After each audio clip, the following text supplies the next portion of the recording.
तीर्थास्पदम्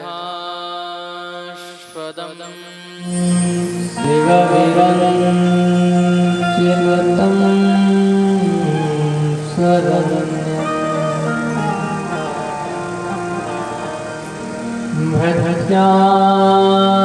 भजाम्यहं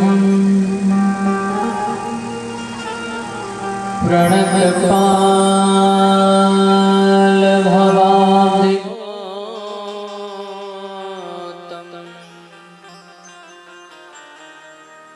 वन्दे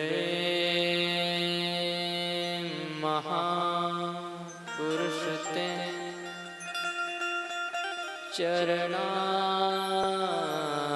चरणारविन्दम्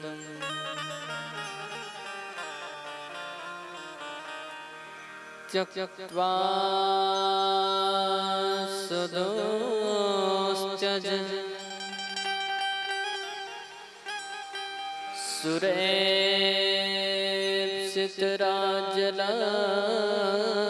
सुरेप्सितराजलक्ष्मी धर्मेष्ठ आर्यवचसा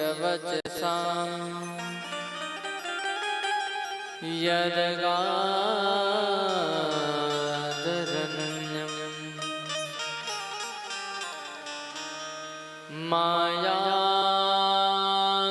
मायामृगं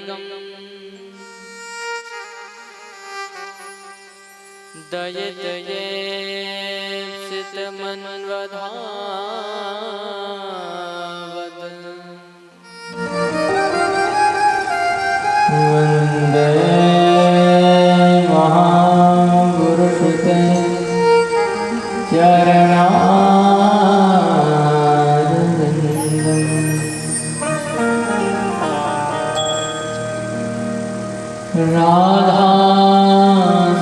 राधासाध्यं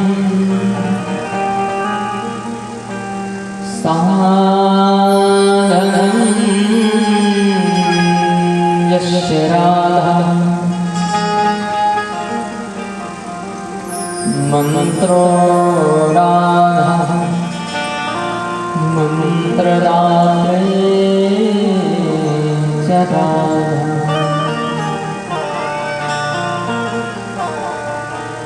सर्वं राधा जीवनं यस्य राधा राधा राधा वाचकं तस्य शेषम्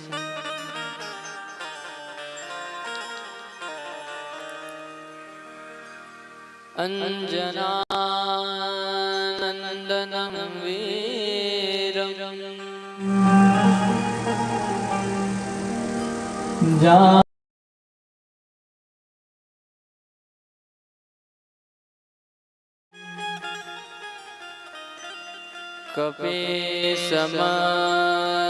कपीशमच्छहता वन्दे लङ्का भयङ्करम्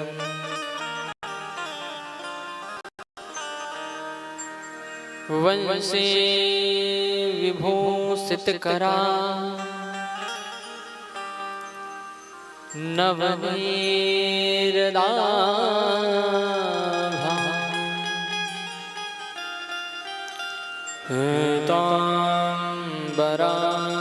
ताम्बरादरुणविं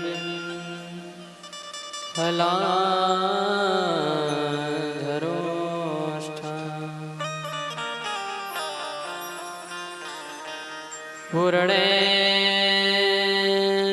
पूर्णेन्दुसुन्दर मुखादरविन्दने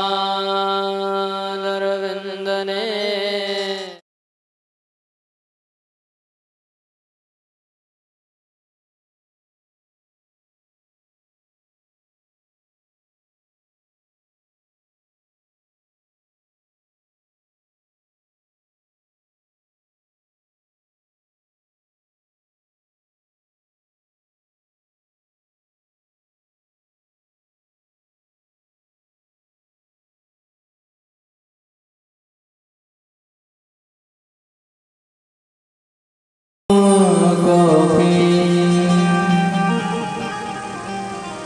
तुम्हें पीर सब घरन की धन्य धन्य रघुवीर। जय जय श्री राधारमण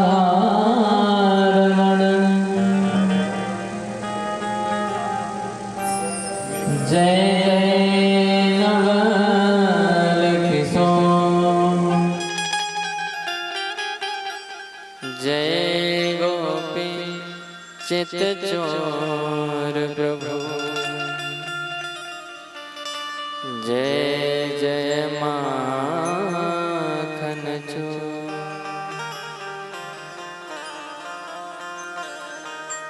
प्रेम से बोल वृंदावन विहारी लाल की जय। श्री राधा रमण लाल की जय। जय जय श्री राधे राधे राधे राधे राधे। आज कथा ज्ञान गंगा अपने प्रथम दिवस की धारा प्रवाह की ओर अग्रसर हो रही है। ये सप्ताह ज्ञान यज्ञ आज जिसके प्रथम दिवस के पावन अमृतमय कथा प्रसंगों को श्रवण करने हम आप सब विराजमान हैं। तो आइए कथा प्रसंग में प्रवेश करें। उससे पूर्व भगवान नाम संकीर्तन करें। सभी तालियों की सेवा करते हुए भाव से प्रभु का ध्यान करेंगे।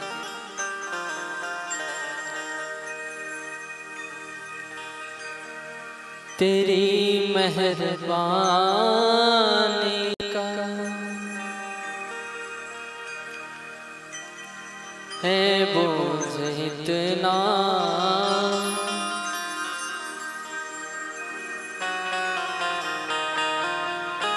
सभी भाव से तालियों की सेवा करते हैं। जिसे मैं उठाने के काबिल नहीं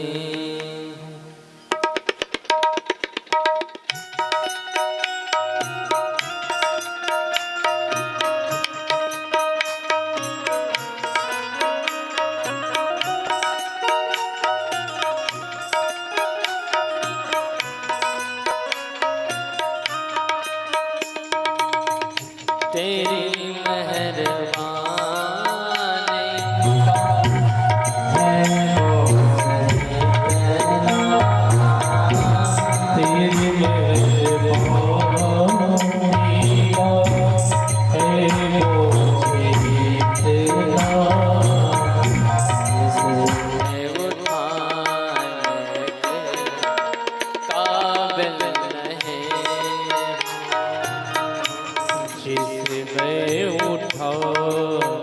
तेरी काबिल नहीं हो। हे प्रभु, क्या क्या नहीं किया है आपने हमारे लिए। लोग कहते हैं ना कि हमें क्या मिला है, बताओ क्या इस मानव जीवन से बढ़कर कोई धन हो सकता है? इस मानव के देह से बड़ी कोई संपदा है? जीवन भर की सारी कमाई एक तरफ धर दो, परंतु ये मानव का जीवन क्या उस संपदा से दोबारा खरीदी जा सकती है? नहीं, ये केवल उनकी कृपा से ही प्राप्त होती है। इसलिए बड़ा प्यारा भाव है, तेरी मेहरबानी का है बोझ इतना, तेरी मेहरबानी का है बोझ इतना, जिसे मैं उठाने काबिल नहीं, जिसे मैं उठाने काबिल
क्या क्या कह के हम आए थे, पर कर क्या रहे हैं यहाँ पे। जब जीव माता के गर्भ में होता है ना, और नाना प्रकार के कष्ट जब उसे मिलते हैं, तो वो जीव भगवान से प्रार्थना करता है कि प्रभु अब तो यहाँ से बाहर निकाल दो, संसार में ले चलो। भगवान बोलते क्यों ले चले भैया? बोले प्रभु वहां जाकर मैं आपका भजन करूंगा, ऐसे यत्न करूंगा कि दोबारा यहाँ आना ना पड़े। लेकिन वो सारे वादे सब कुछ धरे के धरे रह जाते हैं, यहाँ आकर वो संसार में भूल जाता है। ये भाव बड़े गूढ़ हैं महाराज, समझने के लायक। गुनहगार हूँ मैं, खतावार हूँ मैं, गुनहगार हूँ मैं,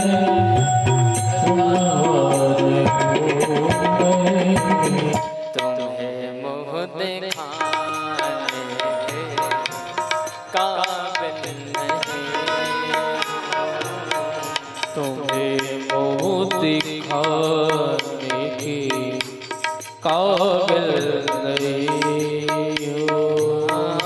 तेरी मेहरबानी का है बोझ इतना,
तुमने अदा की है मुझे जिंदगानी, तुमने अदा की है मुझे जिंदगानी,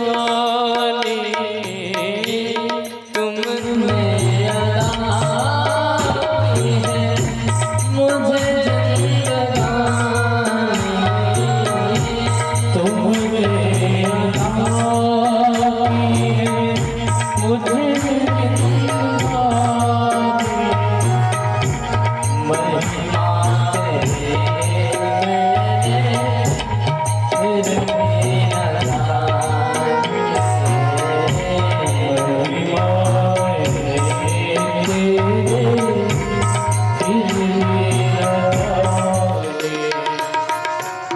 कर्जदार हूँ मैं तेरी इस दया का, कर्जदार हूँ मैं तेरी इस दया का, कर्जा चुकाने के काबिल नहीं हम, कर्जा चुकाने की काबिल नहीं।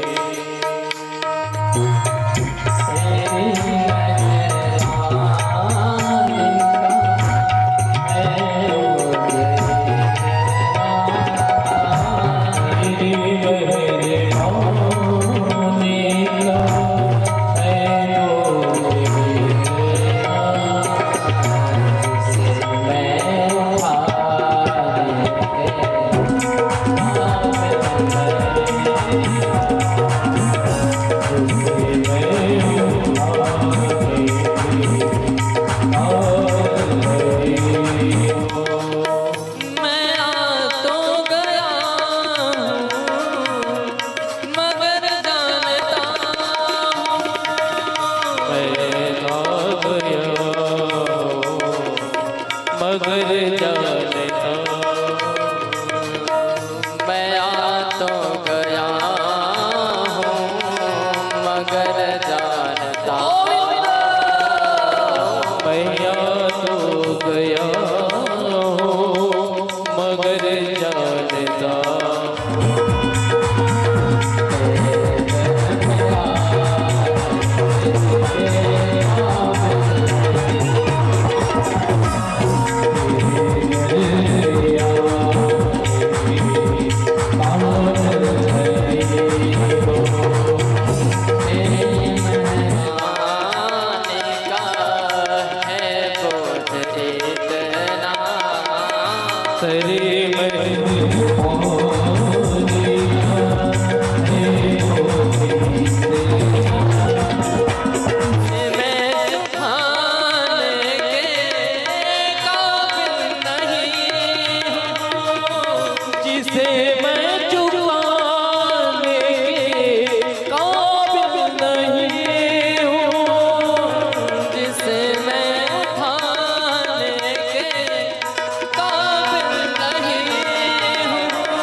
भगवान की जय।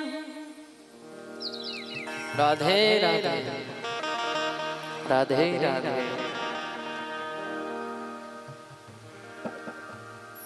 परम मंगल में परात्पर अखिलेश्वर अकारण करुणावृणालय भक्तवांछा कल्पतरु तृणधृत विनम्रित पीतांबरधारी श्री बालकृष्ण लाल की वांगमयी प्रतिमूर्ति यह श्रीमद् भागवत महापुराण आज जिसके प्रथम दिवस के पावन कथामृत का श्रवणपान करने हम आप सब विराजमान हैं। हम आप सबका परम सौभाग्य है कि यह ज्ञान गंगा आज आपके इस पावन ग्राम कुरुद में हमारे शाहू परिवार के द्वारा प्रवाहित हो रही है, जिसमें हम आप सब डुबकी लगाने के लिए विद्यमान हैं। महाराज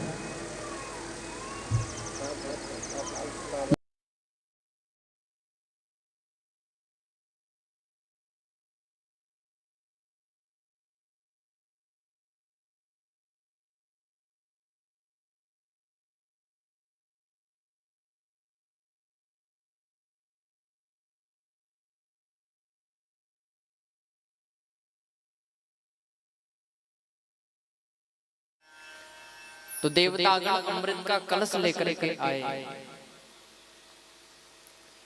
और महाराज सुखदेव जी को देने लगे। तो सुखदेव जी कहने लगे, हे देवताओं ये क्या है? देवता कहते हैं महाराज ये अमृत है। अच्छा तो ये अमृत आप हमें क्यों दे रहे हो? देवतागण कहने लगे कि हे सुखदेव जी ये अमृत हम आपको इसलिए दे रहे हैं क्योंकि हमें पता चला है परीक्षित को कथा सुनाने जा रहे हो, इसलिए कि 7 दिन के पश्चात उनकी मृत्यु होने वाली है। तो एक काम करो महाराज, ये अमृत आप परीक्षित को पिला दो। ये अमृत आप परीक्षित को पिला दो। सुखदेव जी बोले, हे देवताओं इतना परोपकार ये कैसे जागृत हो गया कि महाराज बिना बुलाए ही आप अमृत का कलश लेकर के आ गए हैं और परीक्षित को देने को तैयार हो गए। अरे क्या अमृत इतना सहज हो गया, इतना सुलभ हो गया है? बताओ महाराज, कोई साधारण वस्तु थोड़ी है वो। अमृत है वो अमृत जिसके लिए देवताओं ने दानवों ने मिलकर के भयंकर समुद्र मंथन किया। हलाहल विष का सामना करके, इतना मेहनत करके वो अमृत समुद्र से प्रकट हुआ, जिसके लिए भयंकर देवासुर संग्राम हुआ। ये वही अमृत है जिसे लाने के लिए जब भगवान नारायण के बाद गरुड़ गए, देवराज इंद्र उनसे लड़ने को तैयार हो गए। ये वही अमृत है। बताओ आज इतनी सहजता से, इतनी सरलता से मेरे सन्मुख कैसे ले आए? देवतागण कहने लगे, महाराज ये अमृत हम इसलिए लेकर आए हैं कि आप इस अमृत को परीक्षित को पिला दो तो वो मृत्यु के भय से मुक्त हो जाएगा, और फिर ये कथामृत जो आप उसे देने वाले वो कथा अमृत हमें दे दो। सुखदेव जी को बड़ी हंसी आ गई। वह कथा बड़ी सुंदर बात व्यास जी ने लिखी। वह कथा लो वकांचक्व मणिर् महा ब्रह्मरातो विचार्यैव तदा देवान् जुहासः। सुखदेव जी कहने लगे, अरे देवताओं, क्या आपने हमें इतना अज्ञानी समझ लिया है कि हमें ये पता ही ना चले कि कथा की महिमा क्या है, अमृत की महिमा क्या है? क्या इनकी तुलना भी की जा सकती है? विचार करो। अरे इस कथा के सामने, इस कथा अमृत के सामने आपका अमृत ठीक वैसा जैसे एक कांच का टुकड़ा मणि के सन्मुख होता है। चमकते तो दोनों ही हैं, लेकिन क्या दोनों का मूल्य बराबर होगा? कांच का टुकड़ा तो कांच ही रहेगा और मणि मणि ही होगी महाराज। ऐसे ही ये कथामृत वो दिव्य मणि है जिसकी तुलना ये साधारण अमृत नहीं कर सकता। सुखदेव जी कहते हैं, हे देवताओं, ये अमृत केवल अमरता दे सकती है और कुछ नहीं, लेकिन ये कथामृत भगवान का स्वयं क्या दे सकती है? स्वयं भगवान का साथ, अर्थात उनके चरणों में पहुंचा देगी। भगवान का धाम जहां वो नित्य निवास करते हैं, ऐसे गोलोक धाम को भी प्रदान करने वाली है। तो हे देवताओं, आप सोच भी कैसे सकते हैं कि साधारण से अमृत के बदले ये कथा अमृत मिल जाएगा। सुखदेव जी कहने लगे, अभक्तांतांश विज्ञाय न ददौ स कथामृतम् श्रीमद्भागवती वार्ता सुराणामपि दुर्लभा।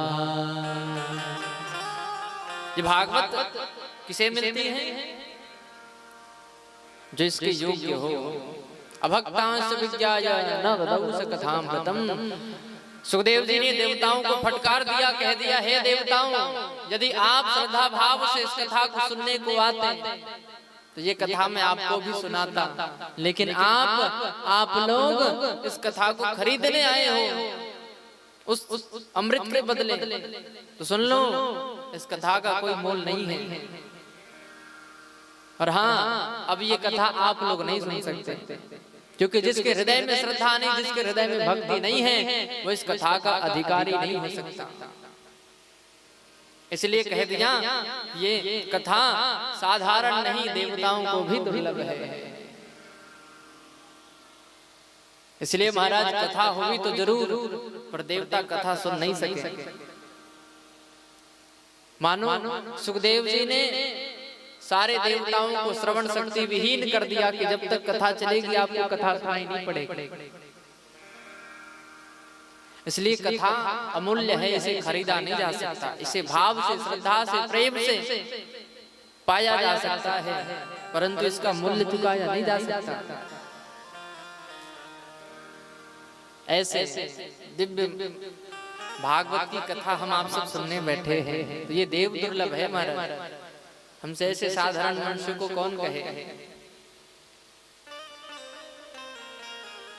ऐसे दिव्य कथा को श्रवण पान करने के लिए विराजमान समस्त श्रोता महानुभाव, करुणामयी ममतामयी वात्सल्यमयी श्री राधा स्वरूपा माताएं, समस्त वैष्णव हरि भक्त वृंद प्रत्यक्ष अप्रत्यक्ष भाव से इस कथा का यत्र कत्र जहां भी विराजमान, जिस भी माध्यम से कथा का श्रवण पान कर रहे हैं। कोई घर में बैठा लाउड स्पीकर से सुन रहा होगा हमारा, तो कहीं कोई कुछ काम करते हुए, तो जहां भी आप बैठे हैं, जिस अवस्था में भी कथा को श्रवण पान कर रहे हैं, क्योंकि शास्त्र कहते हैं श्रोता वक्ता ज्ञान निधि। इसलिए ऐसे सारे भगवत प्रेमी, कथा प्रेमी, रसिक जन और कथा का लाइव प्रसारण भी हो रहा है, तो जो घर बैठ के भी मोबाइल पे यूट्यूब से कथा सुन रहे हैं, ऐसे भक्तगण भी माता पिता व गुरुजनों के चरणों में, वह हम आप सबके हृदय में विराजमान श्री राधा माधव के जुगल चरणों में बारंबार प्रणाम करते हुए आप सभी को हृदय से राधे राधे राधे राधे।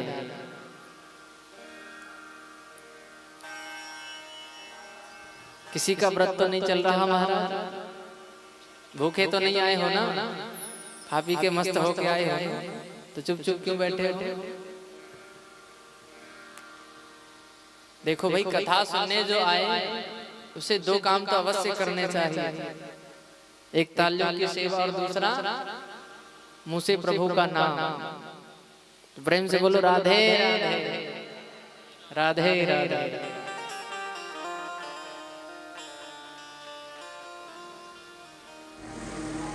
तो बड़ा सुंदर भाव है। इस कथा का आरंभ कहाँ हुआ? नैमिषारण्य के पावन क्षेत्र में।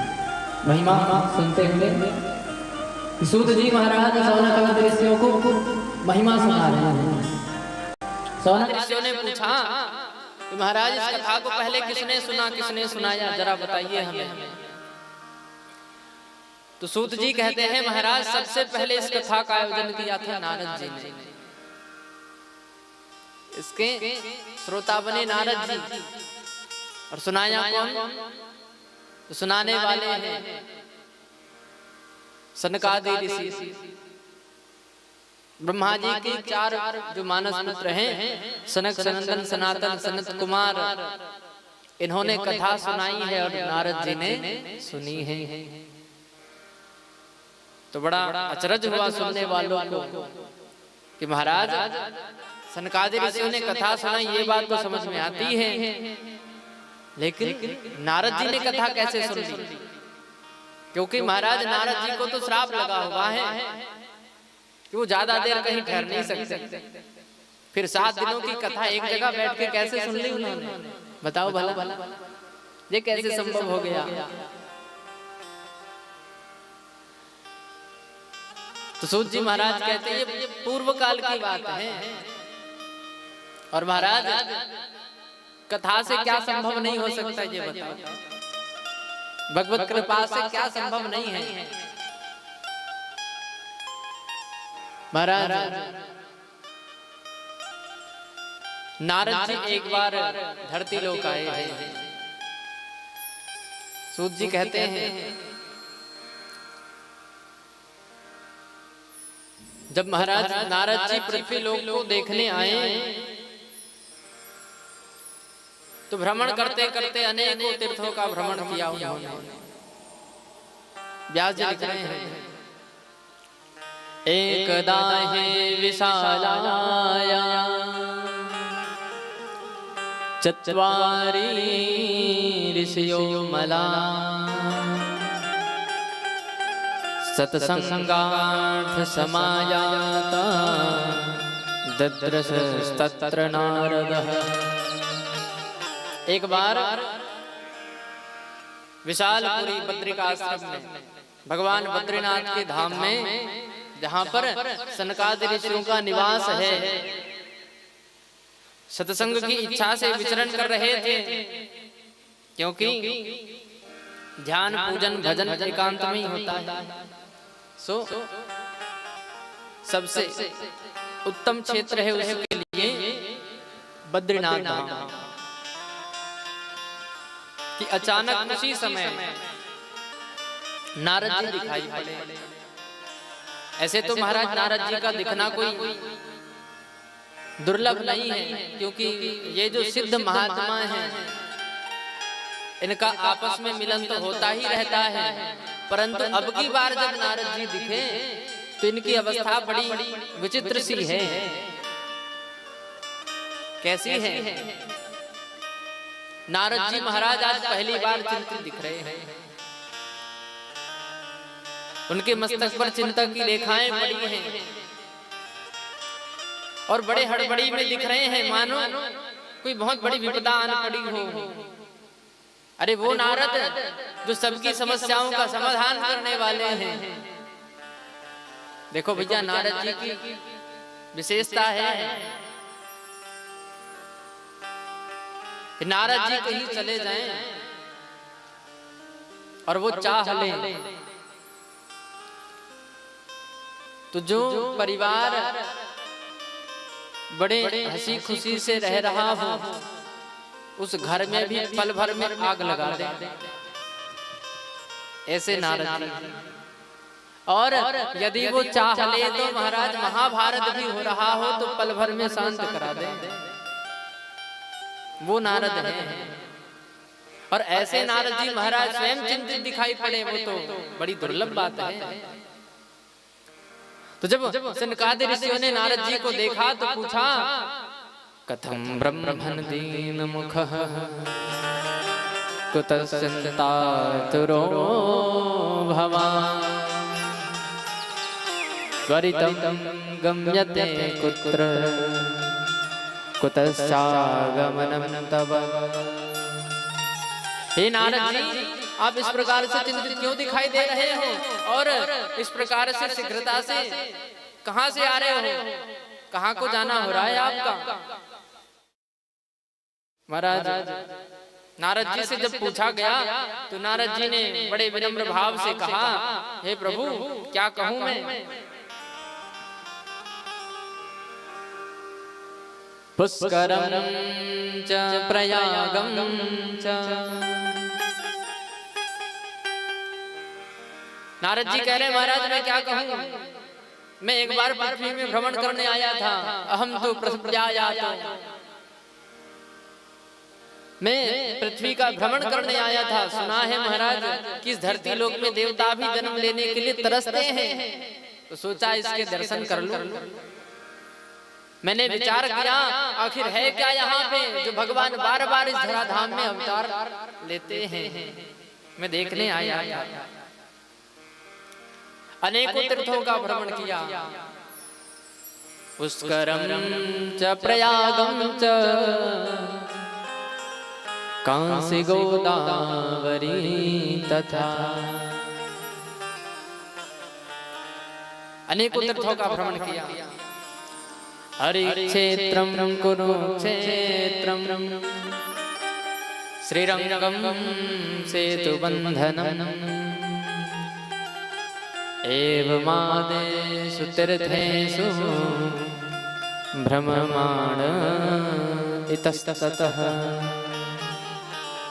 अनेक तीर्थों का भ्रमण किया मैंने। तीर्थों में तो महाराज ठीक ही था, लेकिन जैसे ही इन स्थानों से मेरा मन हटा यहाँ रहने सो महाराज हमारी बुद्धि तो भ्रमित हो गई। कैसे? क्योंकि धराधाम में तीर्थ तो बड़े सुंदर सुंदर हैं, पर यहाँ रहने वाले लोग बड़े विचित्र हैं। तरुणी प्रभुतागे चालको बुद्धिदायक कन्या विक्रीयिण शोभा दंपत्तिनां च कल्कनम्। हे प्रभु, यहाँ रहने वाले लोग बड़े विचित्र हैं। मैंने सोचा था कि यहाँ रहने वाले लोग भी बड़े अद्भुत होंगे, सोई तो भगवान बार बार आते हैं, लेकिन यहाँ तो बड़ी विचित्र स्थिति है महाराज। जो दिखता है वैसा है ही नहीं। कलयुग के प्राणी तो बड़े विचित्र से हैं, मनमानी आचरण करते हैं और आडंबर ही आडंबर भरा पड़ा है महाराज। यहाँ तो कहीं भी शांति नहीं है। मन अशांत होने पर मैं विचार करते हुए कि कहीं किसी संत के पास शांति मिल जाएगी गया, तो महाराज देखा, अरे यहाँ तो वेशभूषा के ही संत नजर आ रहे हैं, सब पाखंड में लीन हो चले हैं। पाखंड क्या है? पापस्य खंडः इति पाखंडः। जो स्वयं पाप में लीन होकर के आडंबर रचता है, जो करे कुछ और दिखावे कुछ और, यही तो पाखंड है। वेशभूषा तो है महाराज साधुओं की, संतों की, पर काम कैसे है? सोचा इन संतों के संग मुझे शांति मिल जाएगी, पर महाराज यहाँ भी केवल पाखंड धरा है। ये कलयुग बड़ा खतरनाक है। अब तो महाराज धर्म की परिभाषाएं ही बदलती चली जाए। तो कलयुग जो है बड़ा विचित्र है महाराज। यहाँ आकर के मेरा मन बड़ा अशांत हो गया। कलयुगी प्राणियों की दशा अति विचित्र हो गई है। यहाँ पर सब मनमानी आचरण करने में लगे हुए हैं।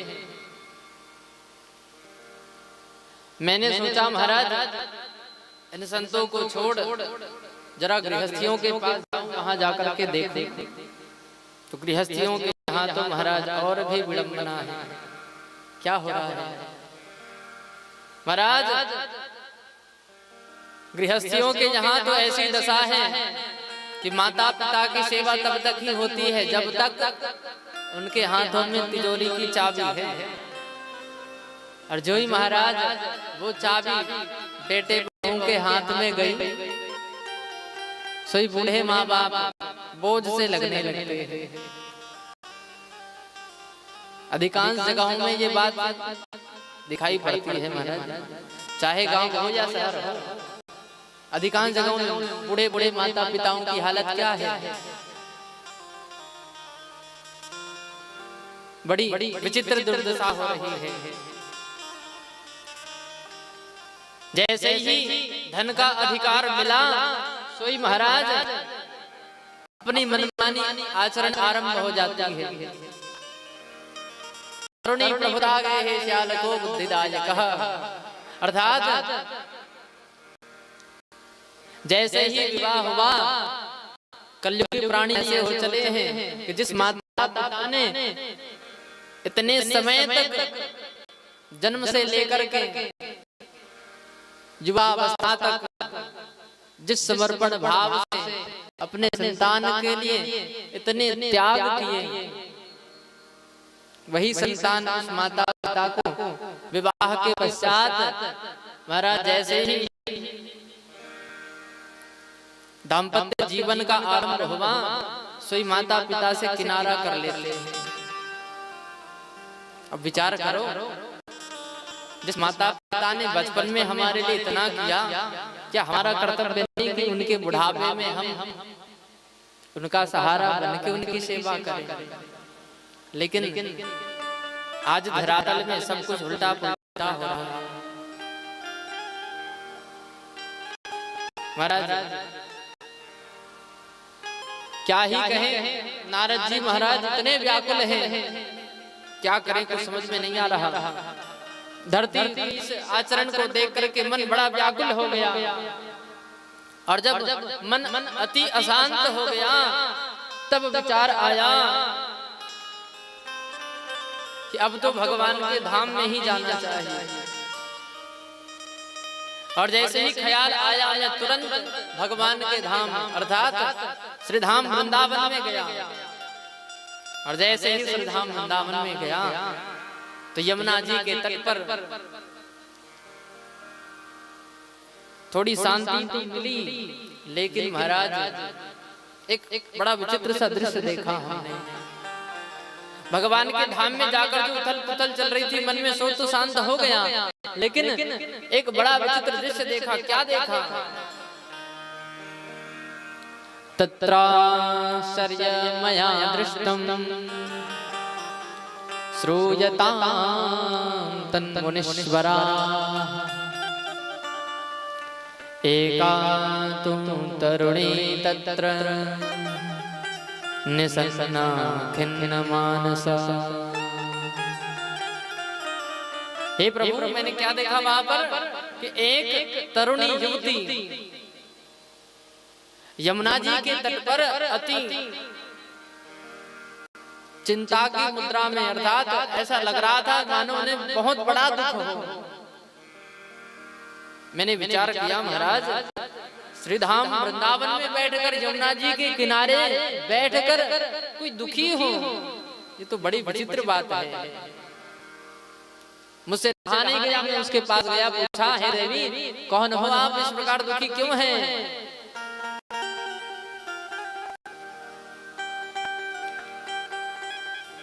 उस देवी ने कहा, भक्तिर्तिख्याता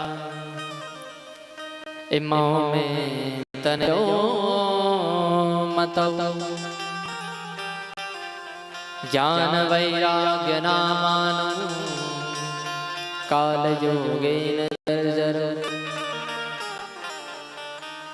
उस देवी ने कहा, हे ऋषिवर, मेरा नाम भक्ति है, मैं और कोई नहीं अपितु स्वयं भक्ति हूँ। और ये मेरे गोद में जो वृद्ध वृद्ध पुरुष आपको नजर आ रहे हैं वो और कोई नहीं अपितु मेरे ही पुत्र ज्ञान और वैराग्य हैं।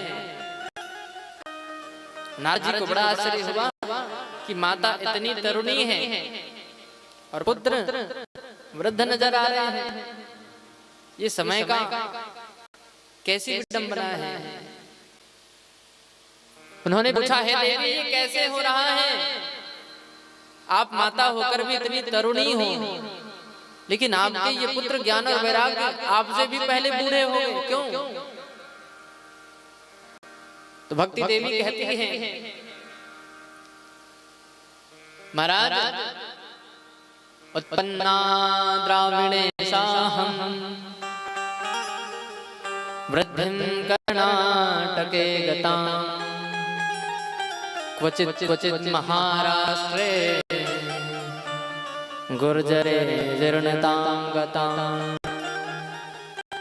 हे ऋषिवर, पहले तो सब कुछ ठीक था, मेरी उत्पत्ति दक्षिण में हुई है, क्योंकि आज भी देखना महाराज दक्षिण भारत में जो विद्वता देखने को मिलती है वो आपको अन्यत्र कहीं देखने को मिलेगी नहीं। कभी दक्षिण भारत में यात्रा करने जाओ तो अवश्य ध्यान देना, वहां मंदिरों में जो उपासना की पद्धति है बड़ी विलक्षण है। भक्ति देवी कह रही है कि दक्षिण में मेरा प्रादुर्भाव हुआ है, वृद्धि कर्णाटके गता। और जैसे जैसे मैं आगे बढ़ी और कली का प्रभाव बढ़ा, सोई महाराज ना तो किसी के हृदय में भक्ति रही और ना ही किसी के हृदय में ज्ञान और वैराग्य। क्योंकि जहां भक्ति क्षीण होने लगती है वहीं ज्ञान और वैराग्य सुप्त हो जाते हैं। इसलिए भक्ति के बिना ज्ञान कल्याणकारी नहीं हो सकता, इसलिए हृदय में सर्वप्रथम भक्ति का आगमन जरूरी है। तो भक्ति देवी ने कहा, जब मेरा पतन होने लगा तब मैं भगवान के श्रीधाम वृंदावन में आई, जहां आकर मैंने तो अपनी अवस्था को प्राप्त कर लिया। वृंदावन से संयोगा पुनस्तम तरुणी तवः धन्यम वृंदावनम तेन भक्तिर्नृत्यति यत्र च। जहां आकर के मुझे तो अपनी अवस्था मिल गई, पर मेरे पुत्र जो के त्यों रह गए। हे ऋषिवर, अब तो आप ही कोई उपाय करो जिससे हमारे दोनों पुत्रों का कल्याण हो जाए। क्योंकि महाराज जीवन में यदि किसी संत का दर्शन हो जाए ना, तो संत के दर्शन मात्र से ही हमारे भाग्य का उदय हो जाता है। हमारी सारी समस्या जो है उसी दिन समाप्त हो जाती है और हमारा भाग्योदय हो जाता है। संत दर्शन की जो महिमा है, इसलिए तो बार बार कहा जाता है कि जब जब अवसर मिले सत्संग करो। संतन के संग लाग रे तेरी अच्छी बने,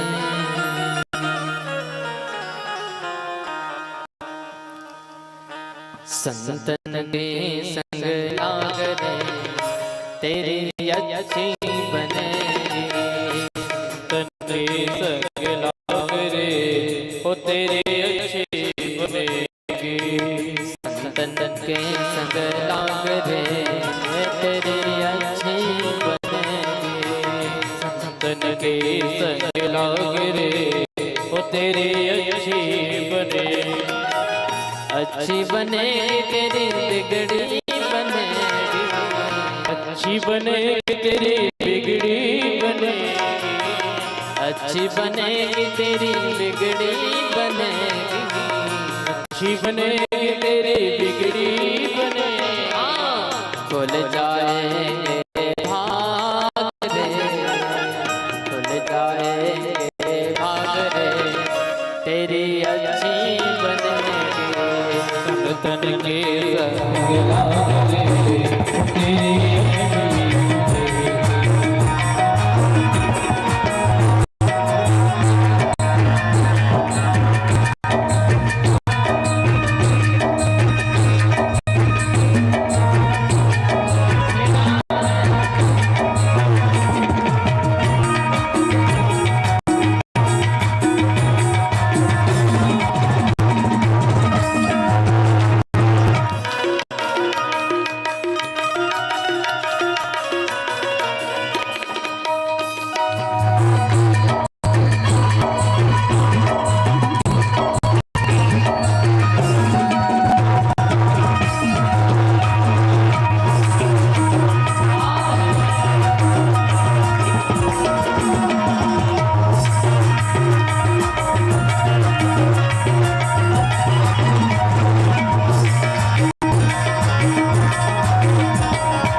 बन गई प्रहलाद जी की बन गई, रोज की बन गई प्रहलाद जी की बन गई, रोज की बन गई प्रहलाद जी की बन गई।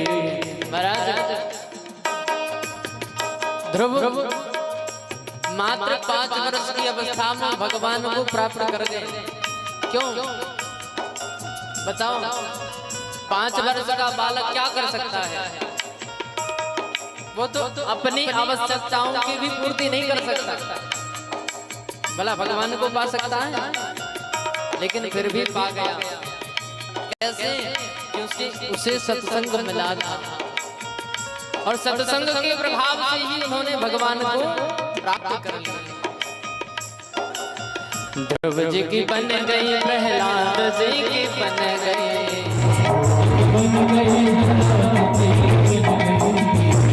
बन गई प्रहलाद जो की बन गई,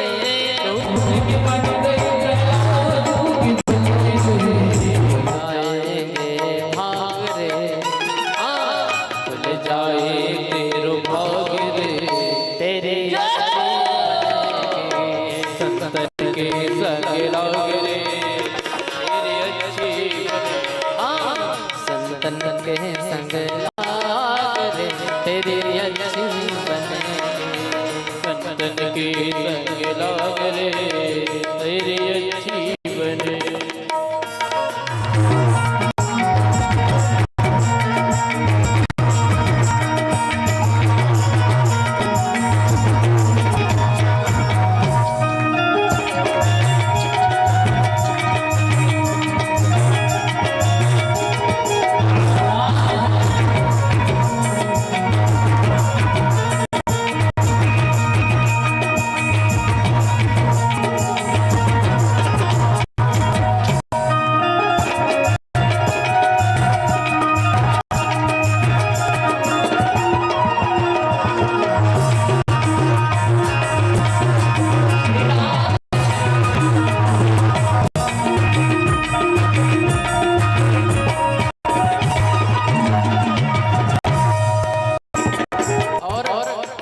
ये सत्संग करता क्या है? कागा से तो है हंस करेंगे, कागा से तो है हंस करेंगे, कागा से तो है हंस करेंगे, कागा से तो है हंस करेंगे। महाराज क्या जिस क्षण सत्संग का आगमन हमारे जीवन में होता है,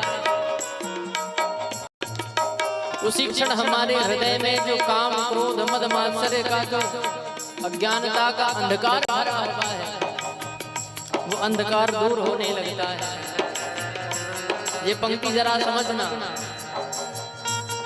जो उदाहरण दिए गए हैं ना कि कागा से हंस करेंगे, इसका अर्थ यही है कौवा काला होता है, तो जो काला अंधकार हृदय में बैठा है, भरा हुआ है, उसे दूर कर ये हृदय निर्मल बन जाएगा सत्संग के प्रभाव से। और जब हृदय निर्मल होगा तो हृदय में भगवान का दर्शन बन जाएगा।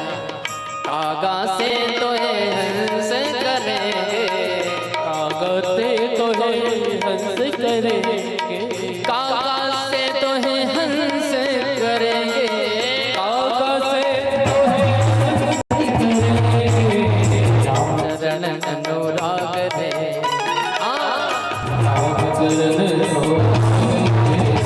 तेरी अच्छी बनेंगे, संतन के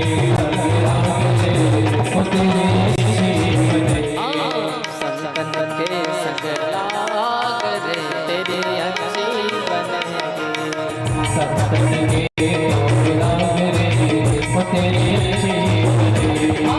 संतन के संग लाग रे तेरी अच्छी बनेंगे,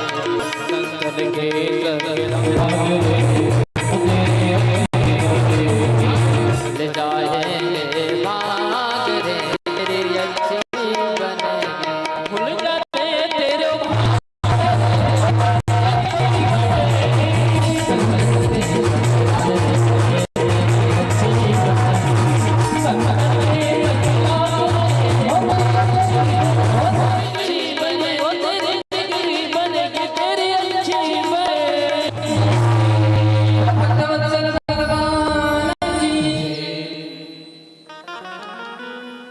राधे राधे राधे राधे राधे।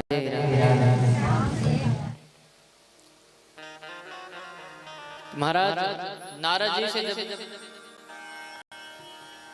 अपनी सारी व्यथा भक्ति देवी ने कही है, तो आज नारद जी महाराज ने ज्ञान वैराग्य के लिए अनेकों उपाय, क्योंकि नारद जी महाराज बड़े ज्ञानी हैं, इसलिए अपने ज्ञान का प्रयोग करते हुए कई प्रकार के उपाय किए उन्होंने। जप किया, तप किया, अनुष्ठान किया, कई सारे प्रयोग किए, लेकिन ज्ञान वैराग्य जो के त्यों रहे। उनकी अवस्था में कोई बदलाव नहीं आया। क्यों नहीं आया? क्योंकि महाराज ज्ञान और वैराग्य, ध्यान देना, हृदय में तभी जागृत होते हैं जब भक्ति पुष्ट होती है। ज्ञान और वैराग्य हमें तब करने से नहीं मिलता, जब करने से नहीं मिलता, वो तो तभी मिलता है जब हृदय में भक्ति की बढ़ोतरी होती है। इसलिए नारद जी ने अनेक उपाय कर लिए, पर ज्ञान वैराग्य को चेतना नहीं मिली, वो जो के तो रहे। नारद जी महाराज ने उनके कल्याण के लिए गीता जी का पाठ किया, जिसे ब्रह्म ज्ञान कहा गया। उस ब्रह्म ज्ञान का जब उन्होंने उपदेश किया, तो जब तक वो उपदेश चला तब तक तो ज्ञान वैराग्य सचेत रहे। लेकिन जो ही महाराज नारद जी ने गीता का पाठ पूर्ण किया, सो ज्ञान वैराग्य अपनी पुनः अवस्था को प्राप्त हो गए। अब तो नारद जी को चिंता होने लगी कि मैं तो भैया स्वयं अपने मन की शांति के लिए आया था और कहां फंस गया। अरे लोकहित करना ठीक है, परंतु उतना ही करो जो अपने बस की हो। अब तो महाराज पानी सर से ऊपर हो रहा है, अब हम क्या करें? बड़ी दुविधा होगी। लोग क्या कहेंगे? देवर्षि नारद के मिलने पर भी इनके दुख का निदान नहीं हो सका। हे प्रभु, अब तो अपने भक्त की लाज रखो। तब आकाशवाणी हुई है, जब नारद जी व्याकुल हो गए। हे ऋषिवर, आप परेशान ना होइए। आप ज्ञान और वैराग्य के कुशलता के लिए, इनके स्वास्थ्य लाभ के लिए जब तक अनुष्ठान मत कीजिए, अब तो आप सत्कर्म कीजिए। अब नारद जी आश्चर्य में पड़ गए। महाराज, कौन सा सत्कर्म करूं? वो सत्कर्म है क्या, कौन बताएगा? तो आकाशवाणी के माध्यम से पता चला कि हे देवर्षि, ये तो वही बता सकता है जो सच्चा संत होगा। और फिर तो महाराज देवर्षि नारद उस संत के तलाश में निकल पड़े जो बताएं कि क्या सत्कर्म करना है। और देवर्षि नारद महाराज पूरे पृथ्वी में भ्रमण करते रहे, कोई मिला ही नहीं। और जब सभी दिशाओं में ढूंढकर उत्तर की ओर बढ़े, तो उत्तर दिशा में जब नारद जी महाराज आगे बढ़े हैं, तो देखो जैसे जैसे धरती से ऊपर ऊंचाई की ओर बढ़े हैं ना, ध्यान देना महाराज, केवल कथा नहीं है, ये हमारे जीवन का सत्य है। जब तक हम संसार के अंदर हैं, संसार में डूबे हुए हैं और ढूंढे कि हमें परमात्मा मिल जाए, तो मिलने वाला वो नहीं है। लेकिन जब हम संसार से ऊपर उठने लगते हैं, तो संसार से मन जैसे ऊपर उठने लगता है ना, स्वयं भगवान की प्राप्ति का साधन मिल जाता है। तो नारद जी महाराज जैसे ही बद्रिकाश्रम की ओर गए हैं, तो बद्रिकाश्रम में ही सनकादि ऋषियों का दर्शन हो गया है। और सारा वृत्तांत फिर नारद जी ने उन्हें सुनाया। तो सनकादि ऋषिगण बड़े प्रसन्न भाव से कहने लगे, हे देवर्षि, इतनी सी बात के लिए आप इतने परेशान हैं? अब तो महाराज नारद जी को बड़ा क्या कहें, हमारा तो परेशानी से हाल बेहाल है, और आप कहते हो छोटी सी बात। नारद जी कहने लगे, प्रभु भटकते भटकते सारी पृथ्वी का भ्रमण कर लिया हमने, अब जाके आपके पास आए हैं, और आप कहते हैं महाराज ये तो छोटी सी समस्या है, आपके लिए भले ही छोटी हो महाराज, हमें तो परेशान कर रखा है इसने। अब तो आप ही बता दो इसका उपाय क्या है। तो सनकादि ऋषियों ने कहा, हे नारद जी, वो सत्कर्म और कुछ नहीं, सत्कर्म सूचको नूनम कथा भागवतम लभे। हे देवर्षि, इस संसार में कथा से बढ़कर कोई सत्कर्म नहीं है। क्यों? क्योंकि अन्यत्र साधन यहाँ फल देने वाले नहीं है। यत् फलम नास्ति तपसा न योगेन समाधिनः तत् फलम लभते सम्यक् कलौ केशव कीर्तना। हे देवर्षि, यत् फलम नास्ति तपसा, अर्थात यहाँ पर कदाचित तपस्या करने से जो फल, ध्यान देना, जो फल अन्यत्र युगों में वर्षों तक तपस्या करने से मिलता था, वही फल इस कलिकाल में कलौ केशव कीर्तनात् तत्फलम लभते सम्यक् कलौ केशव कीर्तनात्। जो फल अन्यत्र युगों में हजारों वर्षों तक तपस्या करने से मिलता था, वो फल यहाँ केवल भगवान के नाम संकीर्तन मात्र से ही मिल जाता है। ये कलयुग की महिमा है। देवर्षि, यहाँ पर यदि आप इनके कल्याण का उपाय करना चाहते हो तो वो केवल कथा है। महाराज, देवर्षि नारद को बड़ा संशय हुआ। उन्होंने कहा, महाराज आखिर भागवत कथा से ही इनका कल्याण क्यों होगा? सनकादिक ऋषि कहने लगे, हे देवर्षि, जी भागवत कथा सबका सार है।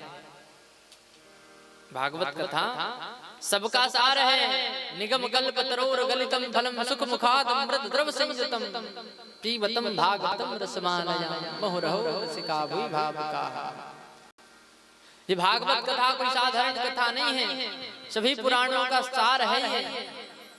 सभी वेदों का निगम रूपी कल्प वृक्ष का पका हुआ फल है, जिसमें रस ही रस भरा हुआ है। एक नहीं महाराज, पीबतम भागवतम रसमालयम्, रस की माला है,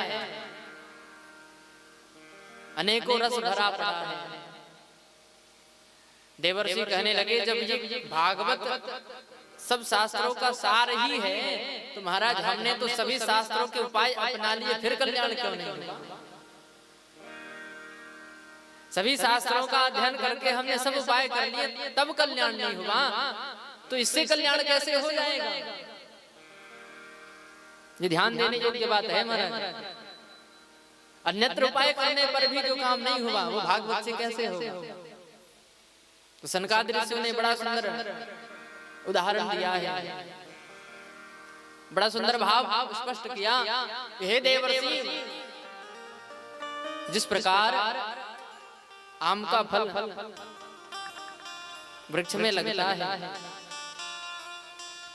जिस समय वो आम का फल पक जाता है उसका स्वाद कैसा होता है? पके हुए आम का स्वाद कैसा होता है? सबने आम तो खाया है ना, बताओ कैसा होता है? जोर से बोलो। मीठा होता है ना। अब यदि कोई सोचे महाराज कि ये आम का फल जहां से आया है, जब ये फल इतना मीठा है तो जहां से ये फल आया है वो वृक्ष कितना मीठा होगा, ये सोचकर कोई फल छोड़कर उस वृक्ष की डाली चबाने लगे तो क्या होगा? फल को छोड़कर जिस डाली में वो फल लगा था उसे चबाने लगे तो क्या होगा? क्या वहां रस मिलेगा? नहीं मिलेगा, दांत टूट जाएंगे, रस नहीं मिलेगा। क्यों? क्योंकि वो पेड़ प्रकृति की सारी ऊर्जा को संचित करके उस फल में स्थानांतरित कर देते हैं। इसलिए उस फल में जो स्वाद है वो अन्यत्र कहीं मिलने वाला नहीं है। वो सार है, उस वृक्ष का सार है जो फल में हमें रस के रूप में मिलता है। उसी प्रकार संपूर्ण वेदों का, संपूर्ण पुराणों का सार है ये भागवत। तो जो आनंद इसमें है वो कहीं और मिलने वाला नहीं है। जिस प्रकार घी का प्रादुर्भाव दूध से ही होता है ना। दूध के बिना घी की कल्पना नहीं हो सकती। लेकिन यदि कोई सोचे महाराज कि जो काम घी से होता है वो दूध से कर ले, होगा क्या? भैया घी से दीपक जलाया जा सकता है, घी से अनेकों पकवान बनाए जा सकते हैं, पर दूध से होगा क्या? घी की जगह दूध डाल दो, दिया जलेगा? नहीं जलेगा। क्यों? घी दूध से ही तो आया है। पर नहीं, वो क्यों नहीं हो सकता? क्योंकि दूध से घी प्राप्त करने के लिए कई चरण हैं। ऐसे ही थोड़ी घी मिल जाता है, सीधे दूध से घी थोड़ी निकले। उस दूध से घी प्राप्त करने के लिए हमें कई सारे चरण पार करने पड़ते हैं। उस दूध को पकाकर दही बनाना पड़ता है, फिर दही का मंथन करके माखन निकालना पड़ता है, फिर उस माखन को भी आंच में पकाना पड़ता है, तब जाकर के घी बनता है। उसी प्रकार ये भागवत समस्त वेदों का सार तो है महाराज, परंतु इसकी महिमा कोई और नहीं पा सकता। श्रीमद् भागवतम पुराण तिलकम यद वैष्णवानां परमं धनम।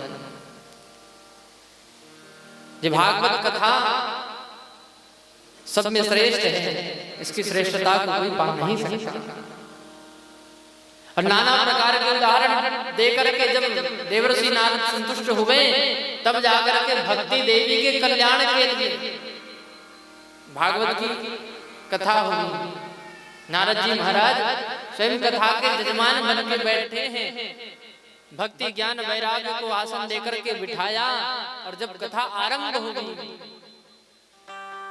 तो महाराज ज्यों ज्यों कथा का रस बढ़ता गया, त्यों त्यों ज्ञान और वैराग्य अपनी उस जर्जर अवस्था से मुक्त होते गए।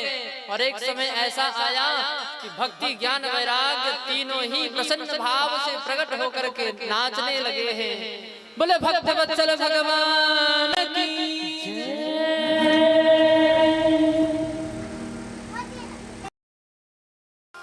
जैसे ही कथा पूर्ण हुई है महाराज, भक्ति ज्ञान और वैराग्य आनंद मग्न होकर के नाचने लगे हैं। देवर्षि नारद की जय जयकार करने लगे। जयति जगति माया यस्य कायाधवस्ते, वचन रचन में कम केवलम चाकलय्य, ध्रुव पदमपि यातो यत कृपातो ध्रुवोऽयं, सकल कुशल पात्रं ब्रह्मपुत्रं नतास्मि। महाराज जय जयकार करने लगे हैं। हे ब्रह्मपुत्र, हे नारद जी, आपकी जय जयकार हो। आपकी कृपा से, आपकी निष्ठा से प्रहलाद भी, जो दैत्यराज हिरण्यकश्यप के यहाँ जहाँ लेकर के आए हैं, वो भी भगवान के परम भक्त बन गए। आपके अनुग्रह मात्र से ध्रुव जी महाराज 5 वर्ष की अवस्था में भगवान को प्राप्त कर गए। हे नारद जी, आपकी कृपा से आज हमारा भी कल्याण हो गया। भक्ति सुतौ तौ तरुणे गृहीत्वा, प्रमेक रूपा सहसा विलासी। श्री कृष्ण गोविंद हरे मुरारी, नाथेति नामानि मुहुर्वदन्ति। महाराज भक्ति ज्ञान वैराग्य तो प्रसन्न भाव से उस सभा में ही प्रकट होकर के नाचने गाने लगे हैं। अति उत्साह मन में आ गया है, क्योंकि ये भागवत कोई साधारण कथा नहीं है महाराज। ये स्वयं भगवान का ही स्वरूप है। वो ऐसा कल्प वृक्ष है जिसकी छांव में बैठकर जीव जो इच्छा रखे, जो चाहता है, भगवान उसकी हर एक इच्छा को पूर्ण कर देते हैं। ये भागवत जी की महिमा है। बोले भागवत महापुराण की जय। मुरली वाले तेरा शुक्रिया, तूने जीवन में सब कुछ दिया। हो मेरे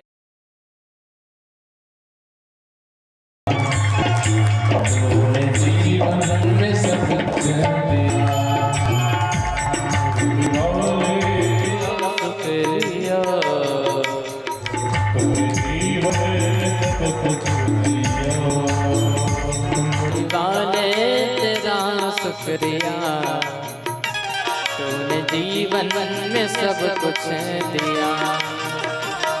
मुरली वाले तेरा शुक्रिया, तूने जीवन में सब कुछ दिया।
दिया सहारा, तूने भागे तो मेरे सवारा, आया मुश्किल तो दिया सहारा।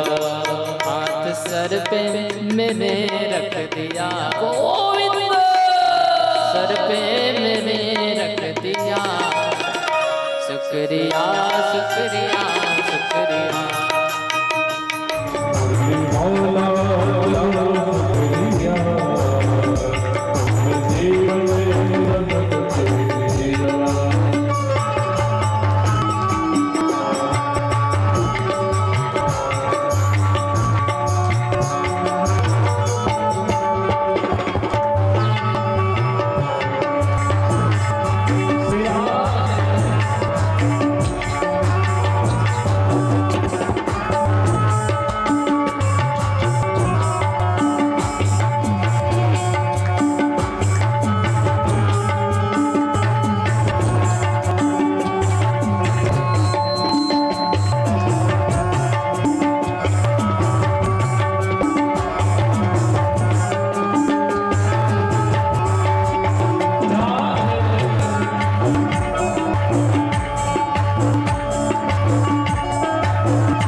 दीन दुखियों की विपदा टाले, नैया मझधार में तू संभाले। दीन दुखिया वो सब टाले, विषम वधार में तू संभाले। ओ दीन दुखियों की विपदा टाले, नैया मझधार में तू संभाले। दीन दुखिया वो सब उबारे, आया मझधार ते तो निवारे। डूबते को किनारा दिया, डूबते को किनारा दिया। शुक्रिया शुक्रिया शुक्रिया। मुरली वाला तेरा शुक्रिया, तूने जीवन में सब कुछ दिया। मेरे प्यारे तेरा शुक्रिया, तूने जीवन में सब कुछ दिया। मेरे प्यारे तू सब कुछ दिया, तूने जीवन में सब कुछ दिया। शुक्रिया शुक्रिया शुक्रिया, तूने जीवन में सब कुछ दिया। मुरली वाले तेरा शुक्रिया, तूने जीवन में सब कुछ दिया।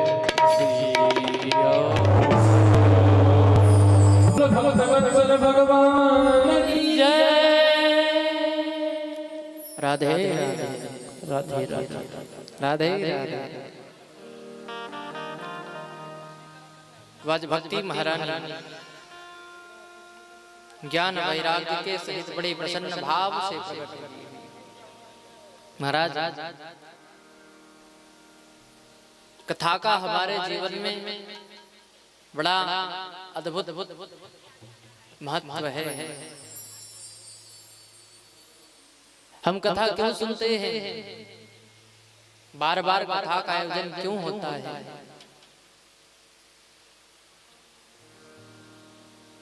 महाराज परीक्षित ने तो केवल एक ही बार कथा सुनी थी, 7 दिन ही तो थे उनके पास,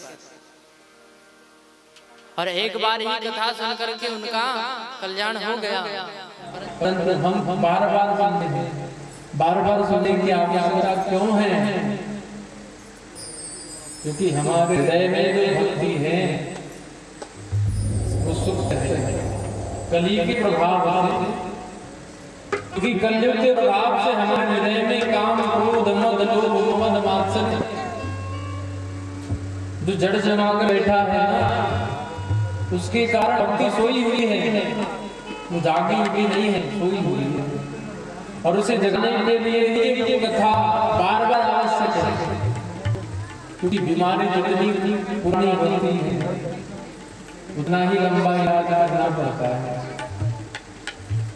तो जितने अवगुण हृदय में भरे हैं उतनी ही बार प्रयास करना पड़ता है। बार बार प्रयास करते हुए जब हृदय में दुर्गुण दूर हो जाता है और भक्ति का प्रादुर्भाव होता है, तब जाता है महाराज हृदय में ज्ञान और वैराग्य आते हैं।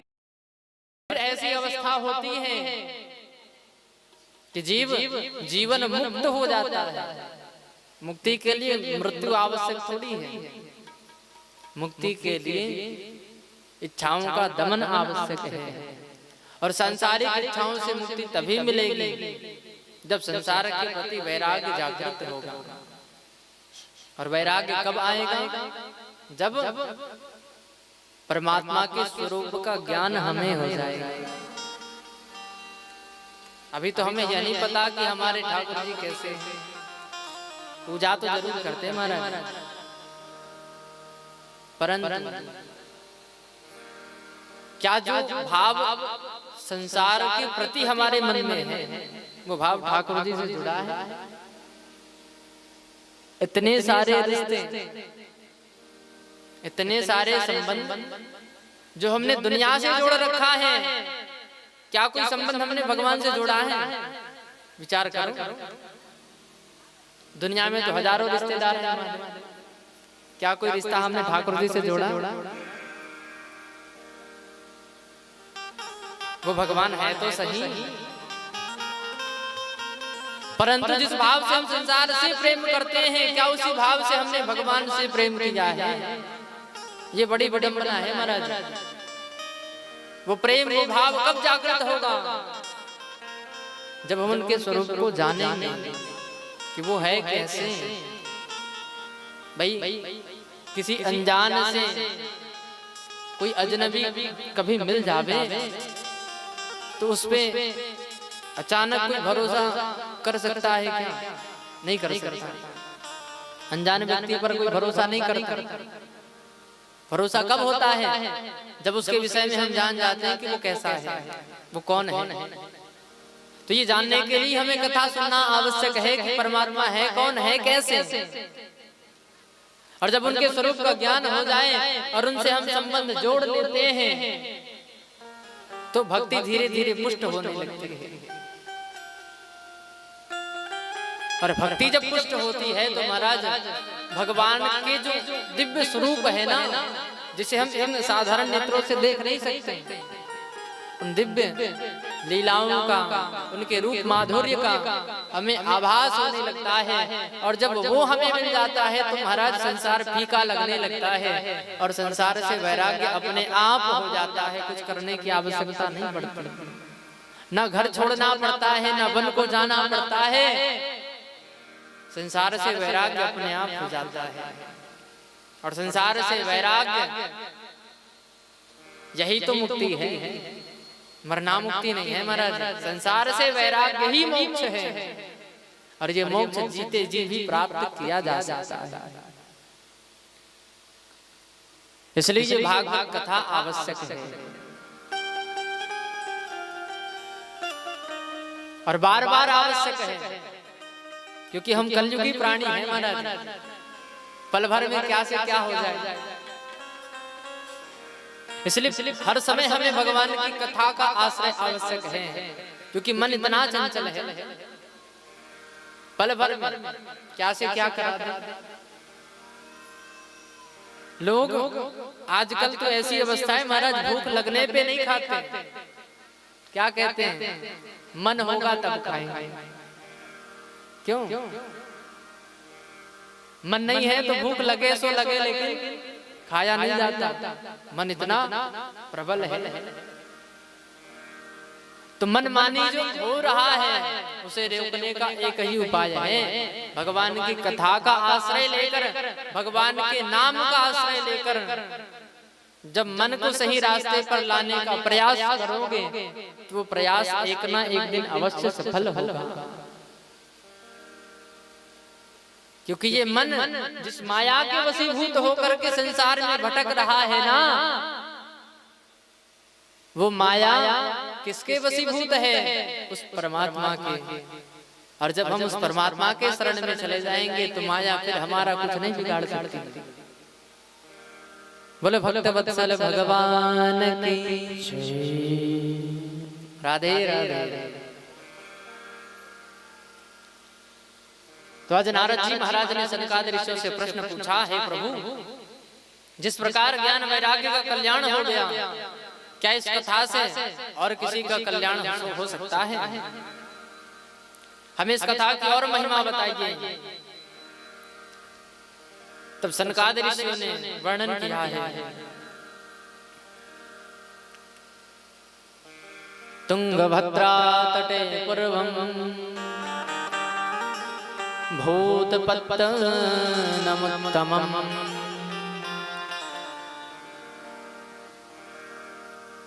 यत्र वर्णा स्वधर्मेण। हे देवर्षि, तुंगभद्रा नदी के तट पर उत्तम नगर है, जहां पर एक आत्मदेव नाम के ब्राह्मण रहा करते हैं। महाराज ध्यान से सुनना, पूर्व काल की बात है।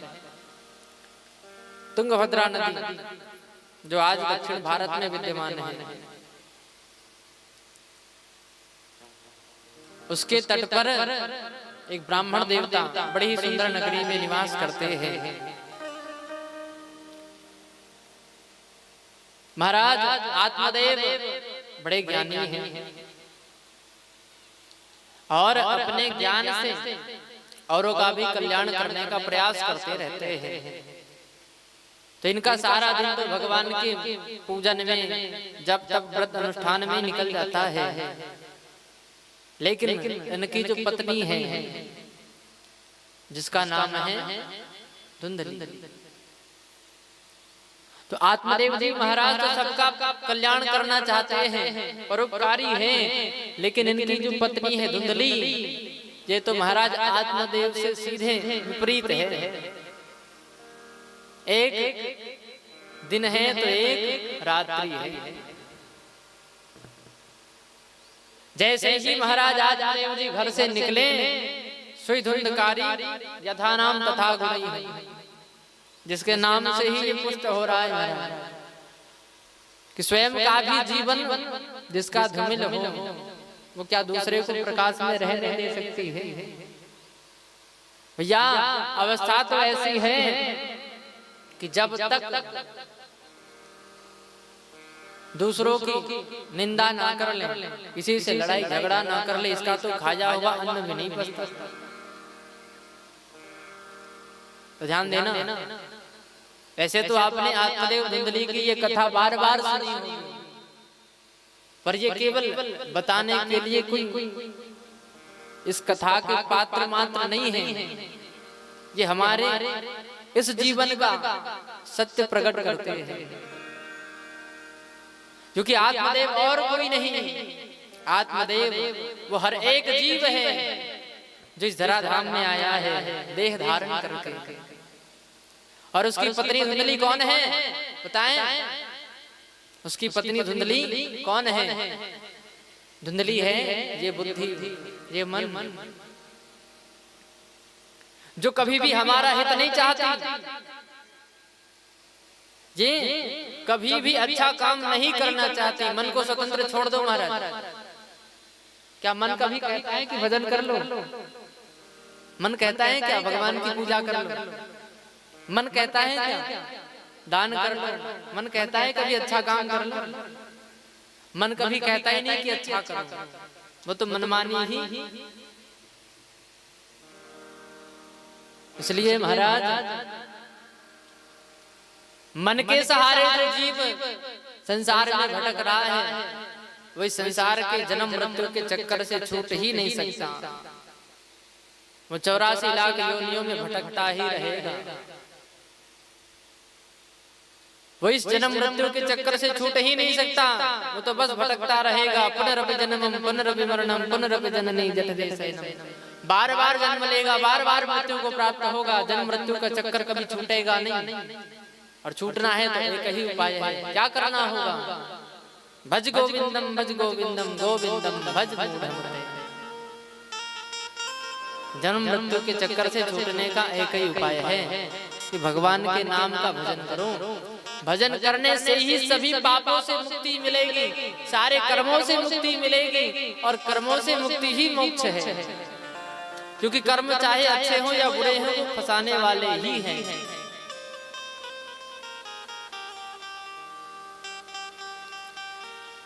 महाराज आत्मदेव और धुंधली की कथा किसकी कथा है?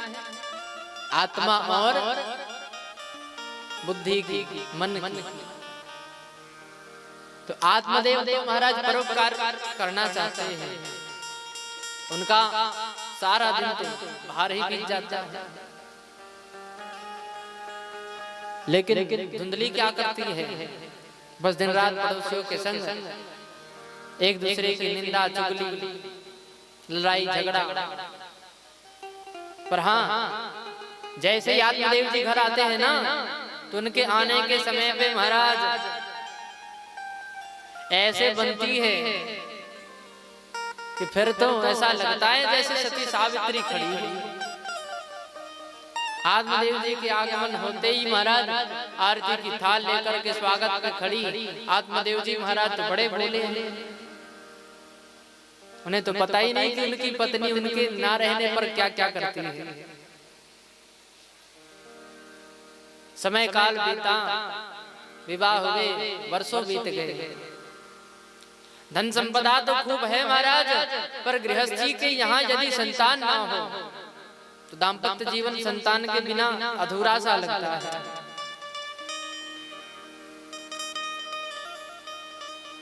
आत्मदेव जी तो महाराज कभी कभार मन में विचार आता जरूर है कि अब तक तो हमें भी संतान हो जाना चाहिए था, लेकिन वो ज्यादा ध्यान नहीं दिया करते।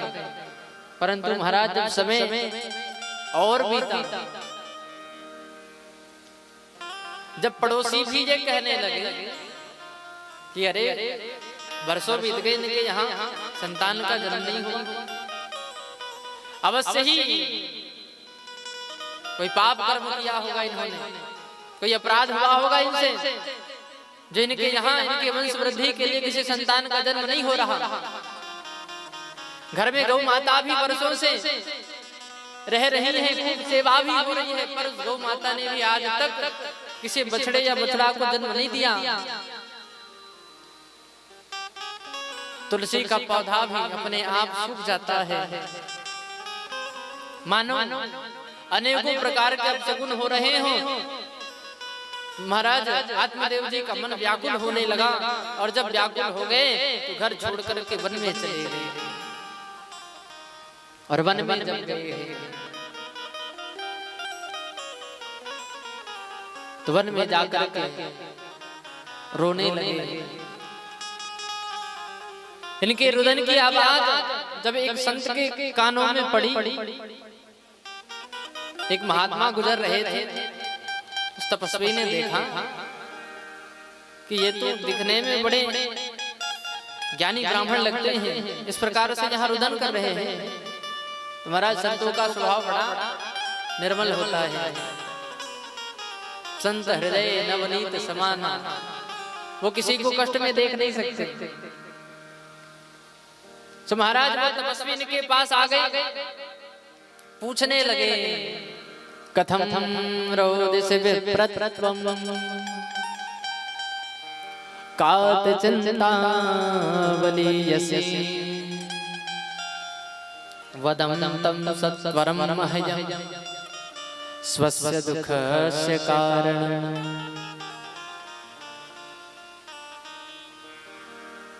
हे ब्राह्मण देवता, आप इस प्रकार से क्यों रो रहे हो? दिखने में तो आप बड़े ज्ञानी ब्राह्मण लगते हो, लेकिन इस प्रकार से रुदन क्यों कर रहे हो, क्यों रो रहे हो? महाराज जैसे उन्होंने पूछा इसका कारण क्या है, सही संत को देख करके आत्मदेव जी के चरणों में गिर पड़े हैं और रोते रोते कहने लगे महाराज मैं क्या बताऊं, मैं क्या कहूं आपसे। भगवान की कृपा से इस जन्म में मुझे इस ब्राह्मण कुल में जन्म मिला है, नित्य उनकी सेवा करता हूं, लेकिन महाराज अब तक मुझे संतान की प्राप्ति नहीं हुई है।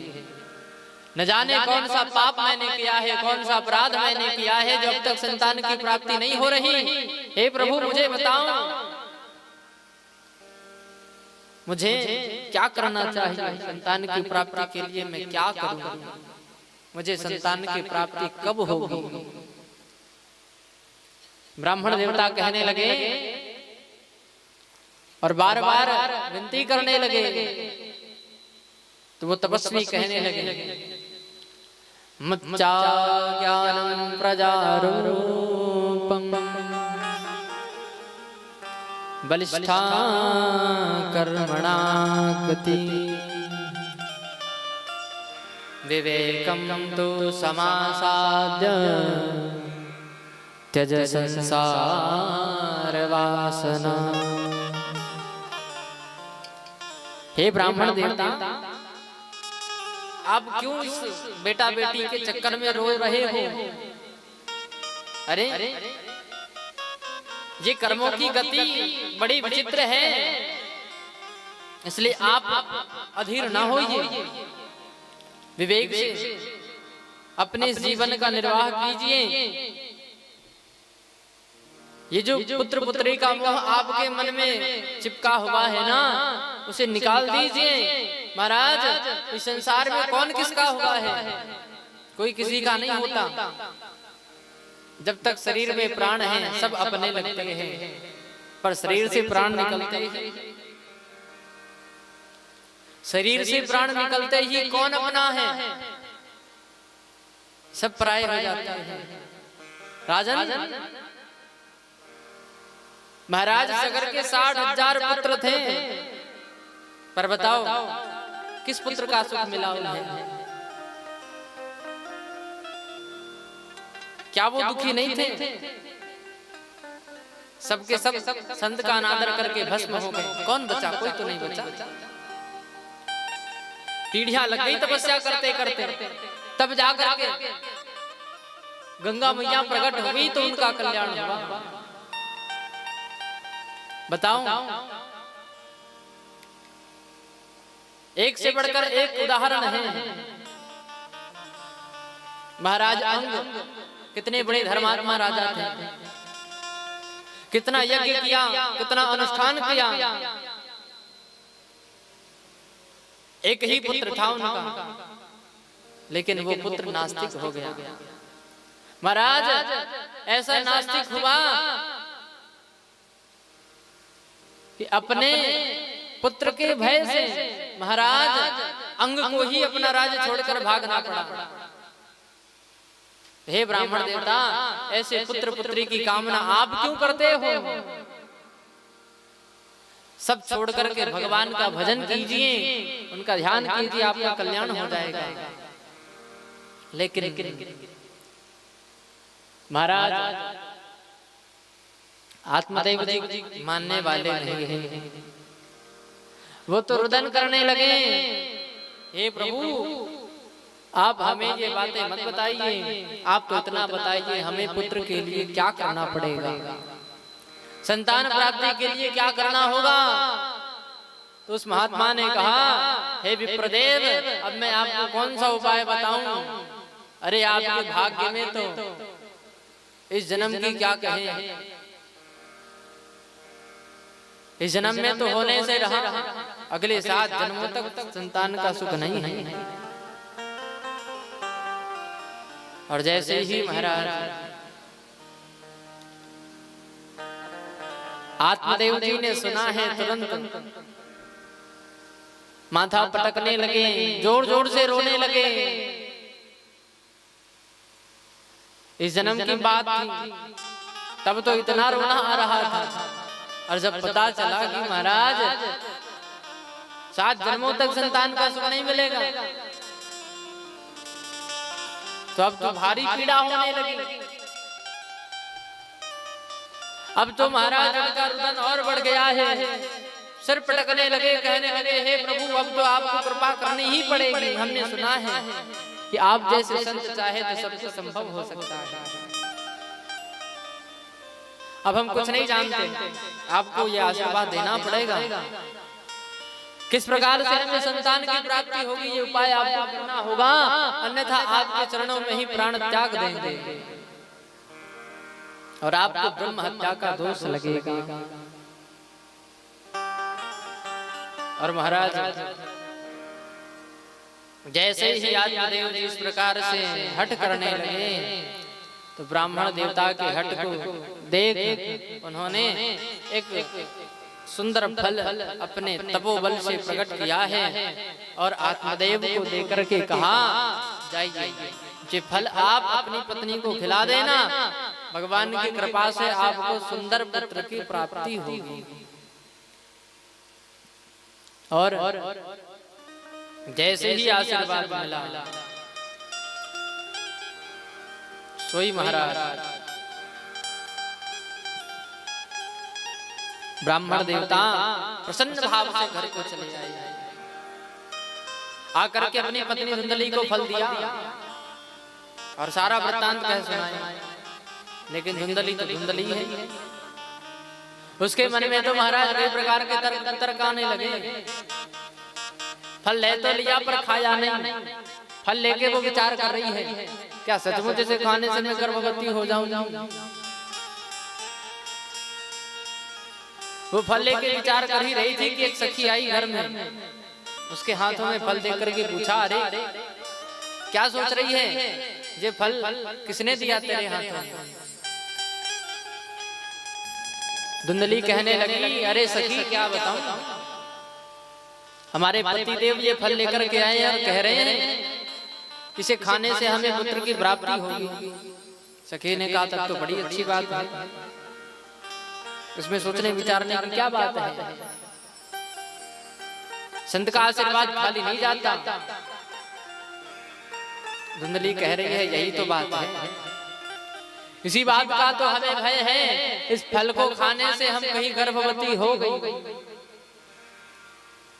तो उस गर्भावस्था में जो कष्ट सहने पड़ते हमसे सहा नहीं जाएगा। क्यों?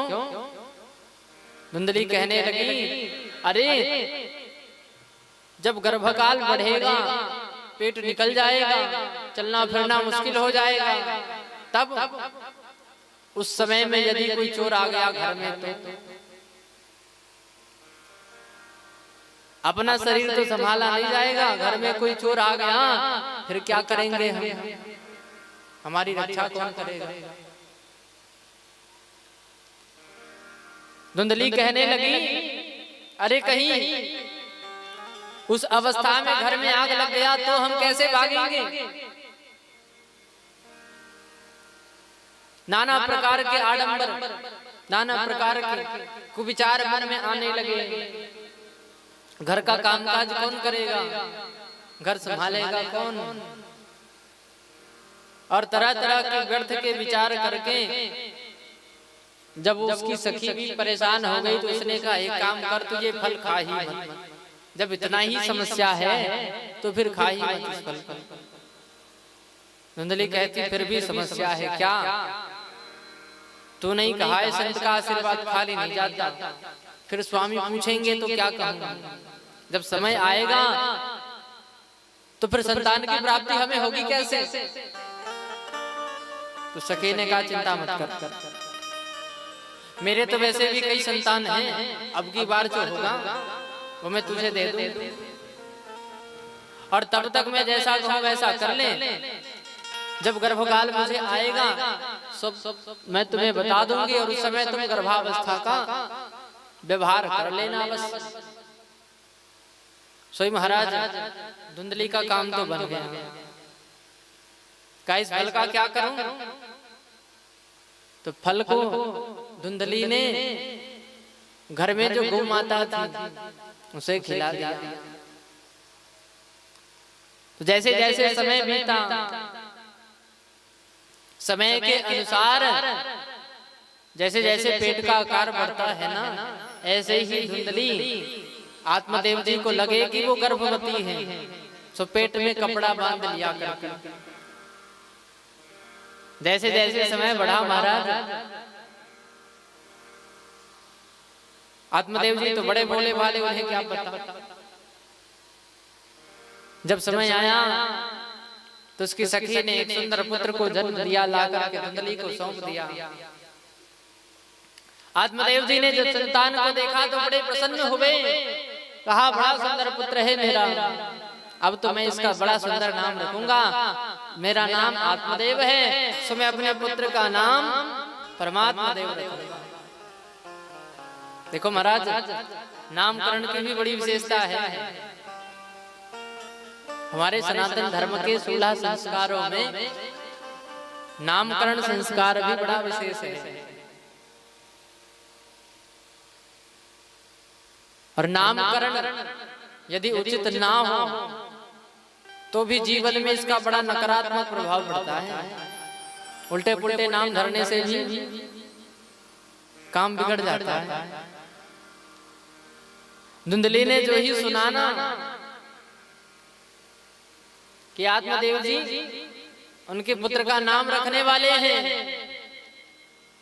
सो धुंधली ने बालक अपने गोद में ले लिया। का अच्छा, इतने दिनों तक कष्ट हम सहे, नाम आप रखोगे? ऐसा नहीं होगा, नाम तो हम रखेंगे। अब आत्मदेव जी ने कहा कोई बात नहीं देवी, हम रखें या तुम रखो, एक ही बात है। सोई धुंधली ने उस बालक का नाम रख दिया क्या? धुंधकारी। स्वयं धुंधली और अपने पुत्र का नाम रखा धुंधकारी। और उसी समय जब इनके यहाँ पुत्र की प्राप्ति का समाचार आत्मदेव जी को मिला ना, ठीक उसी समय उन्हें यह भी पता चला कि उनके यहाँ जो गौ माता है, जिन्होंने वर्षों तक आज तक किसी संतान को जन्म दिया नहीं, आज पहली बार उसने भी किसी संतान को जन्म दिया है। और जैसे ही आत्मदेव जी गए तो देखा महाराज बड़ा अद्भुत दृश्य है, क्योंकि एक गाय के गर्भ से मानव के सदृश एक शिशु का प्रादुर्भाव हुआ है, जो बड़ा ही अलौकिक है। दिखने में तो मानव जैसा ही है, लेकिन उनके कान गौ माता के ही जैसे बड़े बड़े लंबे लंबे से हैं। सो आत्मदेव जी ने इनका नाम रखा है गौकर्ण। बोलो गौकर्ण महाराज की जय। और महाराज एक ही समय में उनके यहाँ गौकर्ण और धुंधकारी दोनों का ही आविर्भाव हुआ है। देखो संतान जब जन्म लेकर के धराधाम में आता है तो एक तो उसके उचित संस्कार आवश्यक है, क्योंकि माता पिता का कर्तव्य केवल अपने संतानों का भरण पोषण करना नहीं होता, माता पिता का सबसे बड़ा कर्तव्य ये है कि वो अपने बालकों को उचित संस्कार प्रदान करें। उसके लिए संपत्ति जोड़ करके रखना आवश्यक नहीं है महाराज, क्योंकि धन बुद्धि का विनाश करने वाली है। जबकि यदि आपने अपने संतान को उचित संस्कार दिया है, उचित ज्ञान दिया है, अपने धर्म का, अपने संस्कृति का ज्ञान दिया है, तो वो बालक इस संसार में कहीं भी नहीं झुकने वाला, क्योंकि जिसके पास धर्म की शक्ति है वो कहीं भी पीछे नहीं रह सकता, क्योंकि शास्त्र कहते हैं धर्मो रक्षति रक्षितः।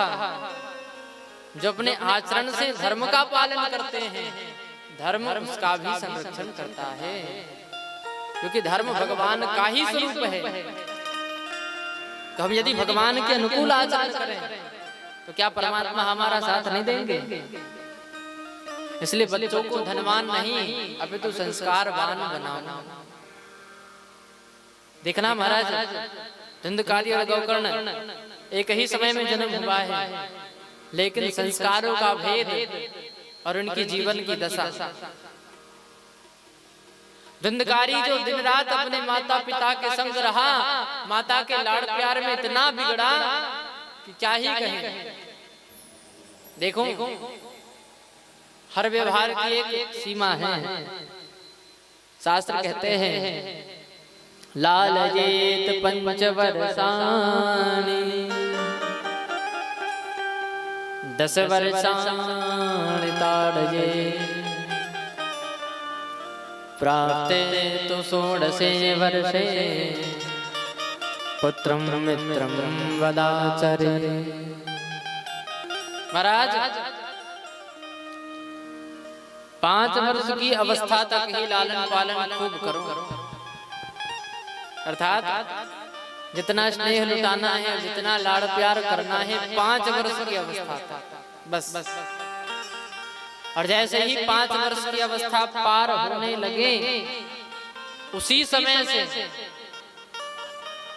शास्त्र का ये कथन है, उसी समय से अपने बच्चों का उचित ज्ञान जो उन्हें जीवन के पथ पर अग्रसर करें, वो ज्ञान मिलना चाहिए। उसी समय से उनका विद्या अध्ययन आरंभ हो जाए। वो स्कूल जाए या ना जाए वो जरूरी नहीं है, क्योंकि स्कूलों में संस्कार नहीं दिया जाता, वहां पर अपने धर्म का, अपनी संस्कृति का ज्ञान नहीं दिया जाता, वहां केवल पेट भरने की शिक्षा दी जाती है। और केवल खा पी के कोई संस्कारी नहीं बन सकता महाराज। वो संस्कार, वो ज्ञान तो केवल माता पिता ही दे सकते हैं।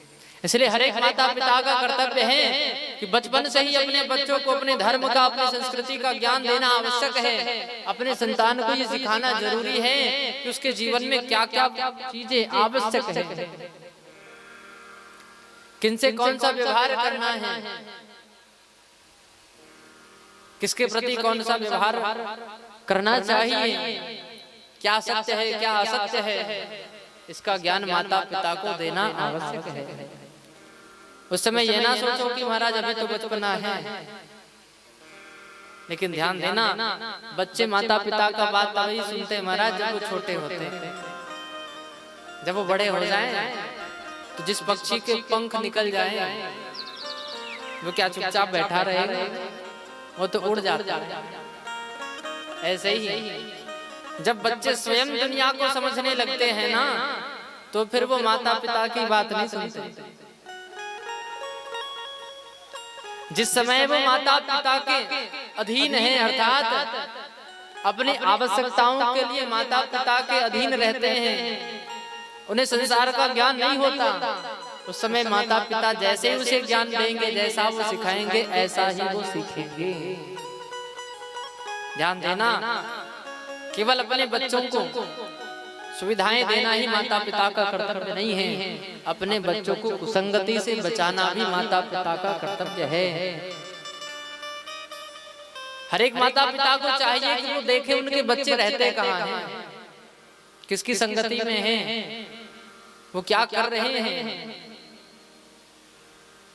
और जो माता पिता इस बात का ध्यान नहीं रखते महाराज, बाद में उन्हें पछताना ही पड़ता है।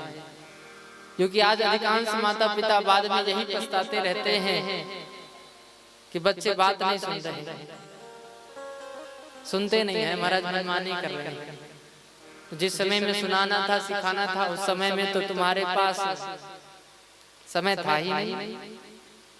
अब रोने से क्या मिलेगा? घड़ा पक गया तो आकार बदला नहीं जा सकता। कच्चे घड़ा का ही आकार, जब तक वो मिट्टी कच्ची है ना, जो चाहो स्वरूप दे सकते हो, लेकिन पकने के बाद फूट जाएगा, पर आकार बदलने वाला नहीं है। इसलिए बचपने में ही उचित संस्कार दे देना आवश्यक है। बोले भक्त वत्सल भगवान की जय। धुंधकारी जो अपने माता के अति लाड़ दुलार से,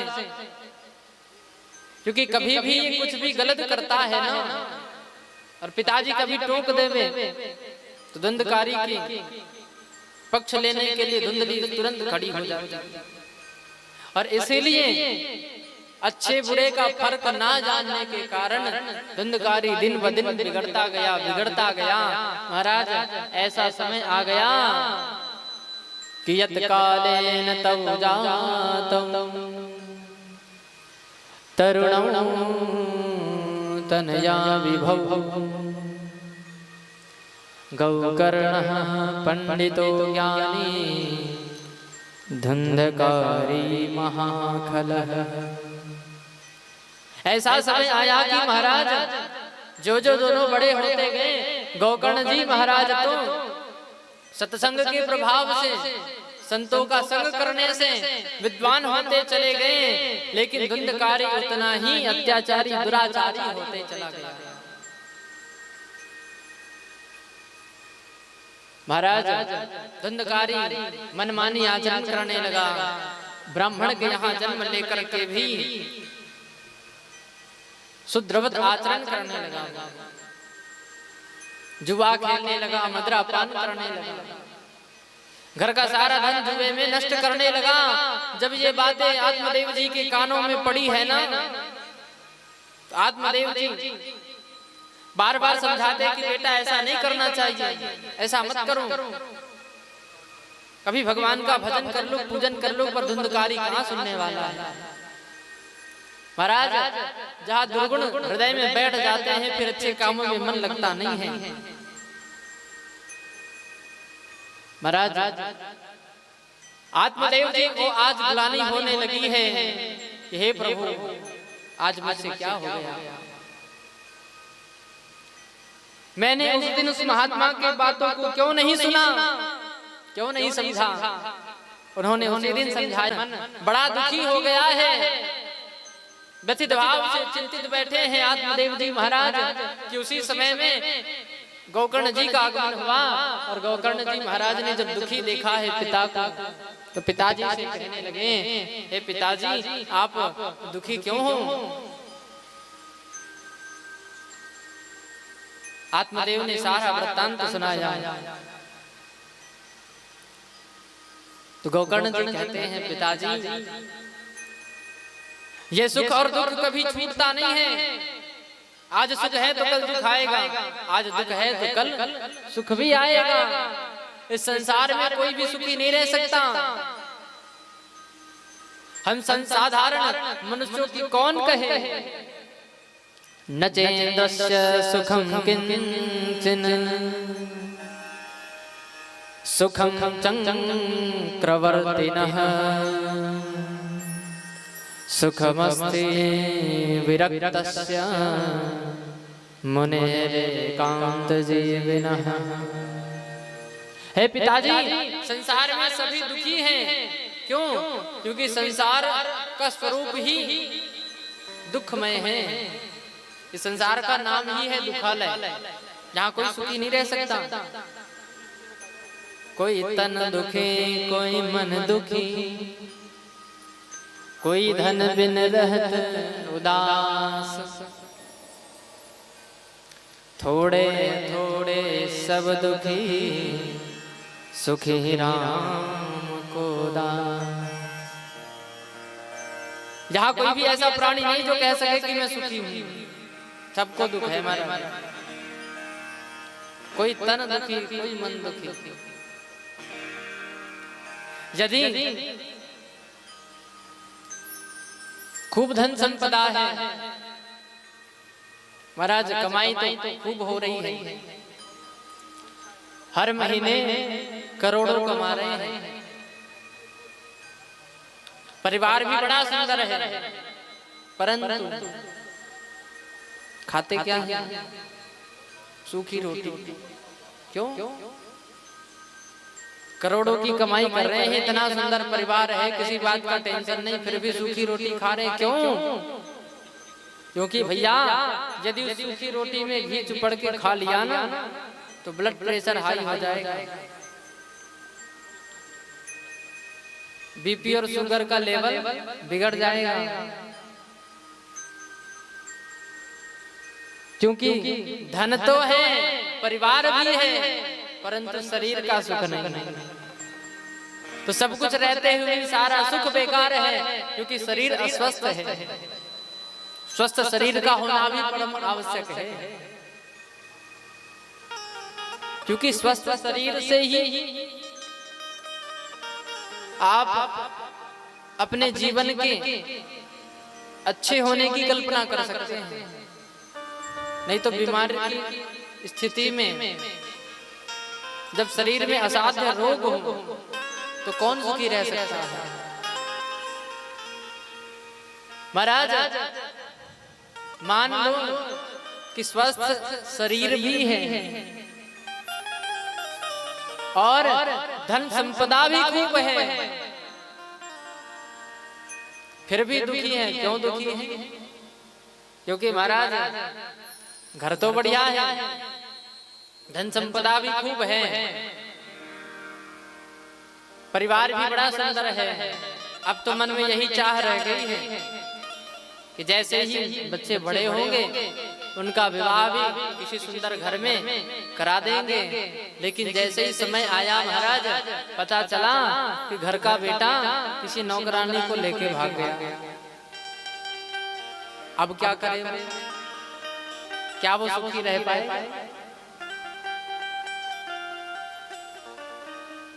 मन से दुखी है। और कोई धन के बिना उदास है, क्योंकि सब कुछ है उसके पास, धन नहीं है। तो इस प्रकार से किसी ना किसी प्रकार से कमी जीवन में है ही, और जहां कमी है वही जीव दुखी है। और इस कमी को कोई पूरा कर ही नहीं सकता महाराज। तो हर एक परिस्थिति में सुखी कौन रह सकता है? सुखी तो वही रह सकता है जिसने अपना सर्वस्व भगवान को सौंप दिया है कि हे प्रभु, सब कुछ आपका ही तो है, ये तन भी आपने दिया है, जीवन भी आपने दिया है, तो सब कुछ आपका है, मेरा कुछ नहीं है। सब कुछ संभालना आपको है। और जहां सबकी चिंता भगवान को सौंप दिया तो महाराज ना सुख है ना दुख है, उसके जीवन में केवल आनंद ही आनंद है। श्याम प्यारे से जिसका संबंध है,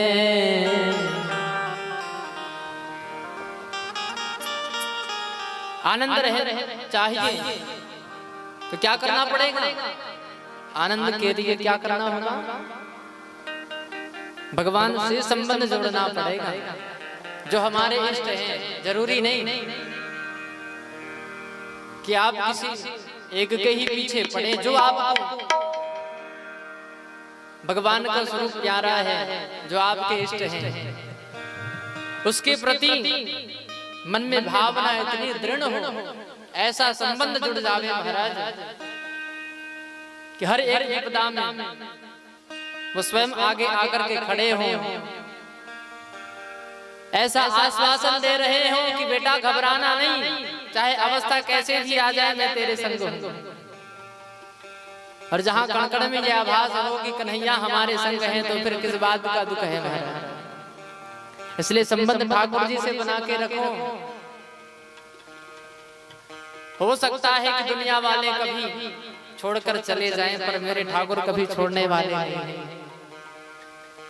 श्याम प्यारे से जिसका संबंध है, श्याम प्यारे से जिनका संबंध है, मुरली वाले से जिसका संबंध है, मुरली वाले से जिनका संबंध है, उसे हर घड़ी आनंद ही आनंद है, उसे हर घड़ी आनंद ही आनंद है, उसे हर घड़ी आनंद ही आनंद है, उसे हर घड़ी आनंद ही आनंद है, उसे हर घड़ी आनंद ही आनंद है, उसे हर घड़ी आनंद ही आनंद है, उसे हर घड़ी आनंद ही आनंद है, उसे हर घड़ी आनंद ही आनंद है। श्याम प्यारे से। तालियों की आवाज नहीं आ रही, जरा जोर लगाओ। श्याम प्यारे से जिसका संबंध है, श्याम प्यारे से जिनका संबंध है, उसे हर घड़ी आनंद ही आनंद है, उसे हर घड़ी आनंद ही आनंद है।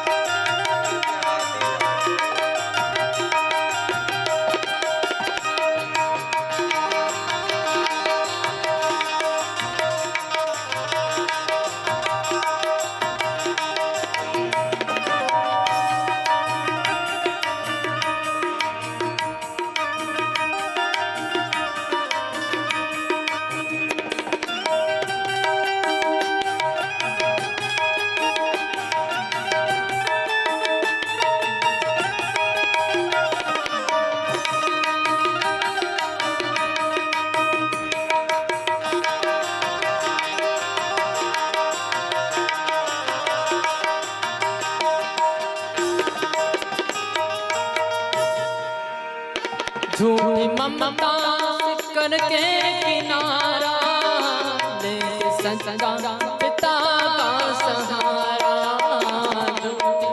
तास करके किनारा लेके सच्चे प्रभु का सहारा, झूठी ममता करके किनारा ले सच्चा पिता का सहारा, झूठी ममतास करके किनारा लेके सच्चे पिता का सहारा। महाराज संसार से अनेकों संबंध जोड़े हैं, लेकिन एक बार यदि कोई ऐसा ही संबंध भगवान से जोड़ ले और हर एक परिस्थिति में भगवान से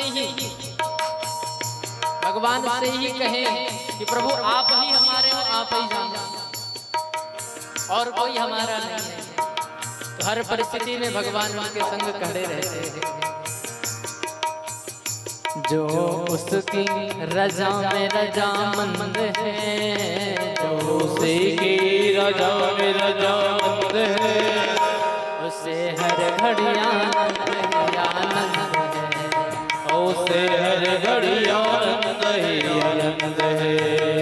श्याम प्यारे से जिसका संबंध है, श्याम प्यारे जिसका संबंध है, घड़ी आनंद ही आनंद है, उसको हर घड़ी आनंद ही आनंद है।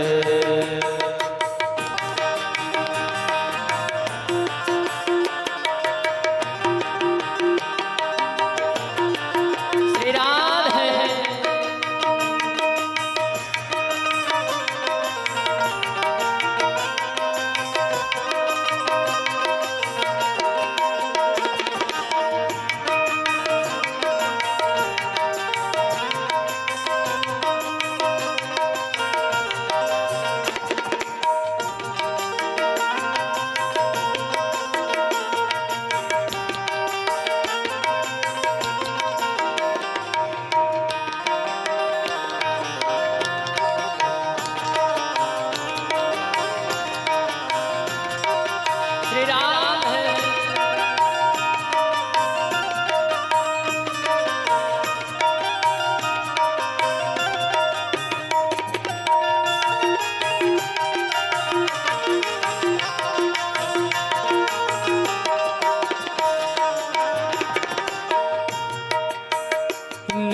चुगली न जिसको सुहावे, बुरी संगत की रंगत न भावे। निंदा चुगली न जिसको सुहाए, बुरी संगत में रंगत न भावे।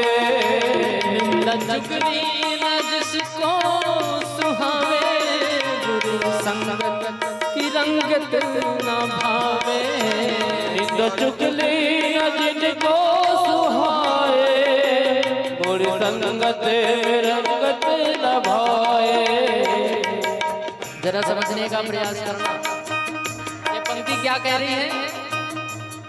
निंदा चुगली ना जिसको सुहावे, बुरी संगत की रंगत ना भावे। अब भला आप लोग विचार करना कि जब दो चार लोग आपस में बैठ जाते हैं तो क्या करते हैं? बताओ, आपसे भी कह रहा हूं, इनसे भी कह रहा हूं। जब चार लोग आपस में बैठते हैं तो क्या करते हैं? निंदा चुगली करते रहते हैं। और ये क्या कह रहा है कि निंदा चुगली ना जिसको सुहावे। कि भैया निंदा चुगली से तो कोसों दूर रहना है। जीवन में यदि आनंद चाहते हो तो निंदा चुगली से कोसों दूर रहो। जब चार लोग आपस में बैठे तो चर्चा केवल भगवान की होनी चाहिए। हर अवस्था में सत्संग ही जिसको पसंद हो, जिसको सत्संग हरदम पसंद है, जिसको सत्संग हरदम पसंद है, उसे हर घड़ी आनंद ही आनंद है। उसको हर घड़ी आनंद ही आनंद। श्याम प्यारे से जिसका संबंध है, श्याम प्यारे जिनका संबंध है, उसे हर घड़ी आनंद ही आनंद है।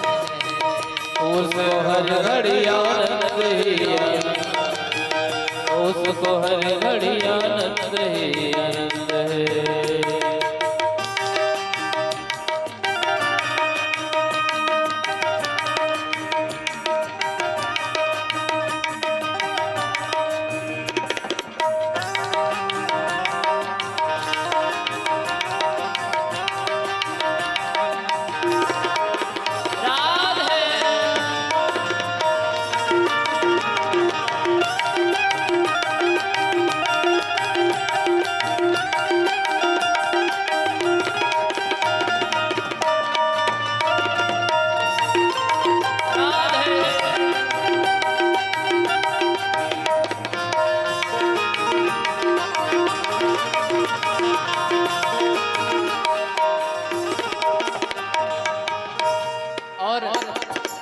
और क्या करना है?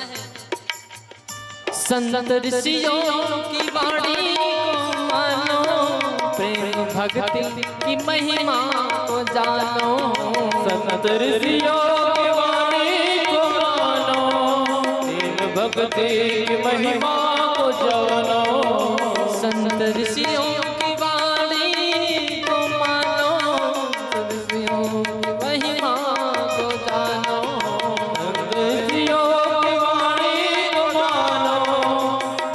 भक्ति महिमा को जानो। क्यों? क्योंकि भगवान ऐसे तो हर जगह है। तो स्वामी जी कह रहे हैं ना कि हरि व्यापक सर्वत्र समान। वो कहाँ नहीं है, हर जगह वही है, परंतु मिलेंगे कैसे? तो प्रेम से प्रकट हो ही मैं जाना। जिसके हृदय में प्रेम है, किसके लिए? प्राणी मात्र के लिए। जिसके हृदय में प्रेम का भाव हो, दया का भाव हो, वही भगवान को पा सकता है। जो दूसरे जीवों से घृणा करे, संसार जिसको भगवान ने बनाया है उसके प्रति प्रेम ना हो, भगवान को पा नहीं सकता। क्योंकि भक्ति में प्रेम आवश्यक है। प्रेमा भक्ति ही भगवान को निकट लेकर के आती है और वही भगवान का आगमन भी होता है। जिसके हृदय में बाल मुकुंद है, जिसके हृदय में बाल मुकुंद है, उसे हर घड़ी आनंद है, आनंद है, उसको हर घड़ी आनंद ही आनंद है। उसे हर घड़ी आनंद है, आनंद है, उसे हर घड़ी आनंद ही आनंद है।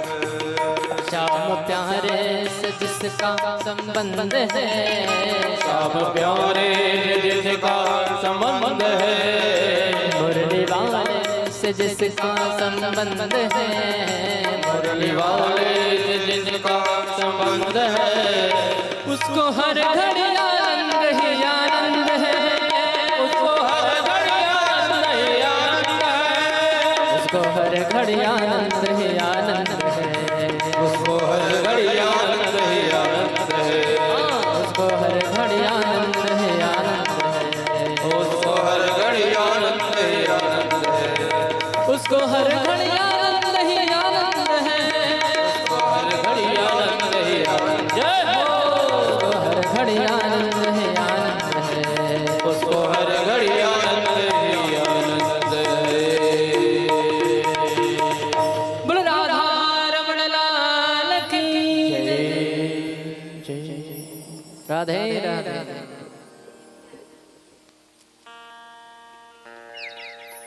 तो जिसको भी सुख दुख से ऊपर उठना हो और आनंद की अनुभूति चाहिए, महाराज ये साधारण कथा नहीं है, भागवत कथा आनंद की ही कथा है। यहाँ सुख दुख की बातें नहीं होती, यहाँ आकर आपका दुख मिट जाएगा, सुख आएगा, ऐसी बात नहीं है।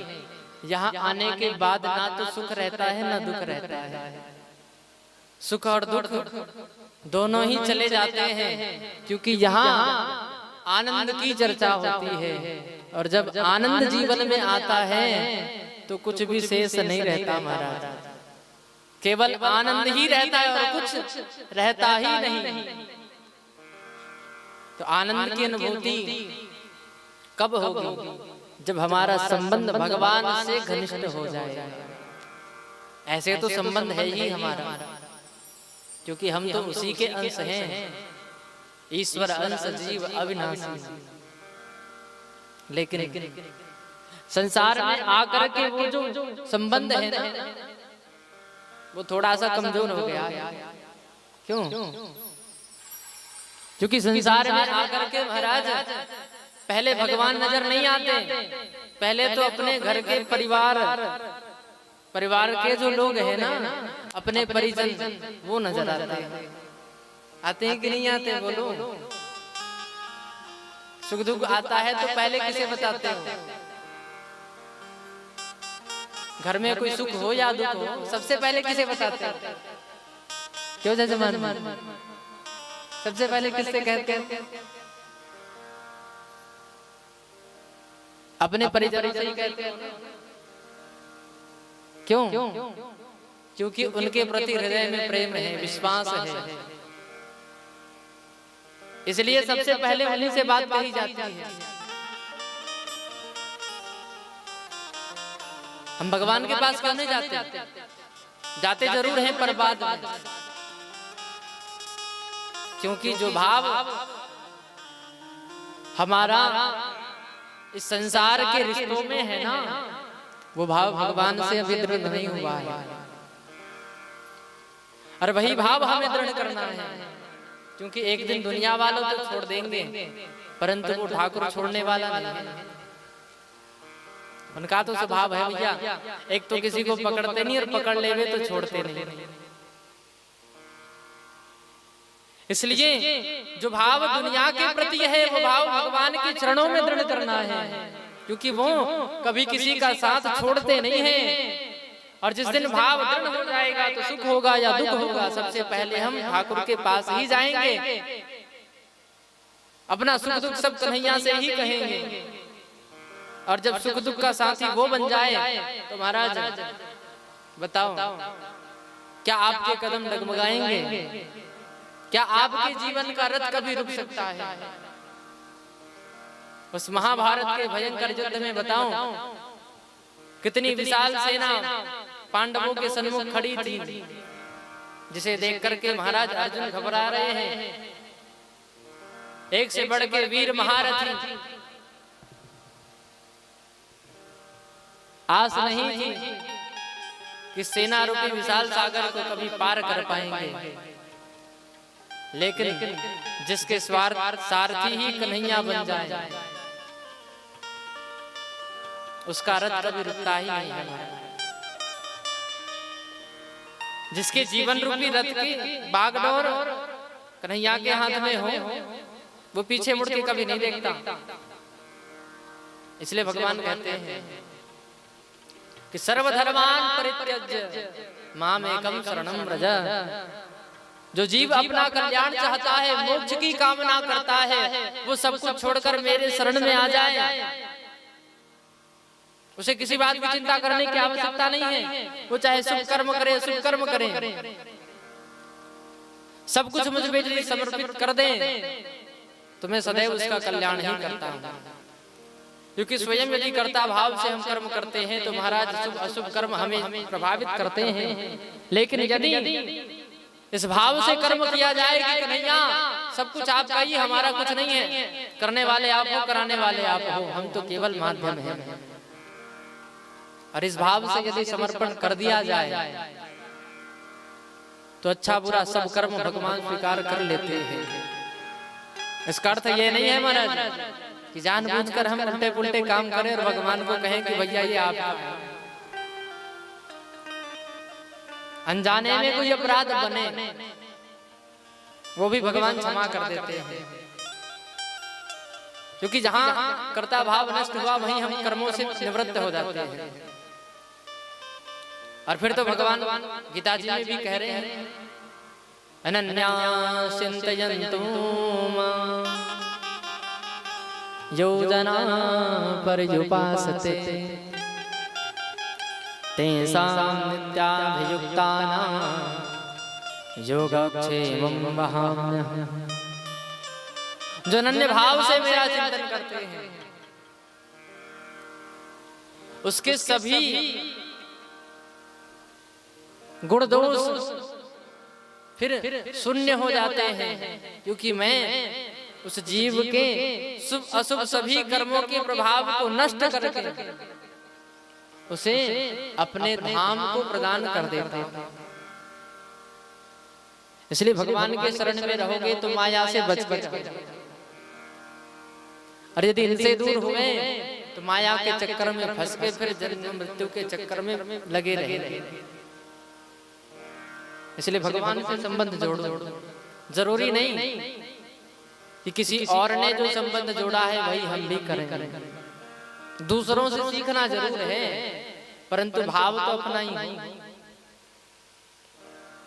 और सबसे सरल तरीका क्या है कि जिस भी भाव की कमी संसार में दिखे, क्योंकि पूर्ण तो कोई है ही नहीं, किसी न किसी चीज की कमी रहती ही है। तो जिस भी रिश्ते की कमी संसार में दिखे, किसी के भाई नहीं, किसी के बहन नहीं, तो जो भी रिश्ते की कमी आपको संसार में नजर आवे वो भाव भगवान से जोड़ लो। क्योंकि भगवान कहते हैं कि तुम जिस भी भाव से मुझे चाहोगे मैं उसी भाव से मिलूंगा। कोई चाहे पुत्र बनाकर के मेरा भजन करे, कोई मुझे भाई बनाकर भी मेरा भजन करे, मुझसे प्रेम करे तो भी मुझे स्वीकार है। अर्थात किसी भी भाव से, कोई जरूरी नहीं। इसलिए तो हम रोज कहते हैं ना, त्वमेव माता च पिता त्वमेव, त्वमेव बन्धुश्च सखा त्वमेव, त्वमेव विद्या द्रविणं त्वमेव, त्वमेव सर्वं मम देव देव।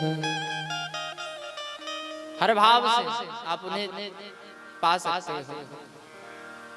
हम सतयुग त्रेता द्वापर की बात नहीं कर रहे महाराज। इस कलिकाल में भी ऐसे बड़े बड़े भक्त हुए हैं, ऐसे अद्भुत विलक्षण भक्त जिन्होंने साक्षात्कार किया है भगवान का। दर्शन मात्र की बात कौन कहे महाराज। इतनी गूढ़ भक्ति, इतनी प्रबल भक्ति कि भगवान नित्य उनके संग लीला किया करते थे। शायद ही हम आप सब इस बातों के बारे में कभी चर्चा सुनते हैं। आजकल तो थोड़ी थोड़ी बातें सुनने को मिल ही जाती हैं, परंतु ये सत्य है इस कली काल में भी भगवान का साक्षात्कार हुआ है। एक को नहीं, अनेकों भक्त होते हैं। और इनकी चर्चा कहाँ होती है? भक्तमाल। क्योंकि भक्तमाल ऐसा ग्रंथ है जहां सतयुग से लेकर के कलयुग पर्यंत जितने भी भगवान के भक्त हुए हैं सबका वर्णन है। स्वयं नाभाजी महाराज ने भक्तमाल की रचना की है, जहां भक्तों का जीवन चरित्र लिखा है। ध्यान देना, जिस प्रकार ये भागवत की कथा हम आप सब सुन रहे हैं ना, भागवत की कथा भगवान के भक्तों को प्रिय है। ऐसे ही जब भक्तमाल की कथा होती है ना, तो सबसे बड़े श्रोता कौन होते हैं उनके? स्वयं ठाकुर जी। क्योंकि जितना प्रिय भक्तों को भगवान का चरित्र है ना, उससे कहीं ज्यादा प्रिय भगवान को अपने भक्त का चरित्र है।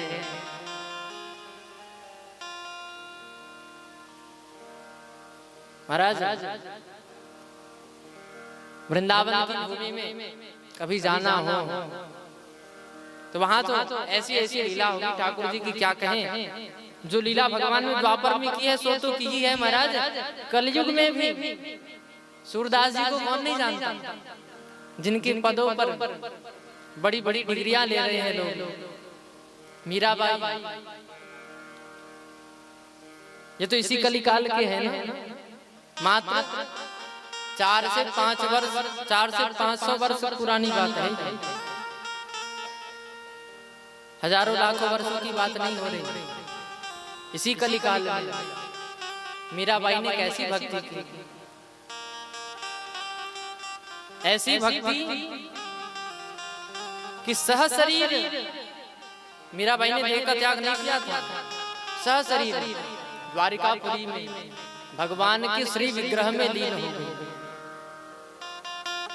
जब मीराबाई ने अपना अंतिम पद गाया तो इतनी विह्वल हो गई, और अंतिम पद गाते हुए ऐसा भाव प्रकट हो गया महाराज कि अब तो जैसे एक पल का भी विरह सहा नहीं जाएगा। और जब अपने भक्त की इस भाव को भगवान ने देखा है तो सहशरीर मीराबाई भगवान के ही श्री विग्रह में लीन हो गई। महाराज,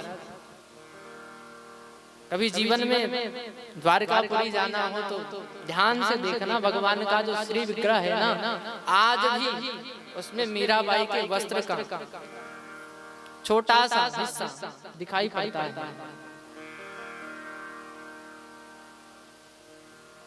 ऐसे एक से बढ़कर एक भक्त हुए हैं।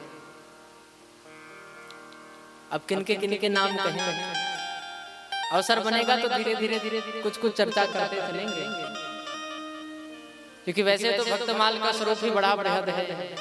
आजकल तो प्रायः कई जगहों में भक्तमाल की कथा भी होती है, और उसका भी एक अलग ही आनंद होता है महाराज।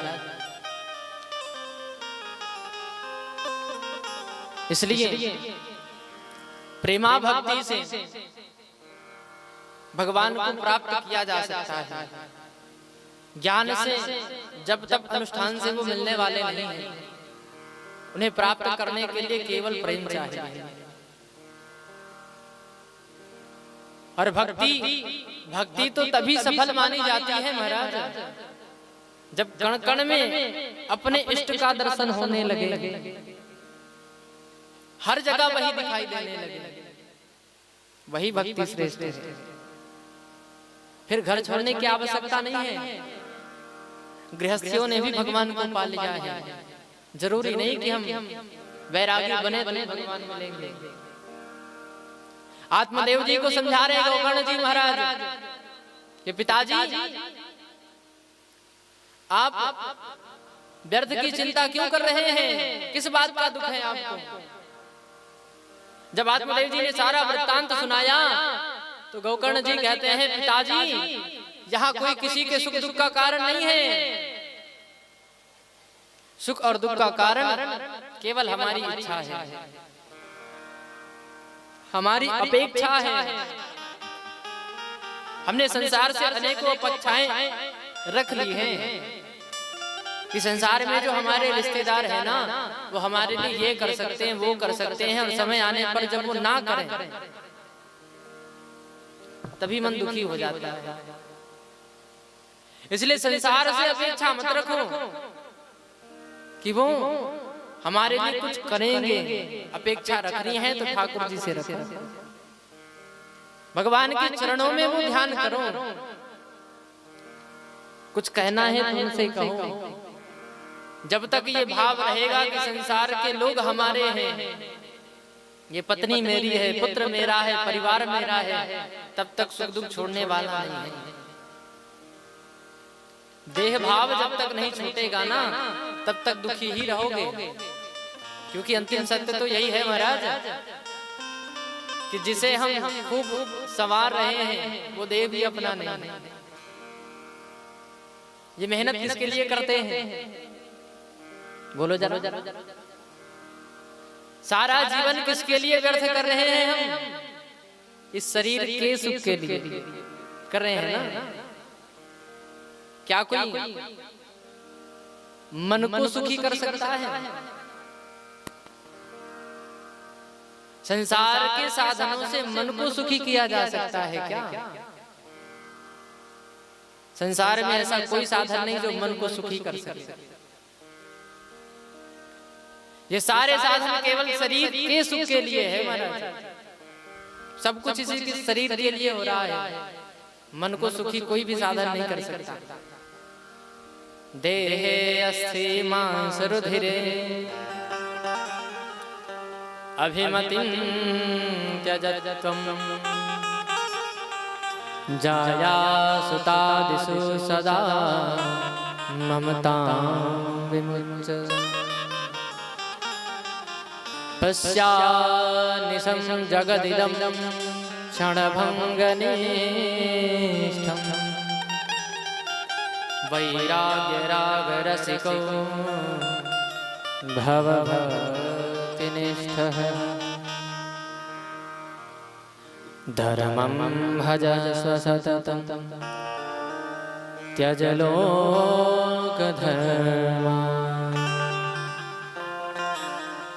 सेवस्व साधून् पुरुषान् जहि कामतृष्णा। हे पिताजी, ये देह किसका बना हुआ है? देह अस्थि मांस हृदय अभिमतिं त्यजत्वम्। ये देह हाड़ मांस का ही तो बना हुआ है, जो बाहर से दिखने में सुंदर है, अंदर से सुंदरता कुछ नहीं इसमें। महाराज केवल इसकी पैकिंग अच्छी है, अंदर कोई देख लेवे ना तो उसका फिर खाना भी मुश्किल हो जाएगा। ऐसी दुर्दशा है। ये चमड़ी बस इसका आवरण ही सुंदर है, अंदर कुछ सुंदर नहीं है इसमें।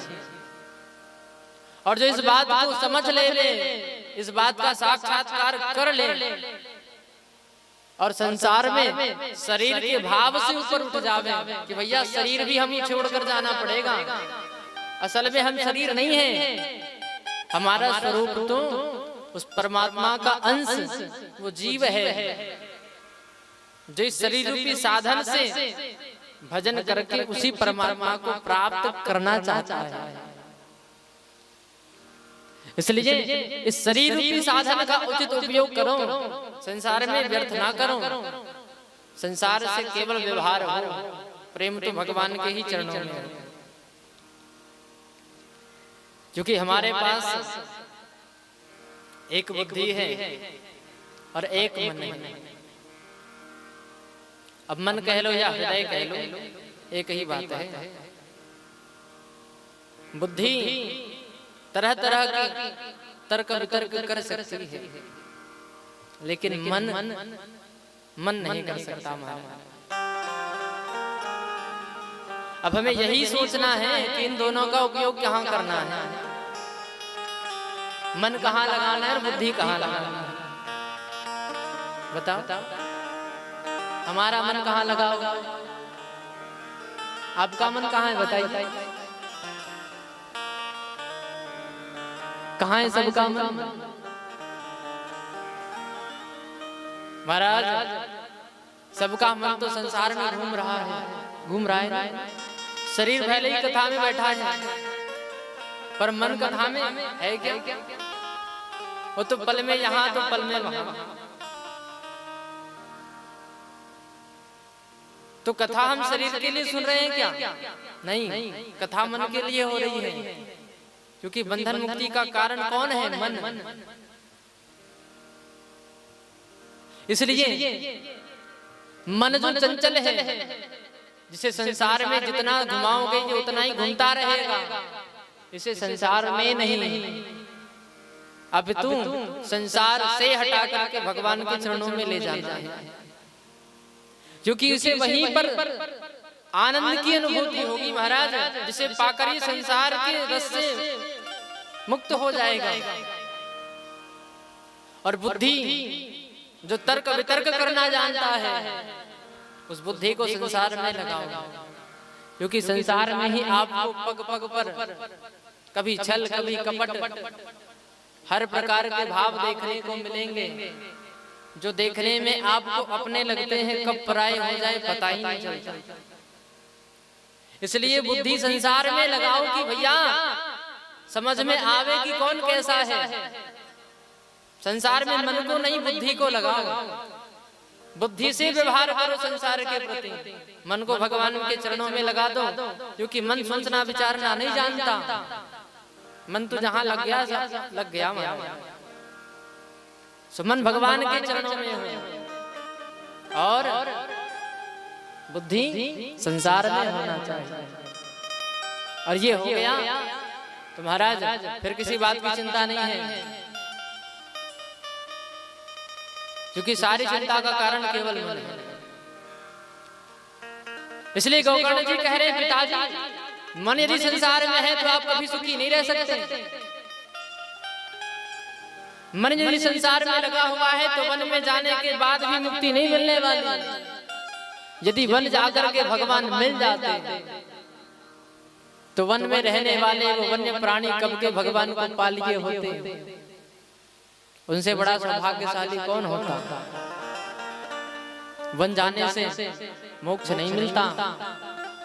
अब तो अपने मन से संसारिक भावों को दूर करना जरूरी है।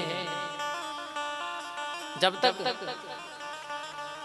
संसार से ऊपर उठ करके हम मन में भगवान का चिंतन नहीं करेंगे, वो मोक्ष हमें नहीं मिलने वाला। सुख दुख के भाव से मुक्त नहीं हो सकते। और गोकर्ण जी महाराज ने आज आत्मदेव जी को भागवत जी का सुंदर ज्ञानोपदेश किया है। भगवान की आनंदमयी इस कथा का उपदेश करते हुए उन्हें जीवन मुक्त कर दिया है।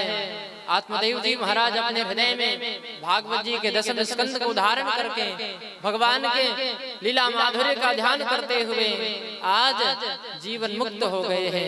बोले भक्त वत्सल भगवान की जय।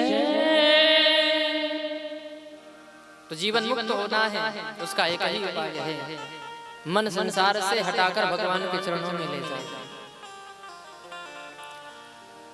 कहना तो सरल है पर करना बहुत कठिन है। एक बार में नहीं होगा, लेकिन हाँ कभी ना हो ऐसा भी नहीं। एक बार में नहीं होगा, लेकिन एक न एक दिन अवश्य होगा। प्रयास करते रहो करते रहो करते रहो। भगवान से निवेदन करो, हे प्रभु हमें सामर्थ्य नहीं तो क्या हुआ, आप तो सब कुछ कर सकते हो। हे बांके बिहारी गिरधारी हो प्यार तुम्हारे चरणों। बड़े भाव से दालू की सेवा करते हो।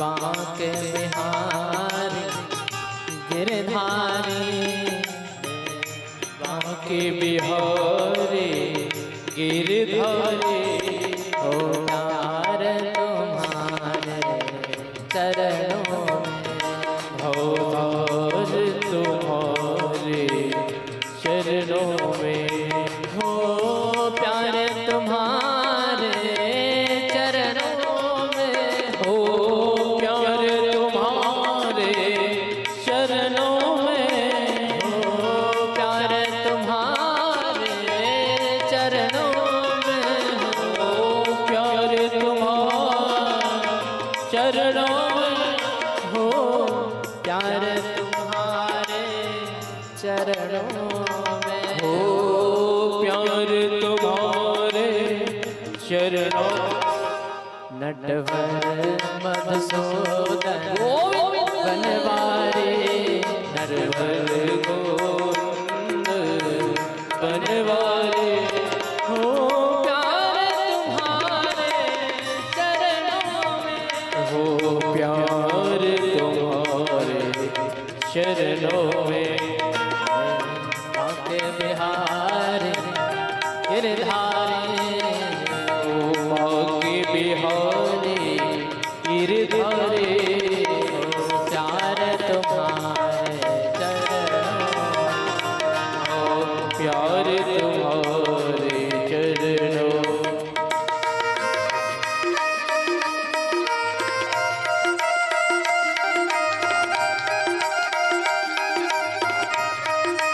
श्री राम है।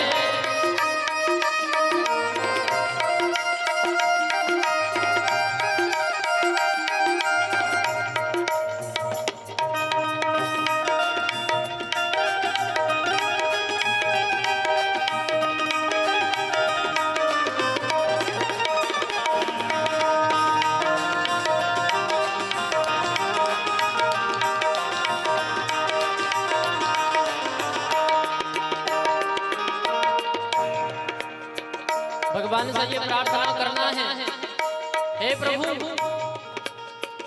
जो मन संसार में भटका हुआ है वो संसार में ना भटके, अब तू आपके चरणों में आ जावे, क्योंकि संसार में भटकते भटकते ना जाने कितना समय बीत गया है। मैं जग से ऊब चुका मोहन, मैं तो जग से ऊब चुका मोहन, मैं जग से ऊब चुका मोहन, मैं तो जग से ऊब चुका मोहन, सब जग को परख चुका मोहन, सब कर तुम पर चुका मैं, सब स्वार्थ के संसारी, सब स्वार्थ के संसारी, ओ प्यार तुम्हारे चरणों, ओ पार तुम्हारे चरणों। नटवर मधुसूदन बनवारी, नटवर मधुसूदन बनवारी, ओ प्यार तुम्हारे चरणों, भवतार तुम्हारे हाथों में।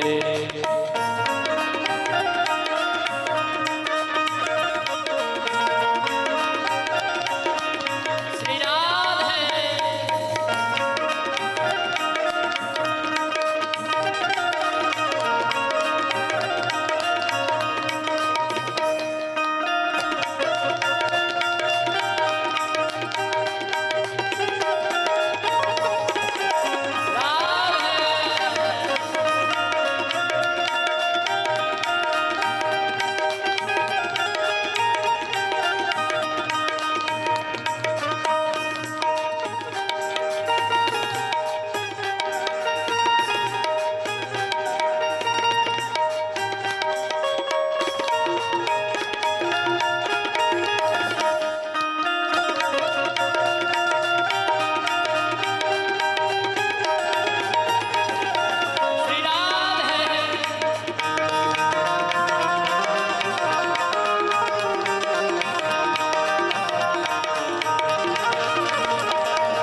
पापिया जापे नर नारी पापिया नर नारी पापिया जापे नर नारी पापिया जापे नर नारी हरि चरणों से जिनकी यारी शरण में जिनकी यारी।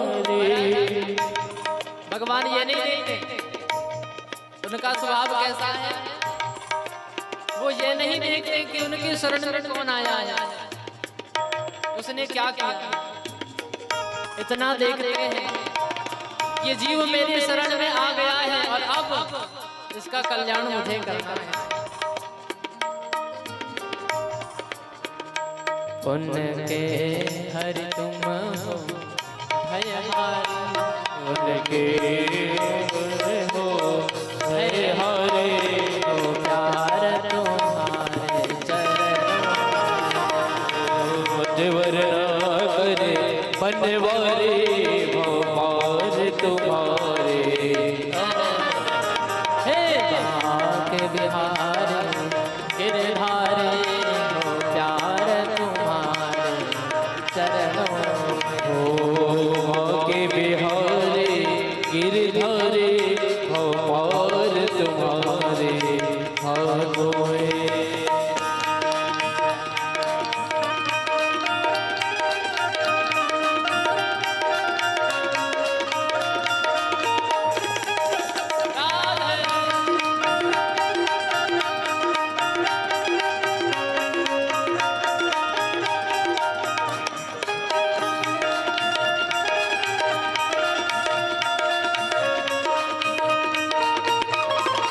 श्री राम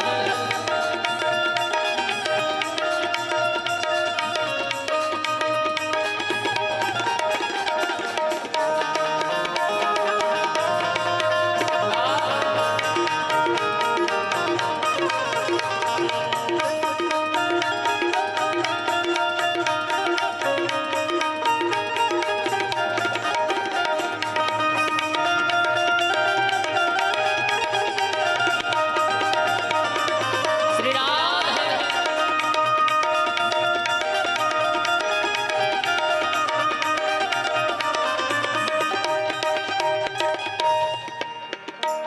मैं सुख में रहूं या दुख में रहूं, सुख में रहूं या दुख में रहूं। भगवान से क्या कहना है, हे प्रभु मैं चाहे जिस भी अवस्था में रहूं, क्योंकि ये तो संसार का प्रभाव है, आज सुख है तो कल दुख होगा, इसलिए मैं किसी भी अवस्था में रहूं, मैं सुख में रहूं या दुख में रहूं, मैं सुख में रहूं या दुख में रहूं। कांटों में रहूं फूलों में रहूं, कांटों में रहूं फूलों में रहूं। कहाँ भी रहूं, चाहे जिस अवस्था में जिस जगह में, हे प्रभु वन में घर में मैं जहाँ भी रहूं, वन में घर में मैं जहाँ भी रहूं। हो प्यार तुम्हारे चरणों में, हो पार तुम्हारे हाथों में। हो प्यार तुम्हारे चरणों में, हो पार तुम्हारे हे बांके बिहारी गिरधारी, हे बांके बिहारी गिरधारी। हो प्यार तुम्हारे चरणों में, हो पार तुम्हारे चरणों में। प्यार तुम्हारे चरणों में, हो पार तुम्हारे चरणों में। हो प्यार तुम्हारे चरणों में, हो प्यार तुम्हारे चरणों में। हो प्यार तुम्हारे चरणों में, हो प्यार तुम्हारे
राधे राधे।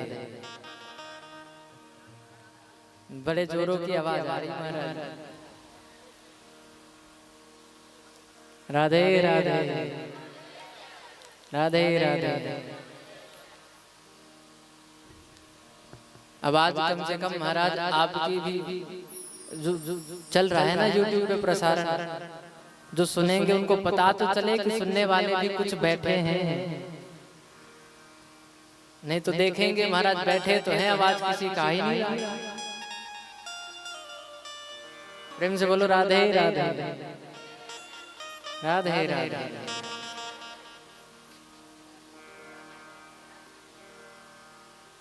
तो आज गोकर्ण जी महाराज के उपदेश से आत्मदेव जी का तो कल्याण हो गया, लेकिन धुंधली जिसने अपने पुत्र को कभी जीवन में उचित संस्कार ही नहीं दिया, अंत में उसका क्या हुआ कि धुंधकारी के द्वारा ही सताए जाने पर धुंधली अर्धरात्रि के समय घर छोड़कर के भाग गई और अंधकार में कुछ दिखा तो नहीं, सोई मार्ग में कुएं में गिर गई और फिर गोविंदाय नमो नमः हो गया महाराज।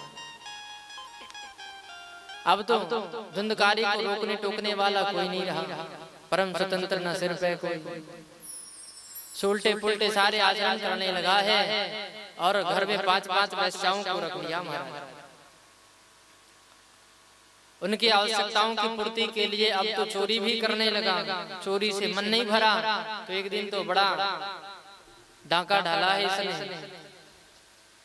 जिससे वैश्याओं को भी भय होने लगा कि कहीं इसके चक्कर में हम भी पकड़े ना जाएं। सो महाराज 5 वैश्याओं ने मिलकर उसकी हत्या कर दी और उसी के घर में गड्ढा खोदकर उसे गाड़ दिया। किसी को पता ही नहीं चला धुंधकारी का क्या हुआ। कुछ समय के बाद जब आत्मदेव जी और माता पिता दोनों तो रहे नहीं, गोकर्ण जी महाराज सबके लिए सभी तीर्थों में श्राद्ध किया करते हैं। तो एक दिन जब वो अपने घर पहुंचे तो देखा घर तो खंडहर हो चुका है, अर्धरात्रि का समय था। सो महाराज किसी और को कहां परेशान करने जाएंगे, विभाव लेकर अपने खंडहर हो चुके घर में ही प्रवेश किया और रात्रि बिताने के लिए जैसे ही बैठकर प्रभु का ध्यान करने लगे, उसी समय अनेकों आवाजें कानों पर पड़ने लगी। अलग अलग ध्वनियां जब कानों में पड़ी, कभी किसी जानवर के तो कभी किसी मनुष्य के रोने बिलखने की आवाजें। महाराज गोकर्ण जी का ध्यान जब भंग हुआ तो उन्होंने खड़े होकर के कहा, अरे कौन हो भैया, इस प्रकार से विलाप क्यों कर रहे हो, हमें तुमसे भय नहीं लगता। और जैसे ही महाराज गोकर्ण जी पूछ रहे हैं कि तुम कौन हो, तब वहीं प्रेत योनि में जो धुंधकारी घर में ही भटक रहा था प्रकट हुआ है। जब गोकर्ण जी ने पूछा कि तुम कौन हो, तो धुंधकारी कहता है, अहम भ्राता त्वदीयोऽस्मि धुंधकारीति नामतः स्वकीयेनैव दोषेण ब्रह्मत्वं नाशितं मया। वो प्रेत योनि में धुंधकारी कहने लगा, भैया मैं आपका ही भाई हूँ धुंधकारी। अच्छा, बड़ा अचरज हुआ गोकर्ण जी को। वो कहने लगे, अरे तेरे नाम से मैंने इतने सारे श्राद्ध किए, इतना तर्पण किया, फिर भी तुम प्रेत के प्रेत बने फिर रहे हो। धुंधकारी कहने लगा, भैया मैं छोटा मोटा पापी थोड़ी हूँ जो मुक्त हो जाऊं। गोकर्ण जी कहने लगे, फिर भी अरे हमने सुना है शास्त्रों में गया श्राद्ध की बड़ी महिमा है। हमने तो वहां भी तुम्हारे नाम से श्राद्ध किया, फिर भी तुम्हारा कल्याण नहीं हुआ। तो धुंधकारी कहता है भैया कोई साधारण पापी हो तो वो वहां तर जाए, लेकिन मैंने कौन सा ऐसा अपराध नहीं किया है। एक तो उच्च कुल में ब्राह्मण के यहाँ मेरा भरण पोषण हुआ, जन्म लेकर मैं आया, फिर भी हर काम मैंने विपरीत किए हैं, हर एक दुष्कर्म किया है, इसलिए मेरा पाप नहीं महापाप है। मैं पापी नहीं, मैं तो महापापी हूँ। एक नहीं अब तू 100 बार भी यदि मेरे लिए आप गया श्राद्ध करो तो भी मेरी मुक्ति नहीं होने वाली। गया श्राद्ध सतेनापि मुक्तिर्मेना भविष्यति। 100 बार भी गया श्राद्ध करो तो मेरी मुक्ति नहीं होगी, फिर मुक्ति कैसे होगी। गोकर्ण जी ने कहा चिंता मत करो, हम उपाय करेंगे। प्रातः काल होते ही सारे नगरवासियों से जो विद्वान ब्राह्मण थे सबसे चर्चा की, पर कहीं कोई निष्कर्ष नहीं मिला। भैया कोई जीवित हो तो उसके कल्याण के लिए जजमान बना के कुछ करावे, अब जो है ही नहीं उसके लिए क्या करें। और श्राद्ध तर्पण से तो कुछ हो नहीं रहा, फिर क्या करेंगे। तो किसी को कुछ समझ में नहीं आया। तब गोकर्ण जी महाराज ने सूर्यदेव का आवाहन किया है और सूर्यदेव से प्रार्थना की, हे प्रभु अब आप ही हमारा मार्गदर्शन कीजिए, आप ही हमारे जीवन के इस अंधकार को दूर करिए। तो भगवान सूर्य नारायण ने ही उपदेश किया है, श्रीमद् भागवतानुमुक्ति सप्ताहवाचनम कुरु। हे गोकर्ण, यदि तुम धुंधकारी की मुक्ति चाहते हो तो भागवत कथा का आयोजन करो, क्योंकि इस कथा के श्रवण मात्र से ही अधम से अधम गति में गया हुआ जीव भी मोक्ष को प्राप्त कर जाता है। ये कोई साधारण उपाय नहीं है, इसके द्वारा सबका कल्याण हो सकता है। और तब महाराज गोकर्ण जी ने धुंधकारी के निमित्त कथा की, जहां धुंधकारी प्रेत योनि में एक बांस के अंदर बैठ करके कथा सुनता है। सप्त ग्रंथि का वह बांस जैसे जैसे धुंधकारी कथा सुनता रहा, दिन बीतते गए, ग्रंथि फटती रही।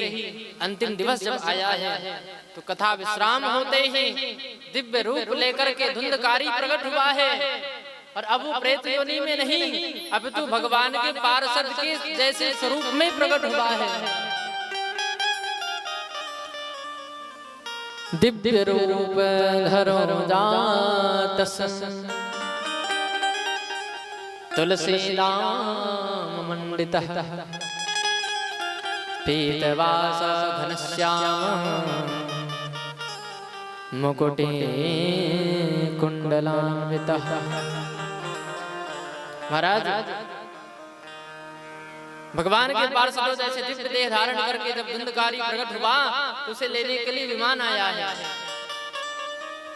और विमान में बैठकर जैसे ही वो जाने को हुआ, श्री गोकर्ण जी ने पूछा, रे भैया कौन हो तुम जो यहाँ प्रकट होकर के यहाँ से जा रहे हो।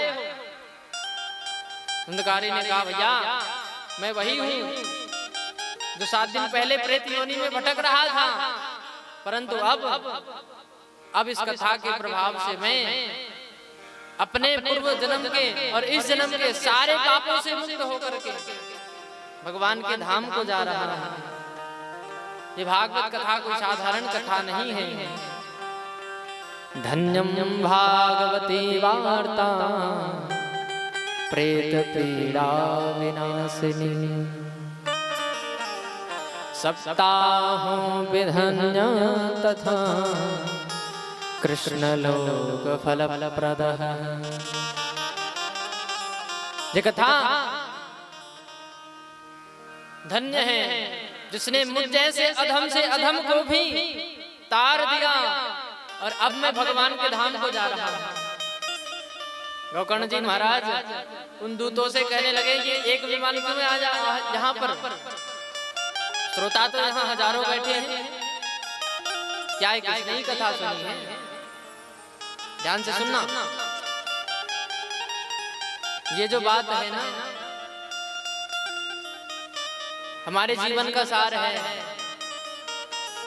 कि बार बार हम कथा सुनते तो हैं पर हमें कथा का उचित फल क्यों नहीं मिलता।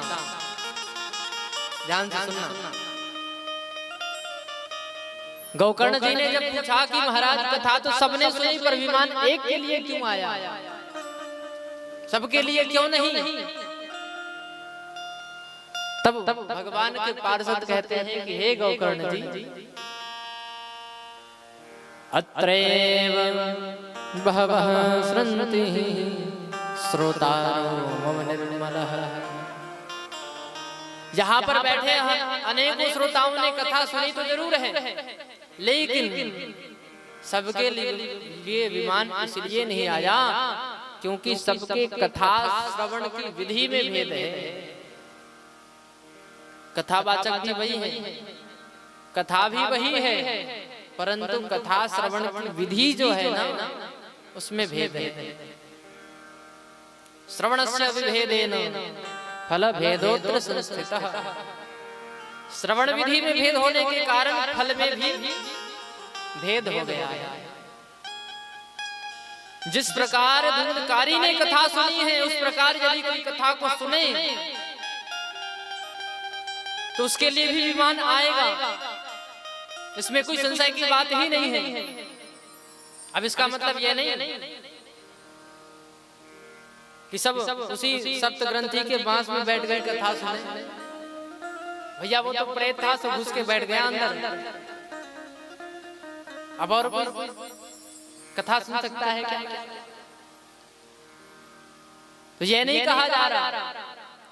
अब तो यहाँ पर कहने का अभिप्राय ये है कि धुंधकारी एक जगह पर एक आसन बैठकर कथा सुनता था, वो इधर उधर नहीं होता था। एक आसन, एक बार कथा आरंभ हुई तो कथा विश्राम होते तक वो हिलता नहीं था। और कथा श्रवण की सबसे पहली विधि यही है, एक आसन बैठना। जब सुखदेव जी ने राजा परीक्षित को कथा सुनाना आरंभ किया तो सबसे पहले यही बात कही कि जीतासनो जितश्वासो जीत संगो जितेंद्रियः। सबसे पहले अपना आसन जीतना जरूरी है, एक आसन बैठना सीखो। इसलिए जरूरी नहीं कि जब हम कथा में आवे तो ही बैठे, घर में ही शुरू कर दो महाराज अभ्यास। घर में भी कभी टीवी पे या मोबाइल पे कथा सुनो तो एक आसन बैठने का प्रयास करो, इधर उधर होना ना पड़े। एक आसन होकर के धुंधकारी ने कथा सुनी, और केवल सुनी ही नहीं, सुनने से मोक्ष नहीं मिलने वाला। धुंधकारी मुक्त इसलिए हो गया क्योंकि वो रात्रि भर दिन भर जो कथा वो सुनता था ना उसका चिंतन करता था, और रात्रि भर जब वो कथा का चिंतन करता था तो उसके किए गए सारे पाप कर्म उस चिंतन से समाप्त हो जाते थे। क्योंकि जिस प्रकार मैले कुचैले कपड़े में केवल डिटर्जेंट डालना जरूरी नहीं है, उसे डालने के बाद रगड़ना भी जरूरी है ना। ऐसे ही कथा सुनने से लाभ नहीं होगा महाराज, कथा का चिंतन करने से लाभ होगा कि आज हमने ये कथा सुनी है, आज ये भाव प्रकट हुआ था। उस कथा का जब हम आत्मचिंतन करेंगे तो हमारे मन का जो गठरी बंधा हुआ है अभी का नहीं, न जाने कितने जन्मों का हिसाब किताब शेष है, तभी तो आए हैं ना। तो जन्म जन्मांतर के जो पाप पुण्य की गठरियां बंधी हुई हैं वो कब छूटेंगी? जब कथा का चिंतन होगा, और कथा का चिंतन करने से ही जीव जीवन मुक्त हो जाता है, मृत्यु आवश्यक नहीं रह जाती। ये तो एक साधारण क्रिया है महाराज की जन्म लिया है तो मरना पड़ेगा, लेकिन मुक्ति तो जीवन रहते रहते भी प्राप्त की जा सकती है।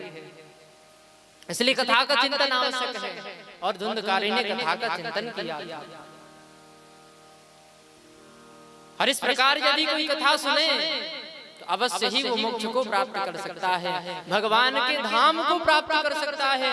इस कथा में क्या नहीं प्राप्त कर सकता वो।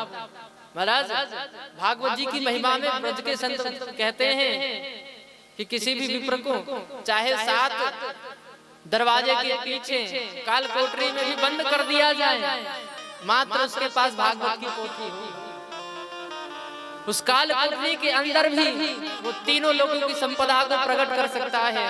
ये भागवत जी की महिमा है।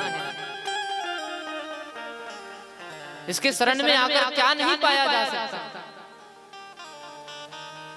कोई भी इच्छा, कोई भी कामना यहाँ पर बड़ी नहीं है, सब कुछ पाया जा सकता है। ये कल्प वृक्ष है। और इस प्रकार जब भाव गोकर्ण जी को पता चला तो तुरंत उन्होंने दूसरी बार कथा का आयोजन किया महाराज, और सारे श्रोताओं ने बड़े भाव से कथा का श्रवण पान किया। और दिन भर कथा सुनते, रात्रि भर कथा का चिंतन करते। जैसे ही कथा का विश्राम हुआ तब तो महाराज स्वयं भगवान श्री कृष्ण प्रकट हुए हैं, गोकर्ण जी को हृदय से लगा लिया है। और सारे श्रोताओं के लिए तो विमानों की लाइन लग गई है। व्यास जी लिख रहे हैं, अयोध्यावासिनः पूर्वं यथा रामेण संगता तथा कृष्णेन ते गोलोकम यो विदुर्लभा। जिस प्रकार भगवान राम जी अपने संग में अयोध्या वासियों को साकेत लेकर के गए हैं ना, ऐसे ही भगवान कृष्ण स्वयं प्रकट होकर के सारे श्रोताओं को गोलोक धाम ले गए हैं। बोले भक्तवत्सल भगवान की जय। ये भागवत की महिमा है महाराज। सूत जी के मुख से भागवत की ऐसी मधुर विशेषता जान करके शौनक आदि ऋषियों ने प्रश्न पूछा, हे महाराज इस कथा की श्रवण की विधि नियम क्या है? अब तक तो हमने केवल महत्व सुना है, अब तो कथा शुरू होने वाली है, तो कथा सुनने से पहले विधि नियम जानना जरूरी है। क्योंकि बिना विधि के किया गया कोई भी काम सफल नहीं होता, इसलिए विधि जरूरी है। श्रोता के लिए भी नियम है, वक्ता के लिए भी नियम है। तो सबसे पहली बात आती है कि कथा का जब आयोजन हो तो महाराज आयोजन होगा, कई सारी व्यवस्थाएं होंगी, तो सबसे पहली आवश्यकता किसकी है? धन, है ना? धन के बिना तो कुछ हो ही नहीं सकता। तो धन कितना लगेगा? जब कथा का आयोजन होगा तो धन कितना लगेगा?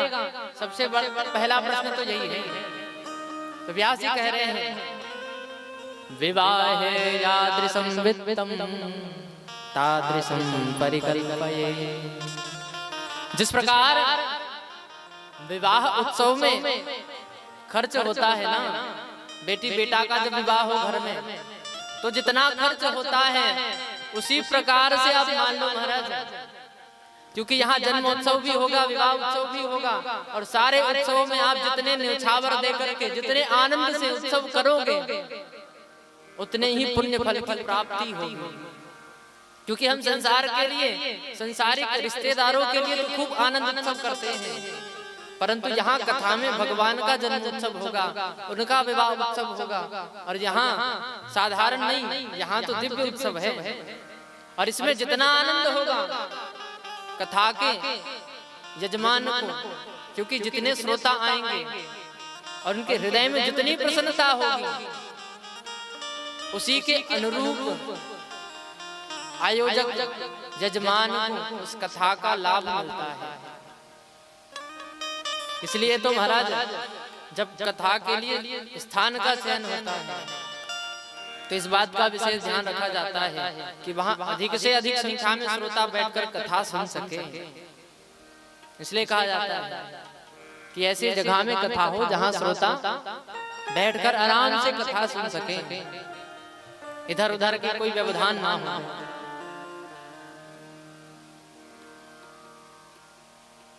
और जहां तक श्रोता वक्ता की बात है तो महाराज जब सब व्यवस्था हो जाए, सुंदर पंडाल भी बन जाए, मंच की भी व्यवस्था हो जाए, तब अब कथा कौन सुनावे, तो व्यास का चयन कैसे करें, व्यास कैसा होना चाहिए। तो व्यास जी ने बड़े भाव से लिखा है, विरक्तो वैष्णवो विप्रो वेद शास्त्र विशुद्ध कृत दृष्टांत कुशलो धीरो वक्ता कार्यों निष्पृह। भगवान की कथा जो सुनावे वो वक्ता कैसा हो। एक तो महाराज जैसे सुखदेव जी रहे परम विरक्त, जो जन्म लेते ही संसार में आए थे जरूर, पर संसार के भाव एक भी उनके अंदर रहे नहीं। जन्म लेते ही घर छोड़कर जो निकल पड़े हैं ऐसे परम विरक्त श्री सुखदेव जी महाराज। लेकिन सुखदेव जी के समान वक्ता ना तो कभी हुआ ना कभी हो सकेगा, इसलिए हो सके तो वक्ता विरक्त हो। और विरक्तों की कोई जाति वर्ण नहीं होता महाराज। जिसने सब कुछ छोड़ दिया, केवल ठाकुर ही उनके हैं, ऐसे विरक्त भक्त जिनके हृदय में केवल भगवत प्रीति ही हो, क्योंकि जो स्वयं रस में डूबा हुआ है वही आपको रस में डुबा सकता है। अब जलेबी का स्वाद तो वही बताएगा ना जिसने जलेबी खाई, जिसने खाया ही वो क्या बताएगा महाराज कि वो कैसा है। मीठा है तो जरूर, पर मिठास है कैसा। इसलिए जो स्वयं भगवत प्रेम में भगवत भक्ति में लीन हो वही भगवत भक्ति में हमें भी लीन कर सकता है। वैसे विरक्त भक्त के मुख से यदि कथा सुनने को मिल जावे फिर तो महाराज सोने में सुहागा है। और ऐसा भी यदि संभव ना हो तो कम से कम वैष्णव हो। वैष्णव कौन है?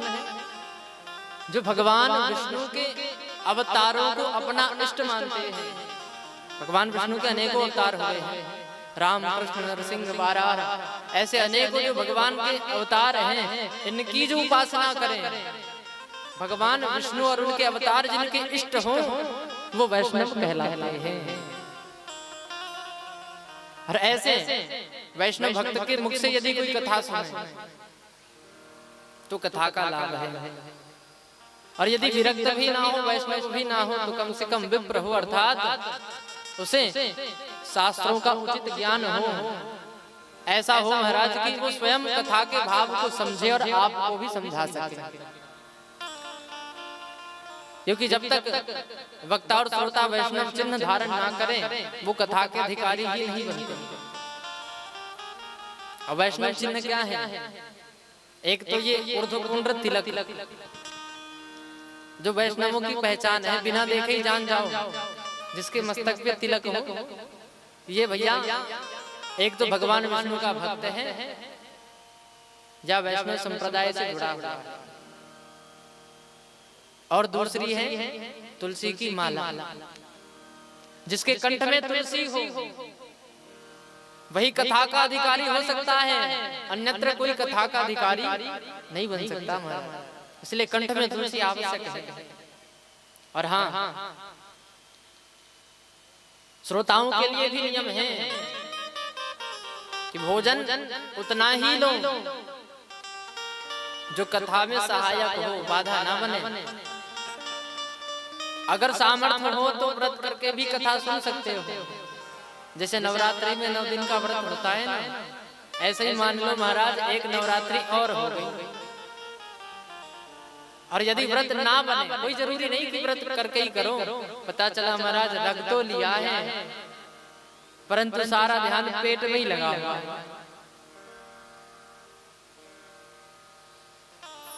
तो इसलिए भूखे रह के भी कथा सुनने की आवश्यकता नहीं है। व्यास जी ने कह दिया भोजनम तो वरम मन्ये कथा श्रवण कारकम नोपवासो वरः प्रोक्तम कथा विघ्न करो यदि। इसलिए भोजन इतना ही लो जो हमारे शरीर को ऊर्जा से परिपूर्ण करे, इतना कि हम भगवान का भजन कर सके, कथा सुन सके, कथा में विघ्न ना हो।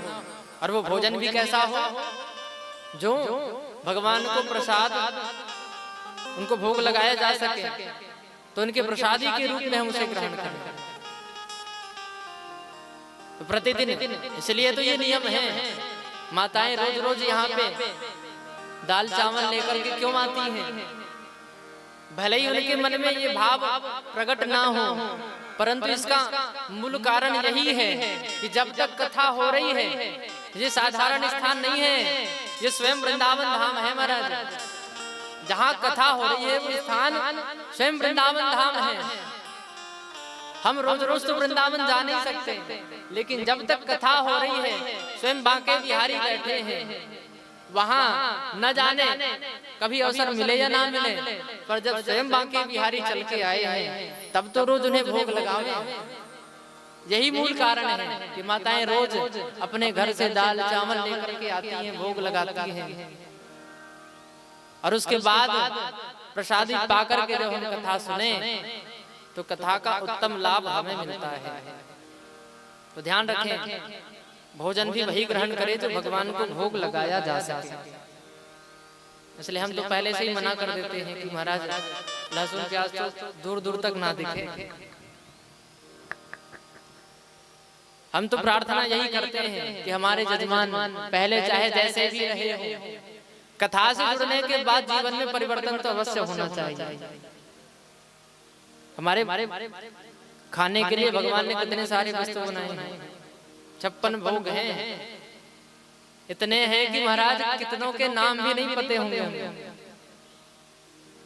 और फिर भी उन सबको छोड़ के हम कहाँ कहाँ भटक रहे हैं। तो इधर उधर मन जो भटक रहा है उसे सही मार्ग पे लाना है। जो हमारे लिए भक्ष है उसी का पूजन करो, अभक्ष वस्तुओं का हमें भक्षण नहीं करना चाहिए। इसलिए शुद्ध सात्विक आहार हमारा, क्योंकि आहार ही वैचारिक शुद्धता को प्रकट करता है। जिसका आहार शुद्ध नहीं, उसका विचार शुद्ध नहीं हो सकता। इसलिए आहार सात्विक हो। और एक और बात, कथा सुनने कैसे बैठे, कैसे सुने? अब ध्यान से सुनना। अब तक मैं देख रहा हूँ सब इधर उधर को कर रहे हैं, कोई इधर हो रहा है, कोई इधर हो रहा है, पर अब ध्यान से सुनना। अब तक चाहे जैसे भी किया हो, पर अब भूल नहीं होना चाहिए। भागवत जी में वर्णन है कि जब कथा सुनने आप बैठे तो यदि संभव हो तो सिद्धासन, सीधे सावधान की मुद्रा में बैठ कर कथा सुनो। यदि संभव नहीं है तो सुखासन में बैठ है ना, पालती लगा करके सुखासन में बैठ। अब यदि शरीर स्वस्थ नहीं है और सुखासन में भी बैठा नहीं जाता, अर्थात जमीन में बैठ ही नहीं सकते, तो संकोच ना करो, आप कुर्सी पे बैठ के भी कथा सुन सकते हो। क्योंकि भाई शरीर की साधन ही ठीक नहीं है, तो साधन के अनुसार भी कथा सुनी जा सकती है। आप कुर्सी पे बैठ के कथा सुनो, कोई दोष नहीं है। यदि कुर्सी पे बैठा भी नहीं जाता, आप बैठ भी नहीं सकते, तो यदि कोई खाट पे लेटे हुए भी कथा सुने तो भी कोई दोष नहीं है। लेकिन कथा पंडाल में आकर के आप बैठे हुए महाराज ये दोनों घुटने उठाकर ऐसे यदि दोनों हाथ बांध के बैठ गए तो बड़ी समस्या है। क्यों? क्योंकि ये जो आसन है ना, दोनों घुटने बांध के बैठना, इसे दरिद्र आसन कहा गया। इसलिए दोनों घुटने कभी एक साथ उठा के दोनों हाथ बांध के मत बैठना, क्योंकि महाराज ऐसी अवस्था में यदि स्वयं देवताओं के राजा इंद्र भी कथा सुने, स्वयं कुबेर भी कथा सुने ना, तो वो भी दरिद्र हो जाए। हम मनुष्यों को कौन कहे? इसलिए दरिद्रासन में बैठकर कथा कभी नहीं सुननी चाहिए। तकलीफ हो रही तो एक घुटना उठा लो एक बार में, फिर इसे बिठा करके दूसरा उठा लो। अभ्यास से ही सफलता मिलती है। एक दिन ऐसा भी आएगा जब इधर उधर करने की आवश्यकता ही नहीं होगी। एक आसन बैठकर आप कथा सुन सकोगे, लेकिन अभ्यास जरूरी है। पहले 5 मिनट होगा, फिर 10 मिनट होगा, 15 मिनट होगा। ऐसा करते करते प्रतिदिन कम से कम घर में 1-8 घंटे का तो अभ्यास हो कि हम एक आसन बैठ सके। जब भी अवसर मिले, सुबह हो, शाम हो, रात्रि को हो, और बैठे बैठे करना क्या है, बस भगवान का नाम लेना है, बस कुछ नहीं करना। मन में भाव जो भी आए, जरूरी नहीं है कई बार में मन लग जाए भजन में। जो भी भाव आए भाव चलने दो, क्योंकि जितने भी पाप कर्म हमने किए हैं ना, अभी जब पहले उन पापों के प्रभाव से मन में कई प्रकार के दुर्विचार आएंगे, लेकिन उन विचारों से प्रभावित नहीं होना है। विचार चलने दो, पर नाम रुकना नहीं चाहिए, क्योंकि वो नाम ही विचार को एक दिन पवित्र कर देंगे। नाम जपने का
बोले भक्तवत्सल भगवान की जय।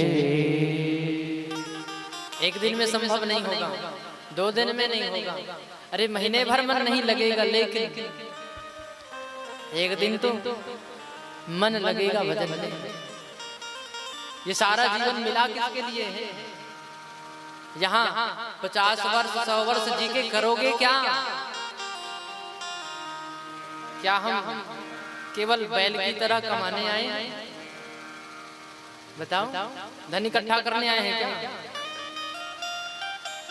ले जाना होता तब तो ठीक है हमारा, पर देखते ही आ रहे, कोई लेके जा ही नहीं पा रहा, सबको छोड़ना ही पड़ता है यहाँ पे। मैं ये नहीं कहता कि आप कमाओ मत, संग्रह मत करो, लेकिन उतना जितने में अपना भरण पोषण हो जाए, अपने परिजनों का भरण पोषण हो जाए। अधिक के चक्कर में सारा जीवन गवा दिया, तो जीवन भर जो हम करते हैं ना महाराज, अंतिम समय में भी उसी का ध्यान रहता है। जैसा जीवन भर व्यवहार करोगे, अंतिम समय में भी वही होगा। इसलिए भजन की कोई आयु नहीं है, कभी भी किया जा सकता है। और हमारे जीवन का अंतिम लक्ष्य यही है कि अंतिम समय में भगवान का नाम निकल जाए, बस। इसलिए हम दिन रात कथा सुनते हैं, और कथा का सार भी यही है कि भगवान का भजन जो करते रहोगे, भजन धीरे धीरे।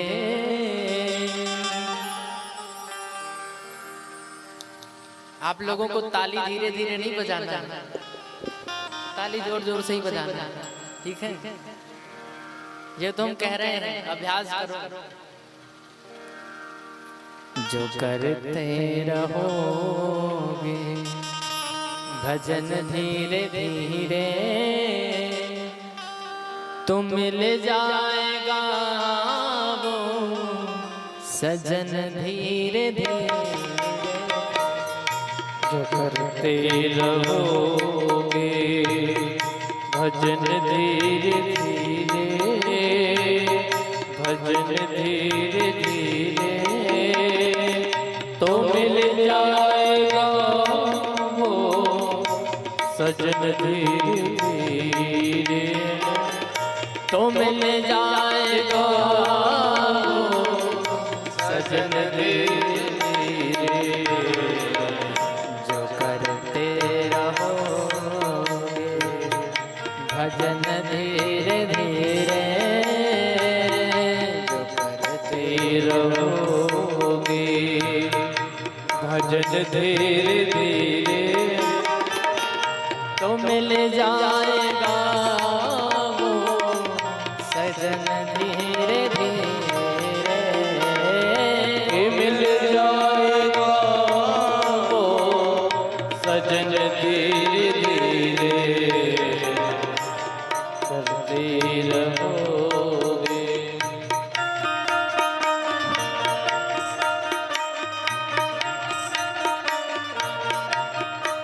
राधे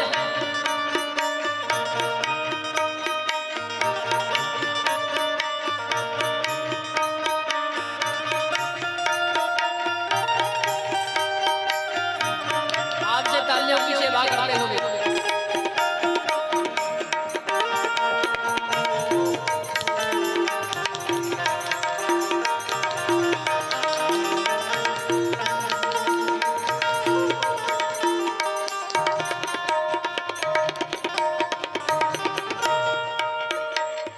चाहते हो कि एक दिन हमें भगवान प्रत्यक्ष रूप से मिल जाए। आज हम जिस विग्रह की पूजा कर रहे हैं ना, उस विग्रह से भगवान हमें साक्षात मिल जावे, तो सोचना कोई असंभव बात नहीं है। ये पंक्ति यही कह रही है, अगर उनसे मिलने की दिल में तमन्ना, अगर उनसे मिलने की दिल में तमन्ना, अगर उनसे मिलने की दिल में तमन्ना, अगर उनसे मिलने की दिल में तमन्ना, दिल में तमन्ना, दिल में तमन्ना, दिल में तमन्ना, तो दिल में तमन्ना, चाहते हो कि वो हमें मिल जावे, तो क्या करना पड़ेगा? निर्मल मन जन सो मोहि पावा, मोहि कपट छल चित्र न भावा। भगवान कह रहे हैं मुझे पाना है तो क्या करना पड़ेगा? करो शुद्ध अंतः करण धीरे धीरे, करो शुद्ध अंत करण धीरे धीरे, तो मिल जाएगा वो सजन धीरे धीरे, तो मिल जाएगा सजन धीरे धीरे, करते रहोगे भजन धीरे धीरे, जो करते रहोगे भजन धीरे धीरे, तो मिल जाएगा वो सजन धीरे धीरे, तो मिल जाएगा सजन धीरे धीरे, करते रहो।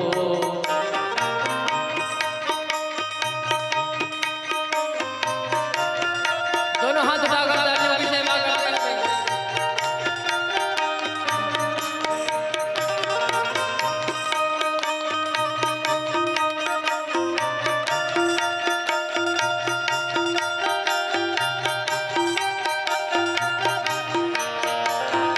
श्री राधे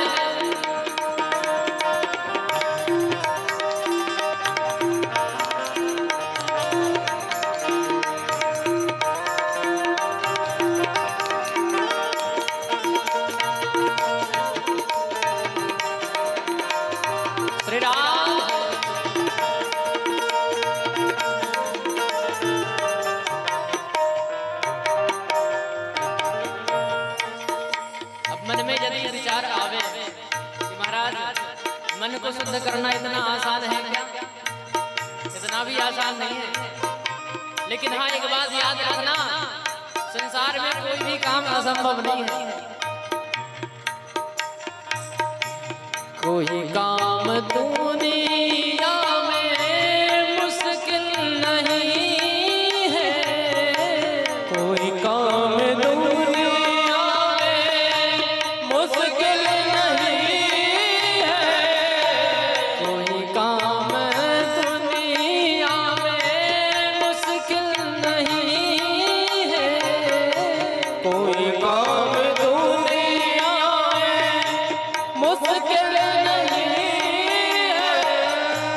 मुश्किल नहीं है, मुश्किल नहीं, मुश्किल नहीं है, मुश्किल नहीं। महाराज जो गोस्वामी जी ने लिखा है कि कवन सो काज कठिन जग माही, जो नहीं होए तांत तुम पाही। ये बात हनुमान जी के लिए नहीं कही उन्होंने, ये बात हमसे कह रहे हैं वो कि हम कौन है, उस परमात्मा के अंश हैं जो सारा संसार चला रहा है। क्या उसके अंश हम में इतना सामर्थ्य नहीं कि हम कुछ ना कर सके? कौन सा काम मुश्किल है जो हम कर ना सके? लेकिन उसके लिए प्रयास करना पड़ेगा। हाँ, करते रहोगे जतन धीरे धीरे,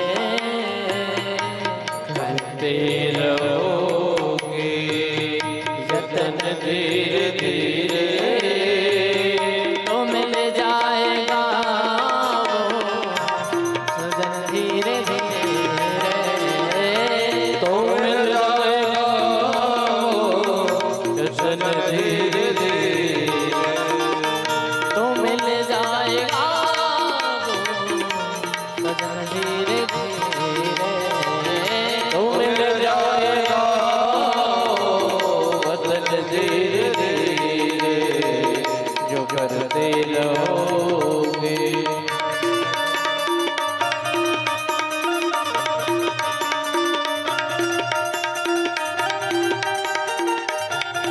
श्री राम।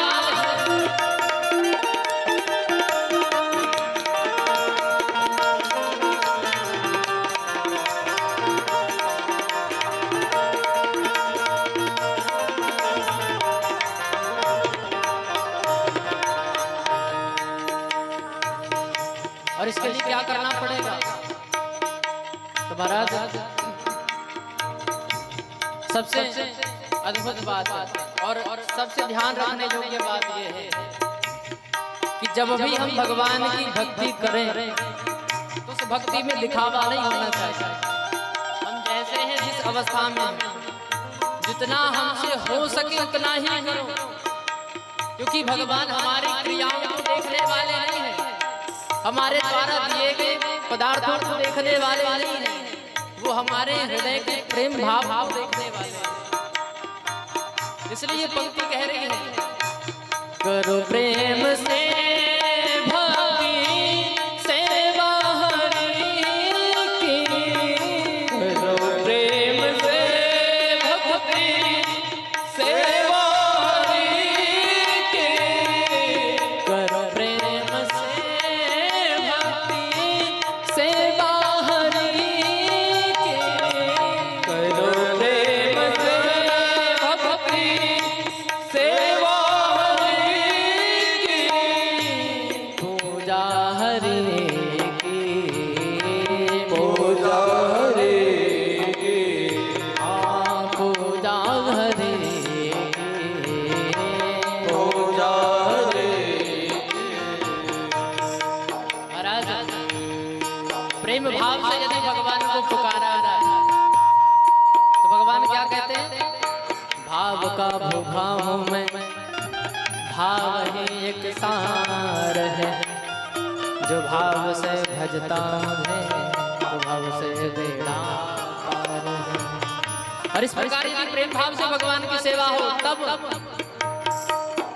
हाँ, जो करते रहोगे जतन धीरे धीरे, जो करते रहोगे जतन धीरे धीरे, तो मिल जाएगा वो सजन धीरे धीरे, तो मिल जाएगा वो सजन धीरे धीरे, तो मिल जाएगा वो सजन धीरे धीरे, मिल जाएगा वो सजन धीरे धीरे, जो करते रहोगे भजन धीरे धीरे, करते रहोगे भजन धीरे धीरे, तो मिल जाएगा सजन धीरे धीरे, तो मिल जाएगा सजन धीरे धीरे, तो मिल जाएगा सजन धीरे धीरे, तो मिल जाएगा सजन धीरे धीरे, तो मिल जाएगा सजन धीरे धीरे। बोलो भक्त वत्सल भगवान की जय। राधे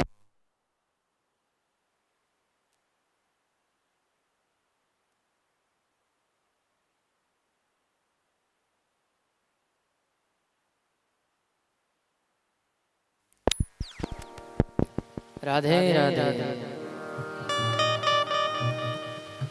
इधर से तो थोड़ी आवाज आई भी महाराज, इधर से तो कुछ भी नहीं आ रहा। क्यों? उपवास चल रहा है क्या मंगलवार का? अब उपवास हो तो महाराज कुछ नहीं कहेंगे, और जब खा पी के आए हो तो कुछ तो सबूत दो। एक तो वैसे ही महाराज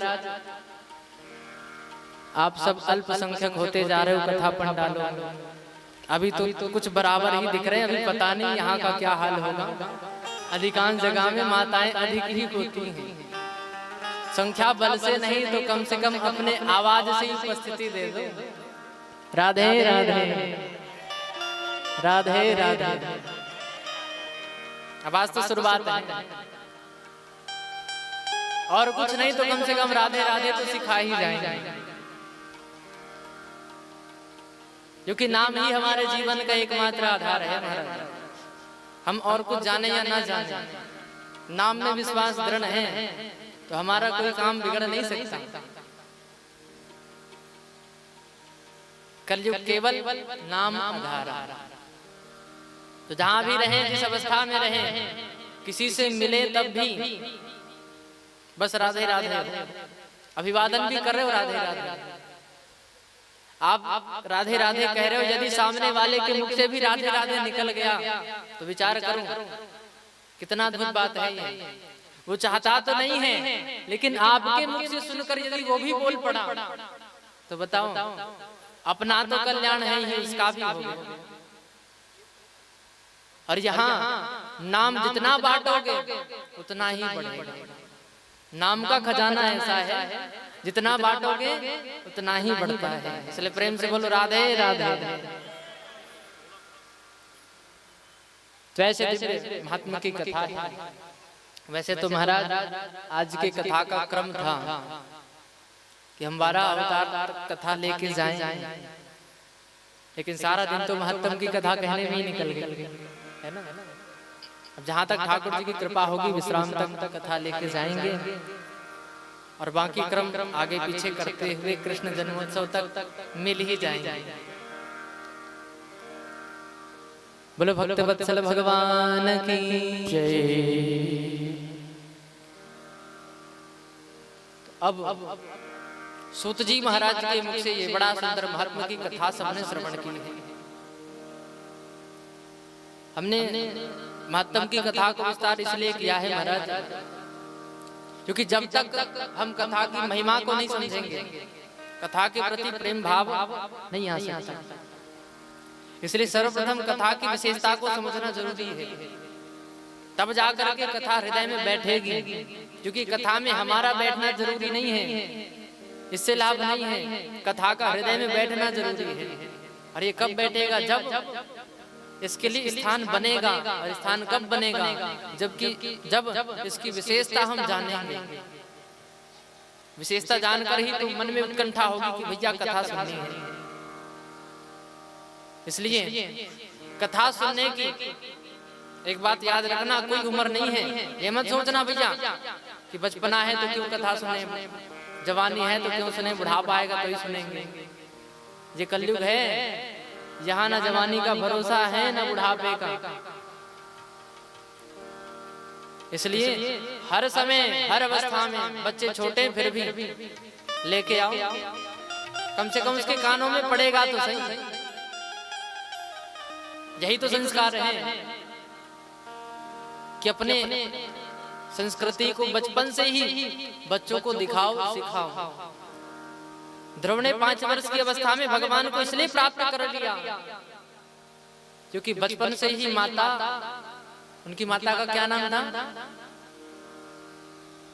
ध्रुव जी की माता का नाम जोर से बोलो, क्या नाम था?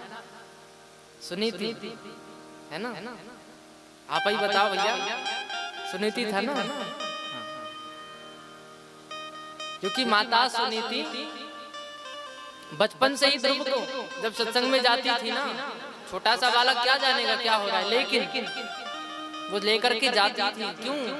क्योंकि भले ही वो सुन ना सके, समझ ना सके, परंतु उस स्थान की महिमा, जहाँ पर सत्संग हो रहा है, वहाँ जो ऊर्जा है वो जब अंदर प्रवेश करती है ना, तो हमारे अंदर के नकारात्मक भावों को अपने आप नष्ट करती जाती है और हृदय में आध्यात्मिक ऊर्जा का संचार होता है। और जब आध्यात्मिक ऊर्जा परिपूर्ण हो तो महाराज मन दूसरे कामों में लगता ही नहीं। इसलिए तो ध्रुव ने 5 वर्ष की अवस्था में भगवान को पा लिया। इसलिए कथा सुनने की कोई आयु नहीं है, हर समय सुनो, जब भी अवसर मिल जाए बार बार सुनो। ये मत सोचो कि भैया आप तो सुन लिया फिर बाद में क्यों सुने। आजकल ऐसा ही हो गया ना, गांव गांव में कथा होने लगी, एक ही गांव में 4 बार 5 बार होने लगी है।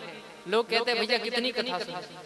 वो ये नहीं सोचते कि हमारा कितना सौभाग्य है जो अपने ही गांव में एक ही बार में 4 बार 5 बार कथा सुनने को मिल रही है। इस अवसर को लोग नकारात्मक दृष्टिकोण से देखने लगते हैं कि बार बार कितना सुने, वही तो हो रहा है। जबकि जीवन की सार्थकता इसी में है। आप जीवन में कितनी ऊंचाइयां पालो, सब कुछ धरा का धरा रह जाएगा जब मृत्यु आएगी। क्या हिसाब किताब दोगे वहां जाकर कि क्या किया मैंने? ये कहोगे कि हम महाराज पढ़ लिख के कलेक्टर बन गए थे, हैं? वहां कोई रियायत नहीं मिलने वाली।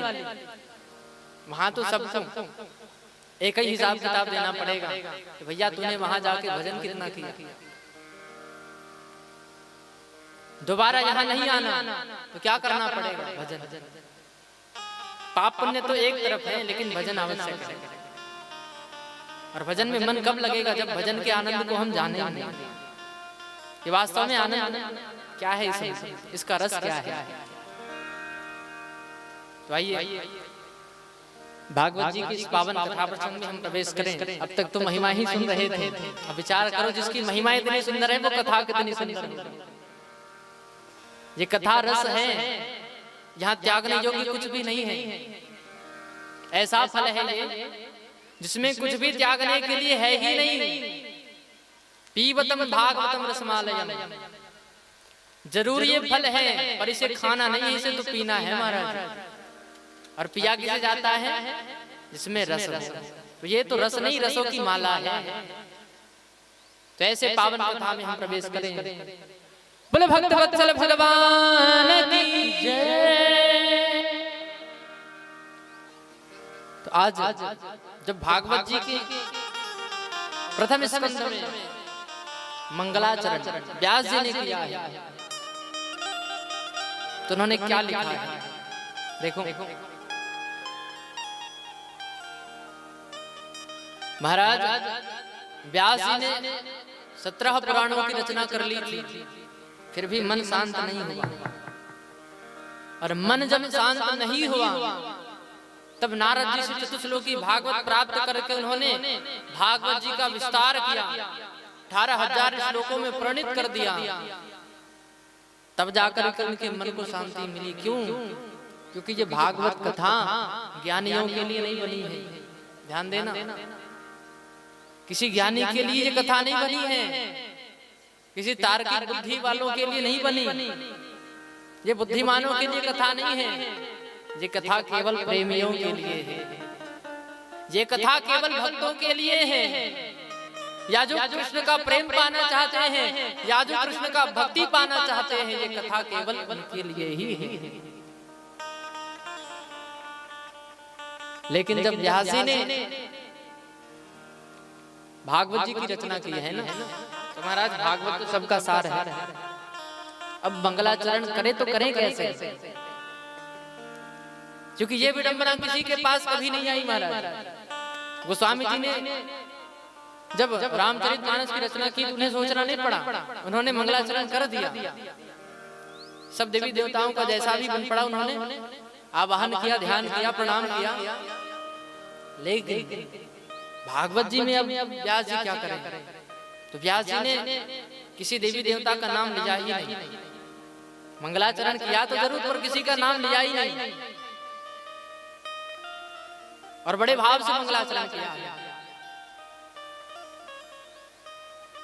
जन्माद्यस्य यतोऽन्वयादितरता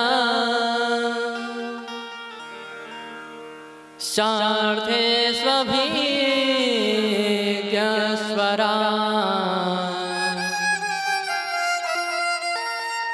तेने ब्रह्महृदय आदिकवये मोहयन्ति सूरयः तेजो वारिमृदां यथा विनिमयो यत्र त्रिसर्गो मृषा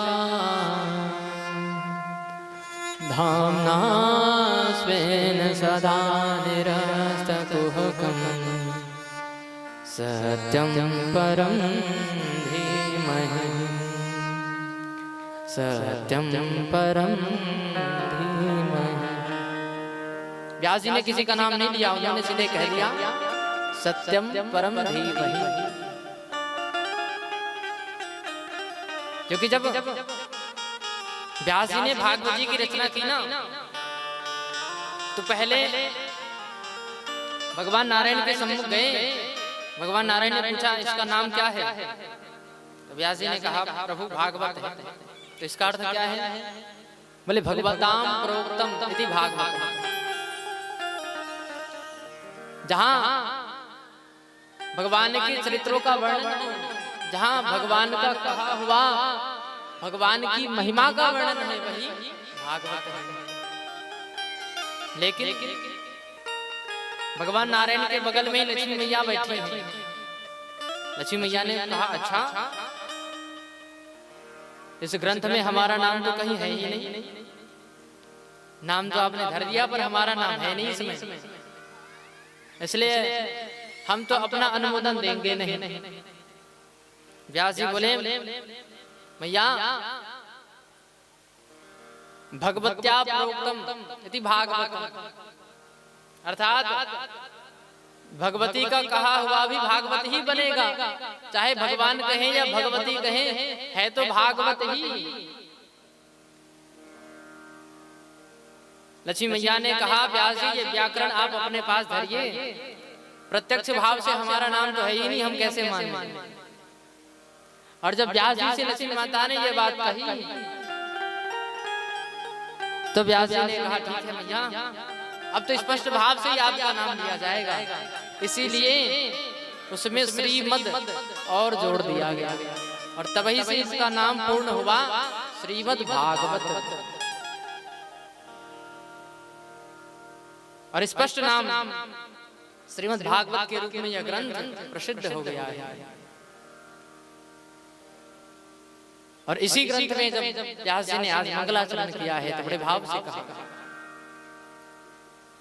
क्योंकि भागवत में सबका सार रखा हुआ है ना, इसलिए किसी एक का नाम नहीं ले सकते। कृष्ण का नाम लेंगे कि भैया कृष्ण की तो सारी लीला है, तो 9वें स्कंद में राम जी की भी कथा है। 9वें स्कंद के 12 अध्याय में तो पूरा सूर्यवंश का वर्णन है, तो राम जी का नाम फिर कौन लेगा? और राम जी का नाम लेवे तो महाराज क्या शिव जी का कथा नहीं आता इसमें? बताओ, शिव जी का भी चरित्र है। ऐसे करते करते तो महाराज सारे देवी देवता खड़े लाइन पे, फिर किसका नाम लें? सोई व्यास जी ने बीच का रास्ता निकाल लिया, किसी को नाराज नहीं करेंगे। इसलिए क्योंकि भले ही भगवान के स्वरूप अनेकों हैं, जिस प्रकार पीपल का जो वृक्ष है उसमें हजारों शाखाएं हैं, न जाने कितनी सारी और छोटी छोटी डालियां हैं, और ना जाने उस पे कितने सारे असंख्य पत्ते लगे हुए हैं, फल लगे हुए हैं। अब बताओ, क्या आप उन सब में अलग अलग करके पानी चढ़ाओगे?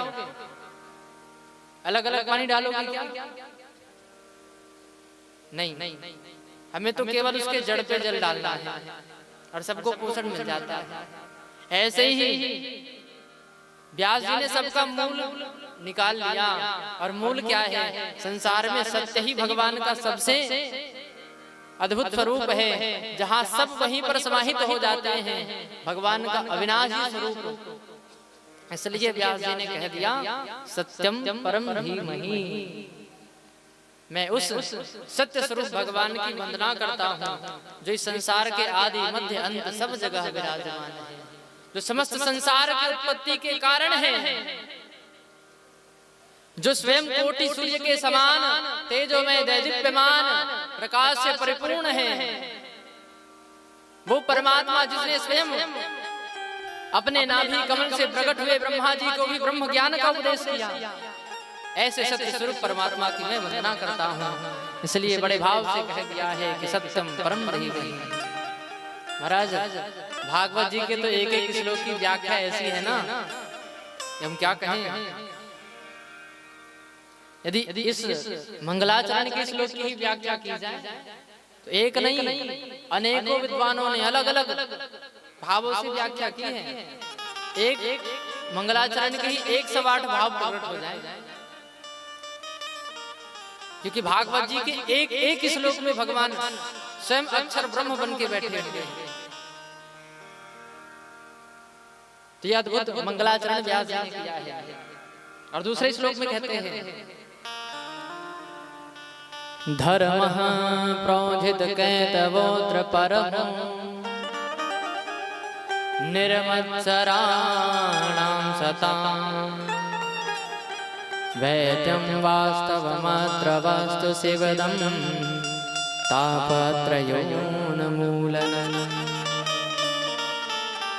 श्रीमद्भागवतं महामुनिकृते किं वा परेरीश्वरः सद्यो हरुध्यते अत्र कृतभिः शुश्रूषुभिस्तत्क्षणात्। भगवान का जो स्वरूप है वो अद्भुत है। एक तो सत्य स्वरूप भगवान की बड़े सुंदर भाव से व्यास जी ने व्याख्या करते हुए मंगलाचरण कर दिया, क्योंकि भागवत ही एकमात्र ऐसा ग्रंथ है जहां आरंभ भी सत्य से हो रहा है, मध्य भी सत्य से है और अंत भी सत्य से ही है। व्यास जी महाराज ने दूसरे श्लोक में कहा है कि भगवान धर्म के ही स्वरूप है, क्योंकि सत्य से बढ़कर कोई धर्म है ही नहीं। गोस्वामी जी कह रहे हैं धर्म न दूसर सत्य समाना, धर्म न दूसर सत्य समाना, धर्म न दूसर सत्य सत्य समाना। धर्म न दूसर सत्य समाना। धर्म न दूसर सत्य समाना। धर्म न दूसर सत्य समाना। धर्म न दूसर सत्य समाना। धर्म न दूसर सत्य समाना। आगम निगम पुराण बखाना। आगम निगम पुराण बखाना। धर्म न दूसर सत्य समाना। और जो धर्म का आचरण करते हैं, तो धर्म का जो आचरण करते हैं ना, उनके लिए ये धर्म स्वरूप स्वयं जो भगवान का ही स्वरूप जिसे कह लिया जाए, वो शिव के समान वैद्यम वास्त्र वस्तु शिवदम। शिव का अर्थ यहाँ कल्याण से है, क्योंकि भगवान शिव को कल्याण का ही देव कहा गया है। इसलिए जो धर्म का आचरण करते हैं उनका सर्वदा कल्याण ही होता है। तापत्रयोन्मूलनम, ये धर्म उसके जीवन के सारे तापों का उन्मूलन कर देती है। इसलिए बार बार धर्म की वंदना करते हुए व्यास जी ने कथा का आरंभ किया है। महाराज व्यास जी तो मंगलाचरण कर लिए, लेकिन सूत जी ने अब तक मंगलाचरण किया नहीं है। ध्यान देना, सूत जी का आगमन हुआ, सौनक आदि ऋषियों ने प्रश्न पूछा और प्रश्न पूछते ही कथा आरंभ हो गई। उन्होंने कोई मंगलाचरण किया ही नहीं था। बिना मंगलाचरण किए सूत जी ने महात्म की कथा सुना दी। और ये मंगलाचरण तो व्यास जी कर रहे हैं महाराज। और भागवत जी की विशेषता बता रहे हैं कि भागवत जी है क्या। निगम कल्पतरोर्गलितं फलं सुखमुखादमृतद्रव संयुतं पीबतं भागवतं रसमालयं मुहुरहुरहु रसिका हुए भागवत क्या है? बोले निगम रूपी कल्प वृक्ष का पका हुआ फल है। और हाँ, ये यूं ही धरती में नहीं आया, ध्यान देना। ये कल्प वृक्ष का जो पका हुआ फल है वो यूं ही धरातल पे नहीं आया है। कैसे आया? बोले सुख रूपी, सुखदेव रूपी तोते के मुख लगने के बाद ही धरातल में आया है और हमें प्राप्त हो रहा है। और तोते की विशेषता क्या है महाराज? एक तो वो उसी फल में चोंच मारता है जो मीठा हो, और तोते का मुख यदि पड़ जाए तो महाराज उस फल का मिठास अपने आप बढ़ जाता है। यदि वो मीठा ना भी हो तो उसका मुख पड़ने के बाद तो ऐसे ही मीठा हो जाता है। और ये कोई साधारण तोता थोड़ी है। सुखदेव कौन है महाराज? भागवत जी में तो विस्तृत वर्णन नहीं आता, लेकिन देवी भागवत में वर्णन आता है। सुखदेव जी है कौन? सुखदेव जी स्वयं गोलोक धाम में जहाँ नित्य श्री राधा कृष्ण रमण करते हैं, विहार लीला करते हैं, वहाँ स्वयं राधा रानी की गोद में जो नित्य विराजमान रहकर विहार लीला का आनंद लिया करते हैं वो है सुखदेव। जो गोलोक धाम में भी सुख के रूप में स्वयं श्री राधा रानी के गोद में बैठकर आनंद ले रहे हैं। और धरातल पर क्यों आए? क्योंकि उन्हें आदेश मिला है स्वयं श्री राधा रानी से कि जाओ तुम जाकर के धरातल में भगवान कृष्ण के गुणानुवाद गाओ, उनकी कथा का प्रचार करो, प्रसार करो। उनके आदेश से सुखदेव जी का आगमन हुआ है। तो कोई साधारण सुख नहीं है, वो तो दिव्य है। और ऐसे सुख के मुख लगने से ये फल कितना मीठा हो गया होगा। और एक रस नहीं, यहाँ तो अनेकों रस है महाराज। कोई कहे ना कि हमने तो कथा सुन ली, अब क्या सुने, जान लो उसने कथा के रस को पाया ही नहीं है। क्योंकि जो इस कथा के रस को पा जाता है ना, वो एक बार में नहीं, वो तो अनेकों बार भी तृप्त नहीं होता। वो जितनी बार कथा को सुनता है, मन में कथा के प्रति उत्कंठा उतनी ही बढ़ती जाती है। क्योंकि इसकी विशेषता है, जितना इसका पान करोगे इसकी प्यास उतनी ही बढ़ती जाएगी। और ये प्यास एक दिन इतनी प्रबल हो जाएगी कि महाराज यही उत्कंठा, यही प्यास हमें भगवान के चरणों तक ले जाएगी। इस कथा में ये विशेषता है। इसलिए तो कहा है कि कथा से कभी उबना नहीं है। जो कथा से उब जाए महाराज, फिर उसका और कोई दूसरा सहारा हो ही नहीं सकता। गोस्वामी जी भी कह रहे हैं, रामचरित जे सुनत अघाही, रस विशेष जाना तिन्ह नाम।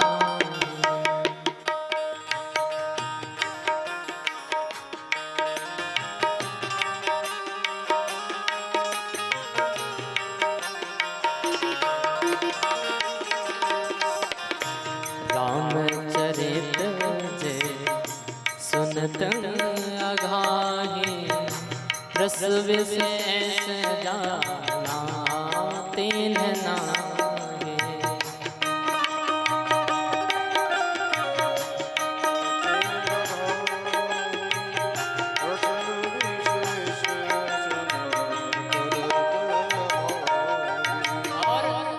और क्या कहा, जे हरि कथा सुने नहीं काना,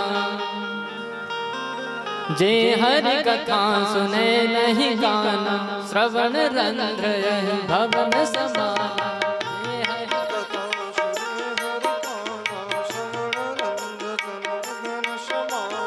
जे हरि कथा सुने नहीं काना, श्रवण रंध्र यहि भवन समाना। जे हरि कथा सुने विधि काना, श्रवण रंध्र यहि भवन समाना।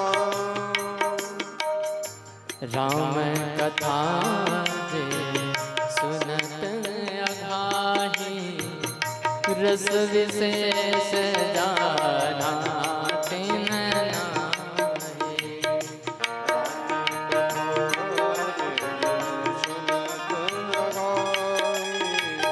रस विशेष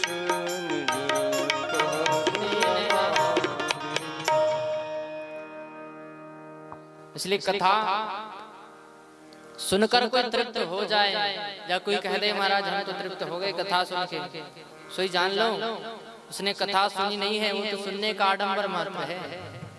सुन के कोई तृप्त हो ही नहीं सकता। क्योंकि एक बार रस मिल जाए तो महाराज उस रस के पीछे ये जीव ऐसे व्याकुल हो जाता है कि बार बार जैसे भंवरा इस फूल से उस फूल पर मंडराता रहता है ना, ऐसे ही जैसे ही सुनाई पड़ती है कि यहाँ कथा हो रही है, वो तो दौड़ा दौड़ा भागा जाता है। और हर बार ऐसी बात नहीं है एक ही रस मिलेगा, हर बार कोई अद्भुत ऐसा रहस्य अपने आप हृदय में प्रकट होता है। जरूरी नहीं कि वो व्यासी कथा के किसी और रहस्य को प्रकट करे तो ही मिलेगा।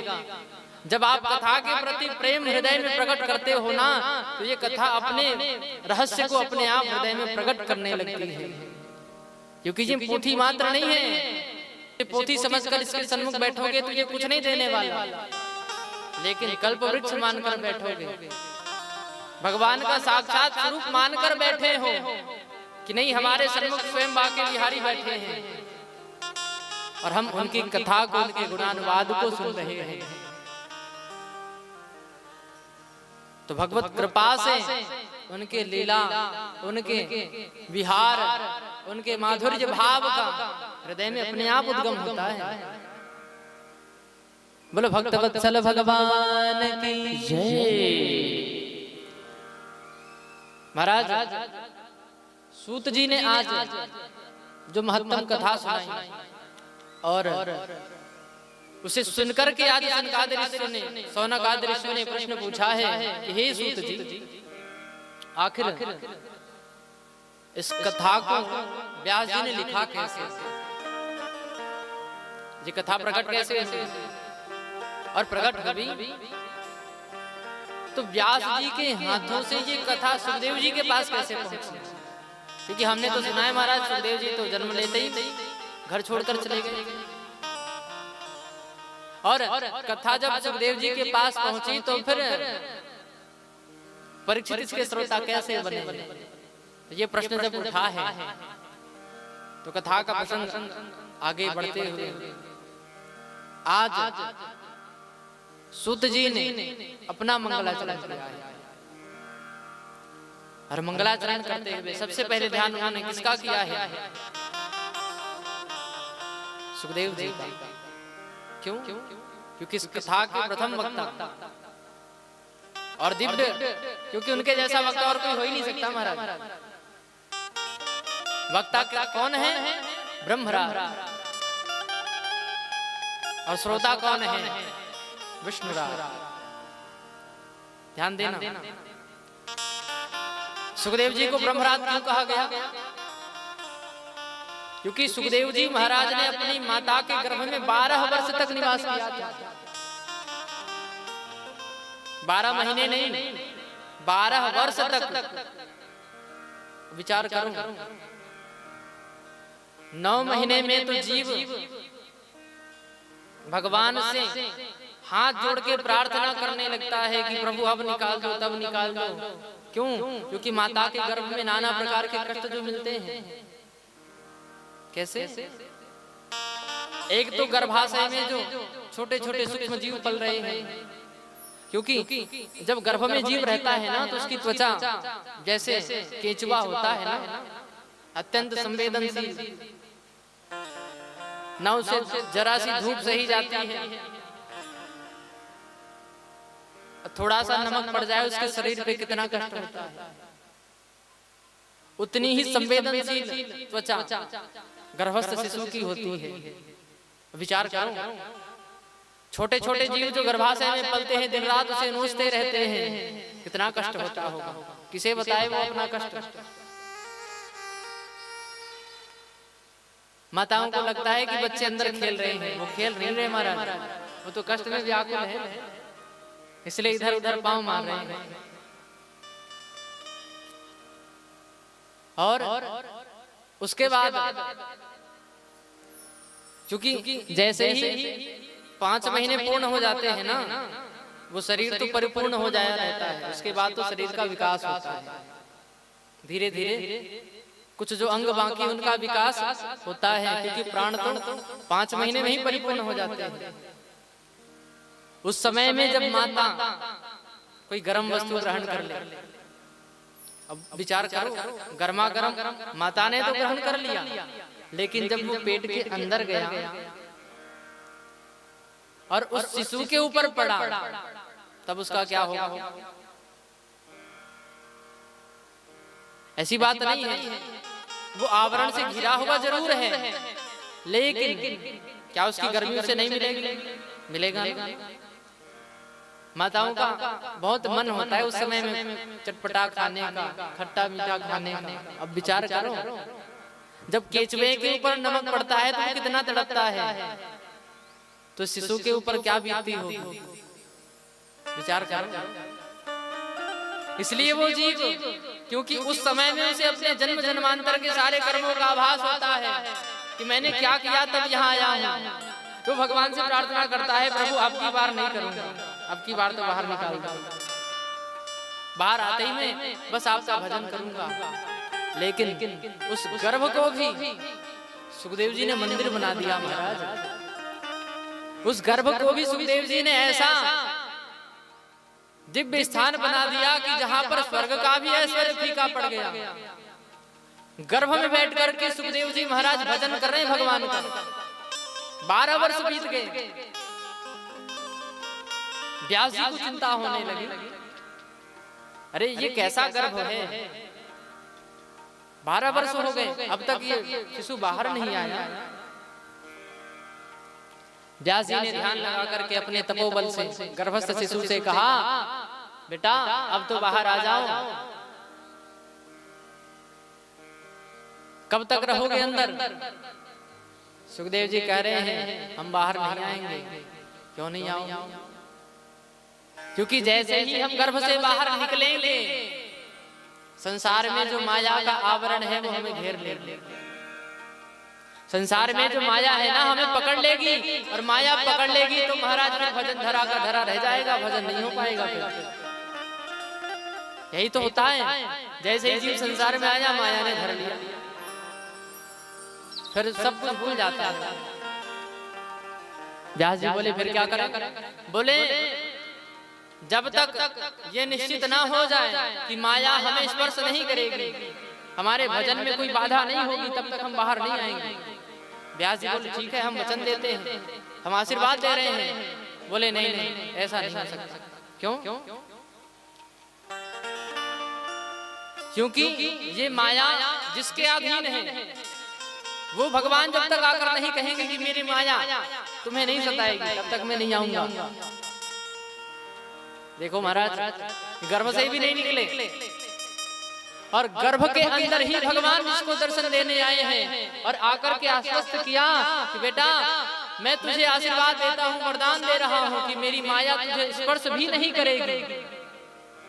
तब जाकर के सुखदेव जी गर्भ से निकले हैं। तो जिसने ब्रह्म का दर्शन, ब्रह्म की अनुभूति गर्भ में ही कर लिया हो, उसी का नाम हुआ है ब्रह्मराज। बोलो सुखदेव जी महाराज की जय। ऐसे सुखदेव जी महाराज जिन्होंने जन्म लेते ही मुड़कर तक नहीं देखा कि उनके माता पिता कौन हैं, चल पड़े हैं वन की ओर। सूत जी बड़ा सुंदर मंगला चला यम प्रव्रजन्तमनुपेतमपेतकृत्यं द्वैपायनो विरह कातर आजुहाव पुत्रेति तन्मयतया तरवोऽभिनेन्दु तं सर्वभूतहृदयं मुनिमानतोऽस्मि। महाराज जन्म लेते ही सुखदेव जी जल पड़े हैं। व्यास जी पीछे पीछे भाग रहे हैं, बेटा रुक जा, एक बार मुड़ के देख तो ले, हमें देखने तो दे। पर सुखदेव जी तो मानो कुछ सुन ही नहीं रहे, चले जा रहे हैं, चले जा रहे हैं। ऐसी अवस्था आ गई कि महाराज जो चैतन्य देह धारण करके सुखदेव जी तो चले जा रहे हैं, परंतु उनकी इस अवस्था को देख करके जड़ वृक्ष भी मानो व्यास जी से कहने लगे हो कि हे व्यास जी, ये लौकिक नहीं है, ये पारलौकिक है। संसार में आ तो गए हैं, जिस प्रकार कमल जल में ही खिलता है लेकिन जल का एक बूंद भी अपने ऊपर रखता नहीं है, ऐसे ही ये सुखदेव जी हैं। संसार में आ तो गए हैं पर संसारिक कोई गुण इनके अंदर नहीं है। ऐसे दिव्य श्री सुखदेव जी महाराज के चरणों में बारंबार प्रणाम करते हुए सुत जी ने कथा का आरंभ किया। महाराज अन्य जीव तो संसार में आते ही माया के वशीभूत हो जाते हैं, लेकिन सुखदेव जी माया तो उन्हें छू भी ना सकते। सूत जी के इस कथन पर सौनक आदि ऋषियों ने कहा, महाराज जब सुखदेव जी चले गए तो व्यास जी ने फिर सुखदेव जी को कथा दी कैसे, कथा की रचना कैसे हुई? क्योंकि सबसे पहले तो भागवत की उपदेश को भगवान नारायण ने अपने मन से ब्रह्मा जी को किया है। भागवत पहले 4 श्लोकों में थी, मात्र 4 श्लोक थे, और इसका सबसे पहले उपदेश भगवान नारायण ने ब्रह्मा जी को किया है। ब्रह्मा जी से ही सनकादि ऋषियों को मिला है, सनकादियों से देवर्षि नारद को, और देवर्षि नारद से फिर भगवान व्यास जी को मिला है। और व्यास जी के पास जब ये कथा आई है तो 4 श्लोकों से फिर 18,000 श्लोकों में परिणित हो गई है। प्रसंग तो बहुत अद्भुत है, जहाँ नारद जी के पूर्वजन्म का वृत्तांत भी आता है कि कैसे एक दासी पुत्र देवर्षि नारद बन गया। महाराज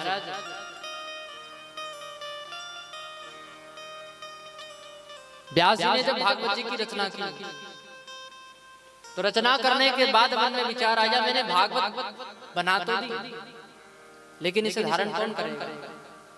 क्योंकि उस भागवत की रचना करते करते करते करते व्यास जी के मन में ये भाव अपने आप पुष्ट हो गया कि जिस भागवत की मैं रचना कर रहा हूं, इस भागवत का वाचन मैं खुद नहीं कर सकता, इसका वाचन मैं खुद नहीं कर सकता, क्योंकि भागवत जी में जो भाव है उन भावों को वही पुष्ट कर सकता है जो उस भाव में डूबा हुआ है। भगवत भाव को तो वही प्रकट कर सकता है ना जो स्वयं भगवत भक्ति में लीन है, जिसके अंदर संसारिक विशेषता लेस मात्र भी नहीं है। तब व्यास जी के मन में आया, ऐसा कौन है जो इस कथा को धारण कर सके, इसका वाचन कर सके? तब उनके अंदर हृदय से यह आवाज आई है, यह व्यास जी और कोई नहीं, इस कथा का वाचन केवल सुखदेव ही कर सकते हैं। अब सुखदेव जी को कौन बुलाए? सुखदेव जी तो परमात्मा के ध्यान में मगन है, संसार से कोई लेना देना नहीं। तो व्यास जी ने युक्ति लगाई, अपने कुछ शिष्यों को भागवत का श्लोक रटा दिया और श्लोक रटा करके सुखदेव जी के पास भेज दिया कि जाओ, जहां पर सुखदेव जी बैठे हैं वहीं पर इन श्लोकों का पाठ करना, देखना उनके मनोभाव में कैसा परिवर्तन आ रहा है। बात ना बने तो और 2-4 श्लोक धरा दिए, बोले जैसे ही वो ये सुनेंगे उनके मन में उत्कंठा जागेगी, सोई उन्हें हमारे पास ले आना।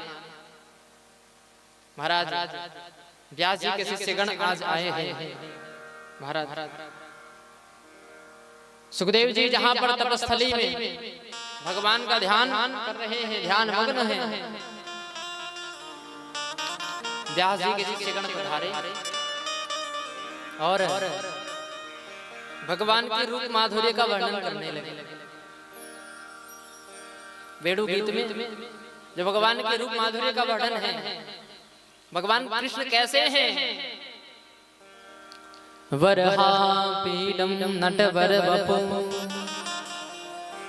कर्णयो कर्णकार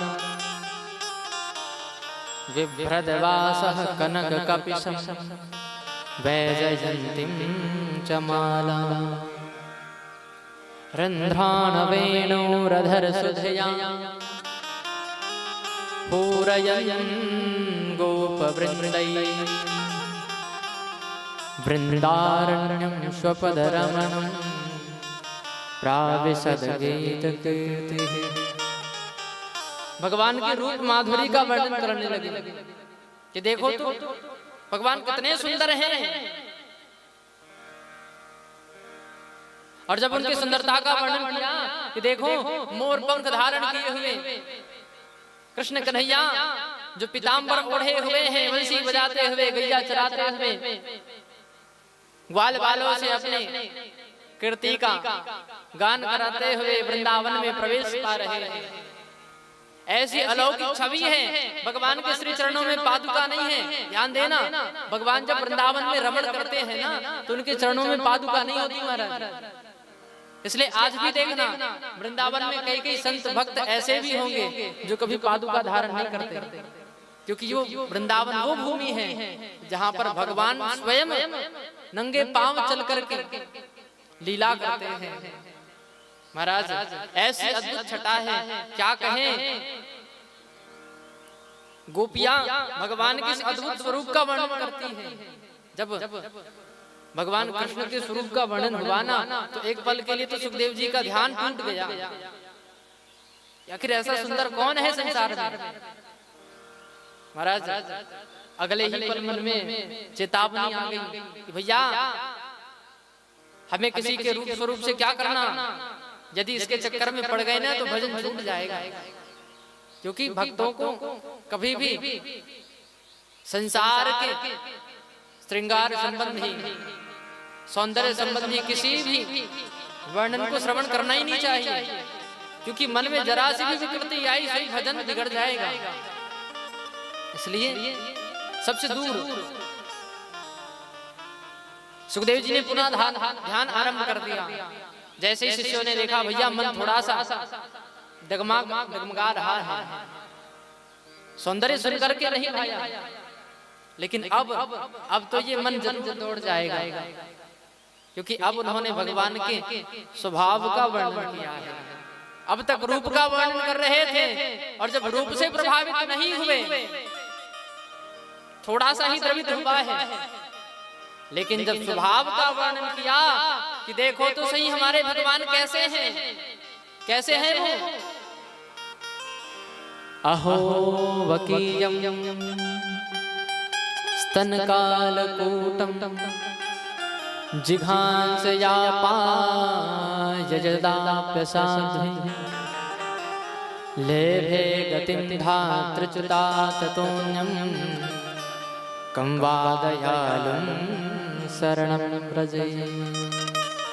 अरे देखो तो सही, ऐसा आश्चर्य आपको कहीं देखने को नहीं मिलेगा। जो पूतना भगवान कृष्ण को मारने आई है, पूतना अपने स्तनों पर कालकूट भयंकर विष लगा करके आई भगवान कृष्ण को मारने के लिए, लेकिन भगवान कितने दयालु हैं। अरे उस पूतना को भी जो विष पिलाने आई थी, उसे भी वो गति प्रदान कर दी, जो गति कभी मैया यशोदा को मिलनी है। क्या इससे बड़ा दयालु कोई हो सकता है? ऐसा दयालु और कोई नहीं हो सकता। और जब भगवान के स्वभाव का, उनकी दयालुता का वर्णन हुआ है महाराज, तो सुखदेव जी तुरंत गदगद हो गए। कहा ऐसा स्वभाव, ऐसी दयालुता किसी अन्य में हो ही नहीं सकती, ये स्वयं मेरे प्रभु ही हैं। और विभल होकर के सुखदेव जी महाराज दौड़ पड़े हैं, उन शिष्यों से कहने लगे, अरे भैया ये भाव तुमने कहाँ से पाया, मुझे और सुनाओ। भगवान व्यास के शिष्य तुरंत व्यास जी के सन्मुख ले आए, सुखदेव जी को कहा, भैया सुखदेव जी ये भाव हमारे पास तो पूर्ण नहीं है, लेकिन हमारे गुरु जी के पास तो सारा का सारा रस भरा हुआ है। और तब उनके पीछे पीछे चलते चलते सुखदेव जी आज पहली बार व्यास जी से मिल रहे हैं। जैसे ही व्यास जी ने अपने पुत्र को देखा है, अपने हृदय से लगा लिया है। महाराज प्रथम बार अपने पुत्र के स्वरूप को देखकर, क्योंकि सुखदेव जी का स्वरूप बड़ा अद्भुत है।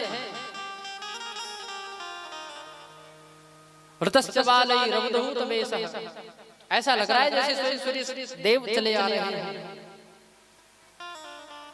ऐसे तेजो में दिव्य पुत्र को पाकर के व्यास जी बड़े गदगद हो गए। और व्यास जी ने आज योग्य जान करके सुखदेव जी को भागवत प्रदान किया है। महाराज सुखदेव जी को जब भागवत मिला, तो भागवत का ही चिंतन करते हुए वो ध्यान मगन हो गए हैं। क्योंकि जिस प्रकार इस भागवत के लिए वक्ता श्रेष्ठ चाहिए, ऐसे इस भागवत के लिए अधिकारी श्रोता भी चाहिए, जिस कथा को भाव से श्रवण कर सके, ग्रहण कर सके। इसलिए जब तक ऐसा श्रोता मिलेगा नहीं, सुखदेव जी ने कहा हम इसका वाचन ही नहीं करेंगे, ध्यान मग्न हो गए। और फिर तब जाकर के श्रोता के विषय में चर्चा हुई। तो श्रोता कौन है? परीक्षित। बोलो परीक्षित महाराज के। और परीक्षित जी के प्रादुर्भाव का तो फिर प्रसंग बड़ा अद्भुत है। इसके लिए तो महाभारत का वर्णन आया है, क्योंकि महाभारत के बिना भी कथा पूर्ण नहीं हो सकती। महाराज महाभारत में केवल लड़ाई झगड़ा नहीं है। महाभारत का नाम सुन के ही लगता है ना बस लड़ाई झगड़े भरे होंगे उसमें, लेकिन वास्तव में हमारे सनातन धर्म में हमारे कल्याण के लिए जो सर्वश्रेष्ठ साधन है, उनमें भगवत गीता, श्रीमद् भागवत, रामायण और महाभारत, यही सर्वश्रेष्ठ कहे गए हैं। क्योंकि भगवत गीता का यदि कोई शरण ले ले, तो एक श्लोक मात्र से भी आप मोक्ष प्राप्त कर सकते हो। हमारे जीवन में ऐसी कोई समस्या नहीं है जिसका समाधान भगवत गीता में ना हो, रामचरितमानस में ना हो, महाभारत में ना हो। क्योंकि महाभारत के जितने पात्र हैं वो हमें बतलाते हैं कब क्या करना है, कब क्या नहीं करना है। उसे पढ़कर ये आप जान सकते हो कि जीवन के किस मोड़ पर कौन सा निर्णय लेना चाहिए। हर एक पात्र की अद्भुत विशेषता है महाराज, इसलिए हर घर में रामायण तो अवश्य होनी चाहिए, और केवल होनी ही नहीं चाहिए, उसका पाठ भी होना चाहिए। जिसे पढ़ना आए वो पढ़े और जिसे पढ़ना ना आवे वो सुने। भगवत गीता, रामायण, महाभारत जरूरी नहीं कि सबके सब हों, लेकिन इनमें से आधे तो होने ही चाहिए महाराज। प्रतिदिन इनकी पूजा हो, ये भाव से कि स्वयं भगवान बैठे हैं और इनका पाठ हो। क्योंकि पाठ करके जब हम इनके भावों को समझने का प्रयास करेंगे ना, आज तो केवल हम भावार्थ पढ़ रहे हैं, लेकिन कल ऐसा समय आएगा कि वो पंक्ति अपने आप अपने भावों को प्रकट करने लगेगी। हमें सामर्थ्य नहीं कि इसके अर्थ को प्रकट कर सकें, जो उनकी कृपा है जब होगी तो अर्थ अपने आप प्रकट होने लगेगा। बोलो भक्तवत्सल भगवान की। तो महाभारत के प्रसंग से इसका आरंभ होता है, जहां कौरव पांडवों का युद्ध हो रहा था। कौरवों की सेना विनाश की स्थिति में है, कोई नहीं बचा, दुर्योधन ही शेष है, वो भी घायल अवस्था में। अश्वत्थामा, कृपाचार्य और बस 2-4 बचे हैं महाराज, और तो कोई शेष बचा ही नहीं। ऐसी स्थिति में अश्वत्थामा कहता है, मित्र मैं तुम्हें विजय श्री दिला सकता हूं, एक बार तो मुझे अवसर दो। दुर्योधन तो दुर्योधन है महाराज, मरणासन स्थिति में है, फिर भी जीतना चाहता है। उसे यह भी नहीं समझ में आ रहा कि मैं जीत भी जाऊंगा तो क्या करूंगा, मैं तो मरणासन स्थिति में पड़ा हूं। अश्वत्थामा को कहा ठीक है, दिया अवसर तुम्हें। अश्वत्थामा निकल गया, पांडव समझ करके पांडव के 5 पुत्रों का वध कर दिया। जहां पांडवों को ये बात पता चली है तो भगवान कृष्ण के आदेशानुसार अश्वत्थामा को मारा तो नहीं, लेकिन उसे दंडित करके छोड़ दिया। और जब अश्वत्थामा को छोड़ा महाराज, तो वो तो पहले से प्रतिशोध की अग्नि में जल रहा था। एक बार पुनः अश्वत्थामा मानो पागल हो गया। अब तो महाराज उसे केवल कौरवों पांडवों का विनाश ही चाहिए, इसलिए उसने ब्रह्मशीर अस्त्र का संधान किया है। अब ब्रह्मशीर अस्त्र क्या है? ब्रह्मास्त्र सुना है ना? तो ब्रह्मास्त्र से भी जो अनेकों गुना विनाशकारी है वो है ब्रह्मशीर अस्त्र, जहां स्वयं ब्रह्मदेव विराजमान होकर के लक्ष्य का भेदन करते हैं। तो ब्रह्मशीर अस्त्र जब अश्वत्थामा ने छोड़ा है कि जाओ तुम पांडवों का समूल विनाश कर दो, तो समय तो 5 पांडव हैं और कोई तो था नहीं, एकमात्र उत्तरा के गर्भ में। उत्तरा कौन है? उत्तरा कौन है महाराज? अभिमन्यु की पत्नी। उत्तरा के गर्भ में गर्भस्थ शिशु जो पांडवों का अगला कुल दीपक बनेगा। जैसे ही उसने ब्रह्मशीर अस्त्र का संधान किया, उसने 6 रूप धारण किए हैं, 5 पांडवों को नष्ट करने के लिए, एक उस गर्भस्थ शिशु को भी नष्ट करने के लिए। और जब यह दृश्य उत्पन्न हुआ तो महाराज उत्तरा को घबराहट होने लगी, मानो कोई अशुभ घटना घटने वाली है। भगवान कृष्ण उस समय वहीं थे, इसलिए उत्तरा दौड़ी आई है। उसने कुछ नहीं देखा, सीधे भगवान के चरणों में निवेदन करने लगी, हे प्रभु, हे द्वारिकाधीश, हे प्रभु, आज मैं अपने प्राणों के भय से आपके शरण में नहीं आई हूं। आज मैं आपसे ये निवेदन करने आई हूं कि प्रभु आज आप मेरी नहीं कम से कम अपनी लाज रख लो, क्योंकि मुझे ऐसा लग रहा है कि अब मेरा देह नहीं रहेगा। लग रहा है जैसे मेरे गर्भ के सहित मेरा शरीर नष्ट हो जाएगा। लग रहा है जैसे मृत्यु निकट है। हे प्रभु आज अपनी लाज रखते हुए मेरे गर्भ के शिशु के प्राणों की रक्षा कर लो। ये दुनिया वाले ये ना कहें कि वो पांडव जिनके संग सदैव कृष्ण रहते थे, पांडवों का समूल विनाश हो गया, उनके वंश में कोई बचा ही नहीं। हे प्रभु ये एक आखिरी कुल दीपक है जो मेरे गर्भ में पल रहा है, इसकी रक्षा कर लीजिए। और तब भगवान ने बड़ी अद्भुत लीला की है महाराज। ऐसी लीला आज तक हुई ही नहीं। भगवान ने अनेकों अवतार लिए हैं और कभी किसी के गर्भ में प्रवेश नहीं किया, परंतु आज पहली बार ये घटना घट रही है कि भगवान स्वयं सूक्ष्म रूप लेकर के उत्तरा के गर्भ में गए हैं और गर्भ में जाकर के गर्भ से शिशु की रक्षा उस ब्रह्मशीर अस्त्र के तेज से स्वयं भगवान कर रहे हैं। शंख चक्र गदा पद्म लिए भगवान गर्भ में गए और गर्भ से शिशु को जो उस ब्रह्मशीर अस्त्र के तेज से व्याकुल था, भयभीत हो गया था, महाराज उसके प्राणों की रक्षा की। पांडवों को तो भगवान ने बचा ही लिया, गर्भ से शिशु के प्राण रक्षा भी कर लिए। देखो जिस प्रकार संसार के सारे जीव भगवान की दृष्टि में है ना, ऐसे ही जब भगवान लीला करते हैं तो इनकी लीला भी भक्तों की दृष्टि से छिपती नहीं है। न ये बात पांडवों को पता चली, न ये बात उत्तरा को पता चली कि भगवान ने कौन सी लीला की है, लेकिन ये बात माता कुंती के नेत्रों से नहीं छिपी महाराज। वो तुरंत समझ गए कि आज प्रभु ने बहुत बड़ी लीला की है, आज मेरे वंश को बचाने के लिए भगवान ने बहुत बड़ा उपकार किया है। भगवान के चरणों में बारंबार प्रणाम करने लगी है। हे प्रभु आज मैं आपको किस प्रकार से धन्यवाद करूं। कृष्णाय वासुदेवाय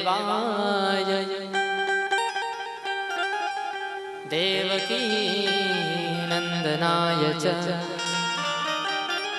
नंद गोप कुमाराय गोविंदाय नमो नमः। हे प्रभु मैं किस प्रकार आपकी वंदना करूं, जितना भी कहूं मैं कम है। आज आपने जो मेरे लिए किया है मैं उसकी किस प्रकार से धन्यवाद कह सकूं, मेरे पास वाणी नहीं है। बार बार जब भगवान के श्री चरणों में प्रणाम करने लगी, भगवान कहने लगी अरे बुआ ये क्या कर रही है, मैं कोई भगवान थोड़ी हूं, मैं तो तुम्हारे भाई का बेटा हूं, भतीजा हूं तुम्हारा। माता कुंती कहने लगी प्रभु अब नहीं, आपका ये आवरण काम नहीं आने वाला, अब ये आवरण काम नहीं आने वाला है। अब तो मैं जान गई हूं कि आप कौन हो, आप स्वयं भगवान हैं। भगवान समझाते रह गए पर वो मानी नहीं। भगवान बोले ठीक है मैं देवता हूं, मैं भगवान हूं, मान लिया। इसी भाव से अब मैं तुम्हें वरदान देना चाहता हूं, वरदान मांगो। अब विचार करो कहीं भगवान हमारे सामने खड़े होकर ये बात कहें कि भैया तुम्हारी भक्ति से हम बड़े प्रसन्न हैं, वरदान मांग लो। क्या मांगो? क्यों जजमान क्या मांगो? 9 दिनों तक कथा सुनोगे, कई अंतिम दिवस ठाकुर जी आ जाएं आपके पास, ऐसे ही नहीं कभी सपने में ही आ जाए, कहें तुम्हारी कथा सुन के तुम्हारी भक्ति से हम खूब प्रसन्न हैं, मांगो क्या मांगना है, क्या मांगो? हो सकता है क्योंकि उनका तो ठिकाना नहीं, न जाने कौन से गुण पर दया निधि हो जाए। क्या मांगोगे फिर? मन में तो इच्छाएं अनेकों हैं, पर जिस क्षण वो सामने हो, क्या मांगोगे उनसे? कभी सोचा है? कुछ नहीं मांगोगे, कुछ नहीं मांगोगे, यही खड़ो रहोगे। वो तो दे भी ना जाएंगे नहीं। बात यह है कि हम क्या मांगेंगे। माता कुंती से भगवान हट कर रहे हैं, अब आपको मांगना ही पड़ेगा। कुंती मैया ने कहा देना है तो प्रभु मेरे पुत्रों को कुछ आशीर्वाद दे दो, इनका कल्याण हो जाए। बोले इनका कल्याण तो होगा ही, आप बोलो आपको क्या चाहिए। माता कह रही प्रभु क्या मांगू मैं, सब कुछ तो है मेरे पास, सब कुछ दे दिया है आपने, अब क्या मांगू मैं। भगवान बोले मांगना तो पड़ेगा, मैं दे बिना अब जाऊंगा नहीं। तो माता कुंती ने क्या मांगा पता है? क्या मांगा उन्होंने? कहा हे प्रभु यदि आप मुझे देना चाहते हो ना, हे कन्हैया मुझे ऐसी अवस्था दो कि मेरे जीवन में कभी भी दुख समाप्त ना हो। पता है क्या मांगा उन्होंने? भगवान से कहा हे प्रभु आप मुझे दुख दे दो। है कोई ऐसा जो भगवान से दुख मांगे? सब तो यही चाहते हैं भैया हमारे दुख दूर हो जाए। भगवान सामने खड़ो तो कोई दुख क्यों मांगेगा? परंतु नहीं, विलक्षण भक्ति की विशेषता यही है, भक्त कब क्या मांग ले, लेकिन हाँ वो मांगेगा वही जिससे भगवान की सन्निधि मिले, दूर नहीं होना चाहता। माता कुंती कह रही प्रभु मुझे दुख दे दो। भगवान कहने लगे अरे मैया तूने जीवन भर दुख के अलावा पाया ही क्या है? जन्म कहीं और हुआ, पालन पोषण कहीं और हुआ तुम्हारा, पति भी मिला तो बीमार, पति का सुख मिला नहीं। भगवान की कृपा से 5 पुत्र हैं, लेकिन बच्चे भी बचपन से लेकर के आज तक संघर्ष ही करते आ रहे हैं। और जिसके बच्चे परेशान हो माता सुखी कैसे हो सकती है? आज तक तुम्हें दुख के अलावा क्या मिला है, फिर भी तू दुख ही मांग रही है, कुछ और मांग ले। मैं तुम्हें सुख दे देता हूँ क्योंकि तुमने दुख तो खूब पाया है, सुख नहीं मिला, अब सुख मिल जाए। हाथ जोड़ लिए उन्होंने, कहा नहीं नहीं कन्हैया सुख तो मुझे देना ही मत, क्योंकि मुझे सुख चाहिए ही नहीं। क्यों नहीं चाहिए? क्योंकि माता कुंती कहती है विपदः सन्तु न सस्व तत्र तत्र जगद्गुरु भवतो दर्शनं यदस्याद् पुनर्भवदर्शनम्। हे प्रभु भौतिक कष्ट को दुख नहीं कहा जाता, विपदो नैव विपदः संपदो नैव संपदः। विपदा भौतिक विपदा को नहीं कहा जाता, और संपदा संसारिक सुख को संपदा नहीं कहा जाता। हे प्रभु सबसे बड़ी विपदा तो वो है जब आप हमसे दूर हो जाओ। विपद विस्मरणं विष्णु संपद नारायण स्मृति। महाराज जब आप हमसे दूर हो जाते हो ना, तब सबसे बड़ी विपदा होती है। हे प्रभु वो सुख मुझे नहीं चाहिए जो मुझे आपसे दूर कर दे, क्योंकि सुख जब आता है ना तो लोग आपको भूल जाते हैं, आप हमसे दूर हो जाते हो। प्राय यही होता है कि नहीं होता?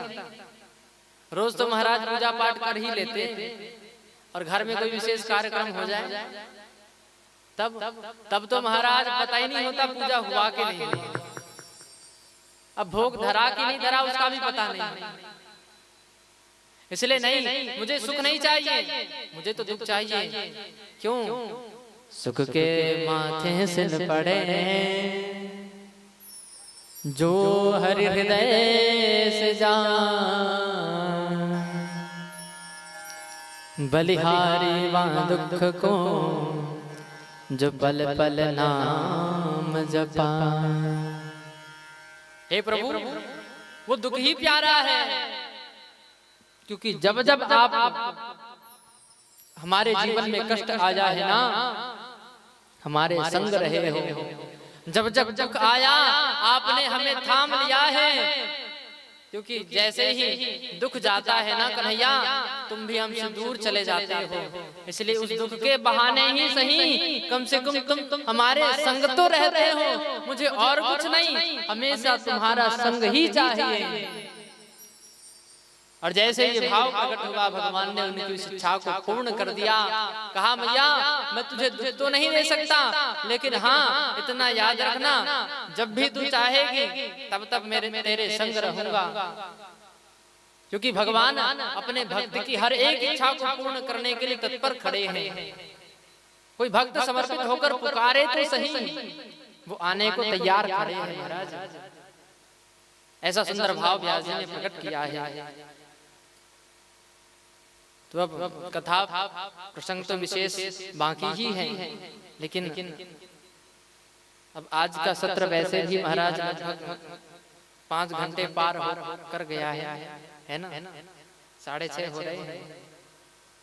तो ज्यादा समय अब ना लेते हैं, आज की संध्या आरती की तैयारियां आप सब करेंगे। आज की कथा प्रसंग यहीं पर विश्राम देते हैं, और कल के कथा प्रसंगों में हम प्रयास करेंगे, जो कथा आज की शेष रह गई वो तो पूरी करेंगे ही, और कल का भी जो क्रम है प्रयास रहेगा जितना हो सके पूर्ण हो जाए। क्योंकि कथा ऐसी है महाराज, छोड़ने का मन होता ही नहीं। फिर भी कहीं किसी का विस्तार तो कहीं किसी का विस्तार करते हुए आगे सप्ताह विधि के अनुसार कथा का क्रम तो पूर्ण करना ही है। तो आज की कथा भगवान के श्री चरणों में यहीं पर विराम देते हैं। बोलो भक्त वत्सल भगवान की राधे राधे राधे राधे राधे राधे राधे राधे। आरती की तैयारियां कर लें, और आगे आप सभी के लिए मैं निवेदन करूंगा कि जब तक कथा चल रही है, ये ग्रामवासी भी जहाँ तक आवाज जा रही है वो ध्यान से सुने। आप ये नहीं सोचना कि महाराज फलाने आदमी के घर में कथा हो रही है, आयोजन वही कर रहा है तो कथा उसी की है। जो भी श्रोता यहाँ पर आते हैं कथा का लाभ सबको मिलता है। तो ये अवसर बार बार तो हमारे जीवन में आता नहीं।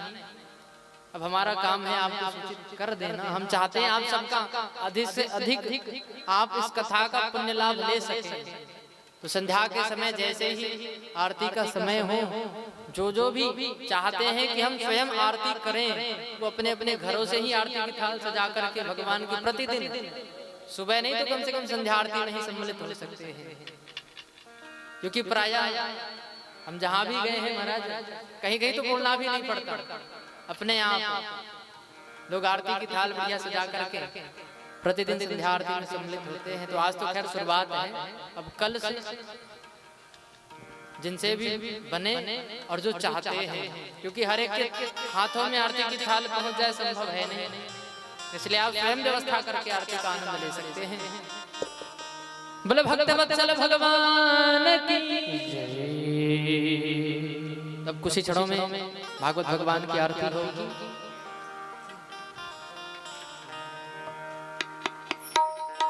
राधे का नाम अनमोल बोलो, राधे राधे राधे का नाम अनमोल बोलो, राधे राधे राधे का नाम अनमोल बोलो, राधे राधे राधे का नाम अनमोल बोलो, राधे राधे।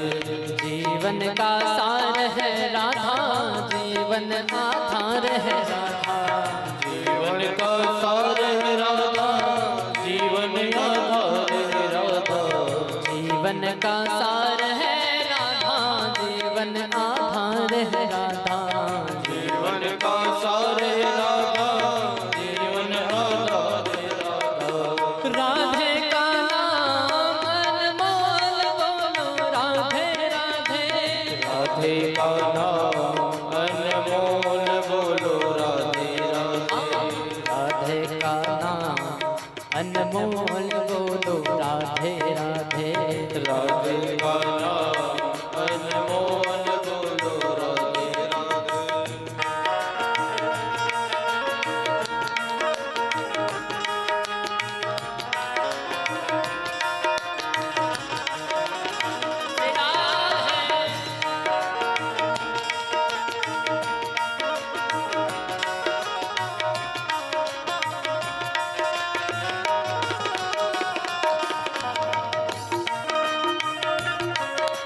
बोले राधे, विष्णु भी बोले राधे, ब्रह्मा भी बोले राधे, विष्णु भी बोले राधे, शंकर की डमरू से आवाज आई राधे राधे, शंकर की डमरू से आवाज आई राधे राधे का नाम अनमोल बोलो राधे राधे, राधे का नाम अनमोल बोलो राधे राधे।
बैठे बैठे तो कथा सुन ही ली महाराज, अब 2 मिनट खड़े होकर भजन का भी आनंद भी ले लो।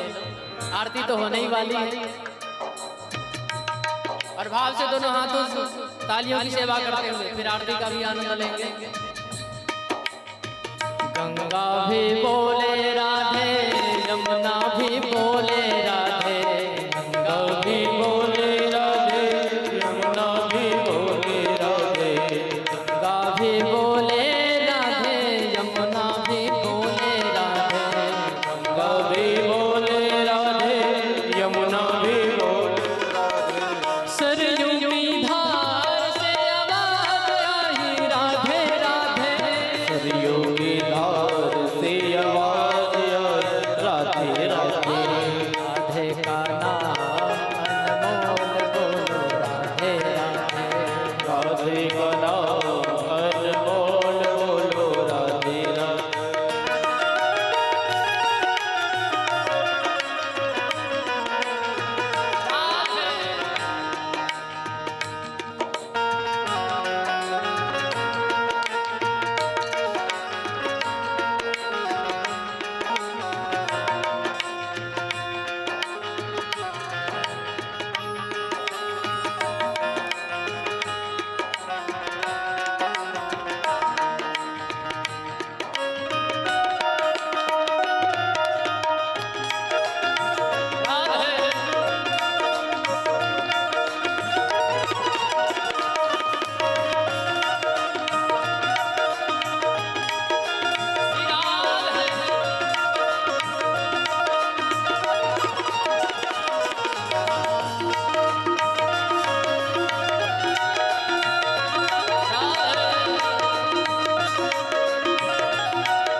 गोपी भी बोले राधे, वाले भी बोले राधे, गोपी भी बोले राधे, मैं भी बोले राधे, गोपी भी बोले राधे, वाले भी बोले राधे, गोपी भी बोले राधे, ग्वाले भी बोले राधे, ब्रज की सब गलियों से आवाज आई राधे राधे, ब्रज की सब गलियों से आवाज आई राधे राधे, राधा को नाम अनमोल बोलो राधे राधे, राधा का नाम अनमोल बोलो राधे राधे, राधा को नाम अनमोल बोलो राधे राधे, राधे का नाम अनमोल बोलो राधे राधे, राधा को नाम अनमोल बोलो राधे राधे, राधे का नाम अनमोल बोलो राधे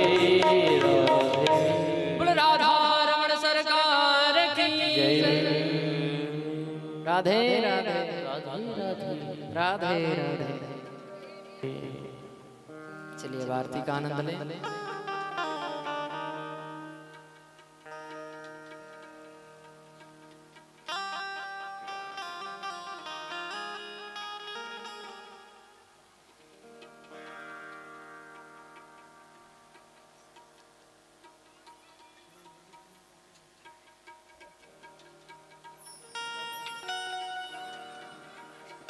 चंद्रमा मनसो जात चक्षुषूर्यो अजायतः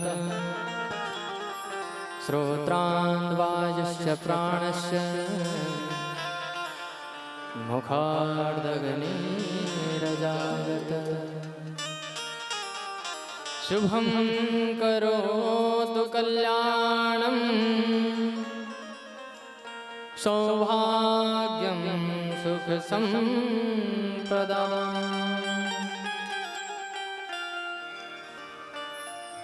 शत्रुबुद्धि विनाशाय दीपोर्ज्योति नमोस्तुते।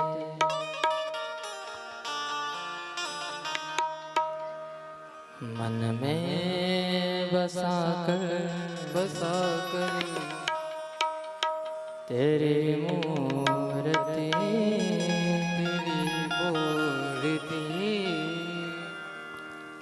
उतारूं मैं गिरधर तेरी आरती।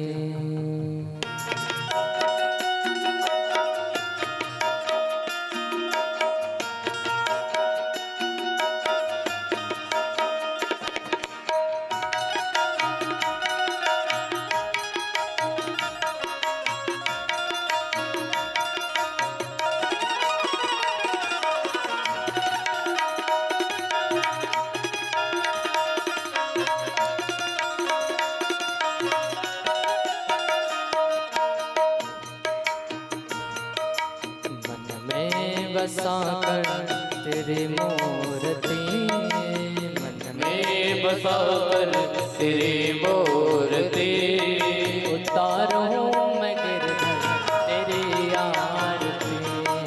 उतारूं मैं गिरधर तेरी आरती। तेरी आरती मोहन तेरी आरती। तेरी आरती मोहन तेरी आरती। तेरी आरती भगवन तेरी आरती। तेरी आरती भगवन तेरी आरती। उतारूं मैं गिरधर तेरी आरती। मन में बसाकर तेरी मूर्ति उतारो मैं गिरधर तेरी आरती। उतारो मैं गिरधर तेरी आरती।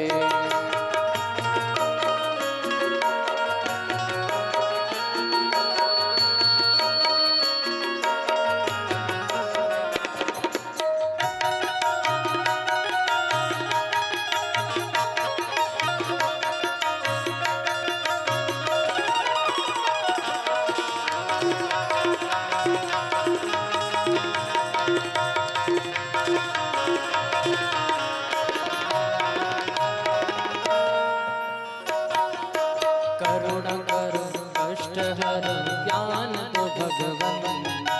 भव में फंसी नाव मेरी पार दो भगवन। करुणा करो कष्ट हरो ज्ञान दो भगवन।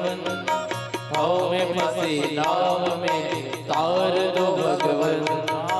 करुणा करो कष्ट हरो ज्ञान दो भगवन। भव में फंसी नाव मेरी करुणा करो कष्ट हरो ज्ञान दो भगवन। भव में फंसी नाव में तार दो भगवन। दर्द की दवा तुम्हारे पास है। दर्द की दवा तुम्हारे पास है। जिंदगी दया की है भीख मांगते। साकर तेरी मूर्ति उतारो मैं गिरधर तेरी आरती। मन में बसाकर तेरी मूर्ति उतारो मैं गिरधर तेरी आरती।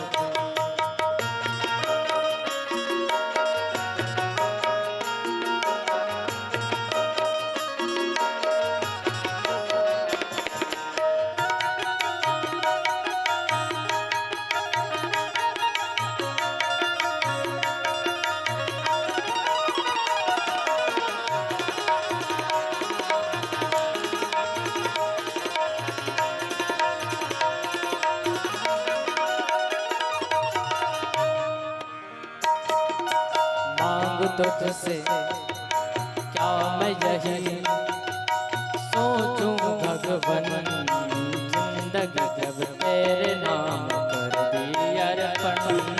मांगो तुझसे क्या मैं यही सोचो भगवन, जिंदगी जब तेरे नाम कर दी अर्पण। मांगो तुझसे क्या मैं यही सोचूं भगवन, जिंदगी जब तेरे नाम कर दी अर्पण। मांगो तुझसे क्या मैं यही सोचो भगवन, जिंदगी जब तेरे नाम कर दी अर्पण। सब कुछ तेरा कुछ नहीं मेरा, सब कुछ है तेरा जिंदगी मेरा। चिंता है तुझको प्रभु संसार मन में बसा कर तेरी मूर्ति, उतारो मैं गिरधर तेरी आरती। मन में बसा कर तेरी मूर्ति, उतारूं मैं गिरधर तेरी आरती।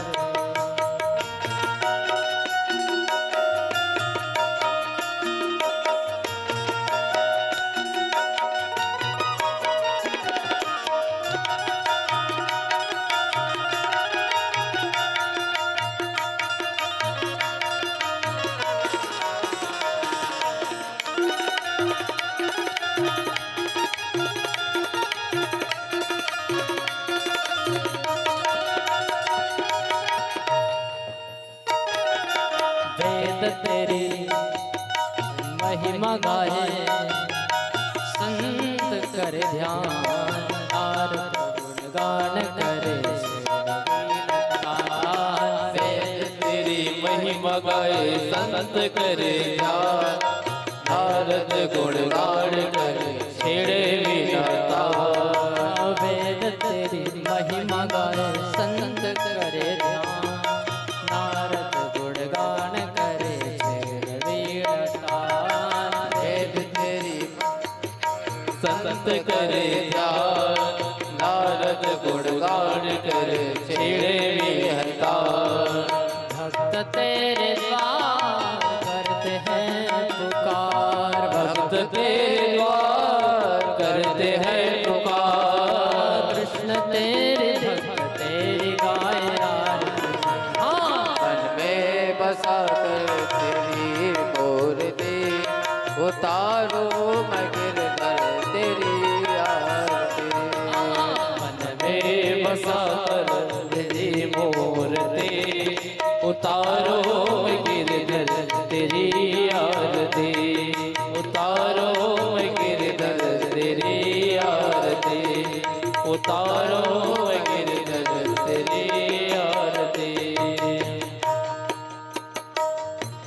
कर्पूर गौरम करुणावतारम, संसार सारम भुजगेन्द्रहारम।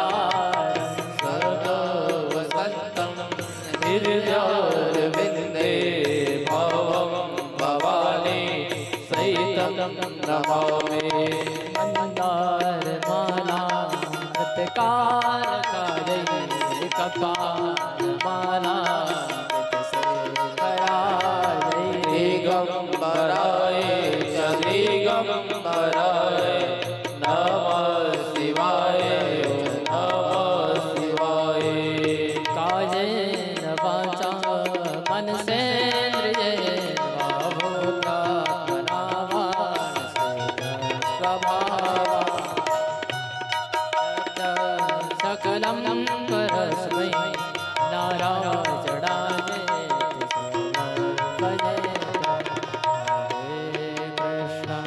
हरे कृष्णा कृष्णा कृष्णा हरे हरे, हरे राम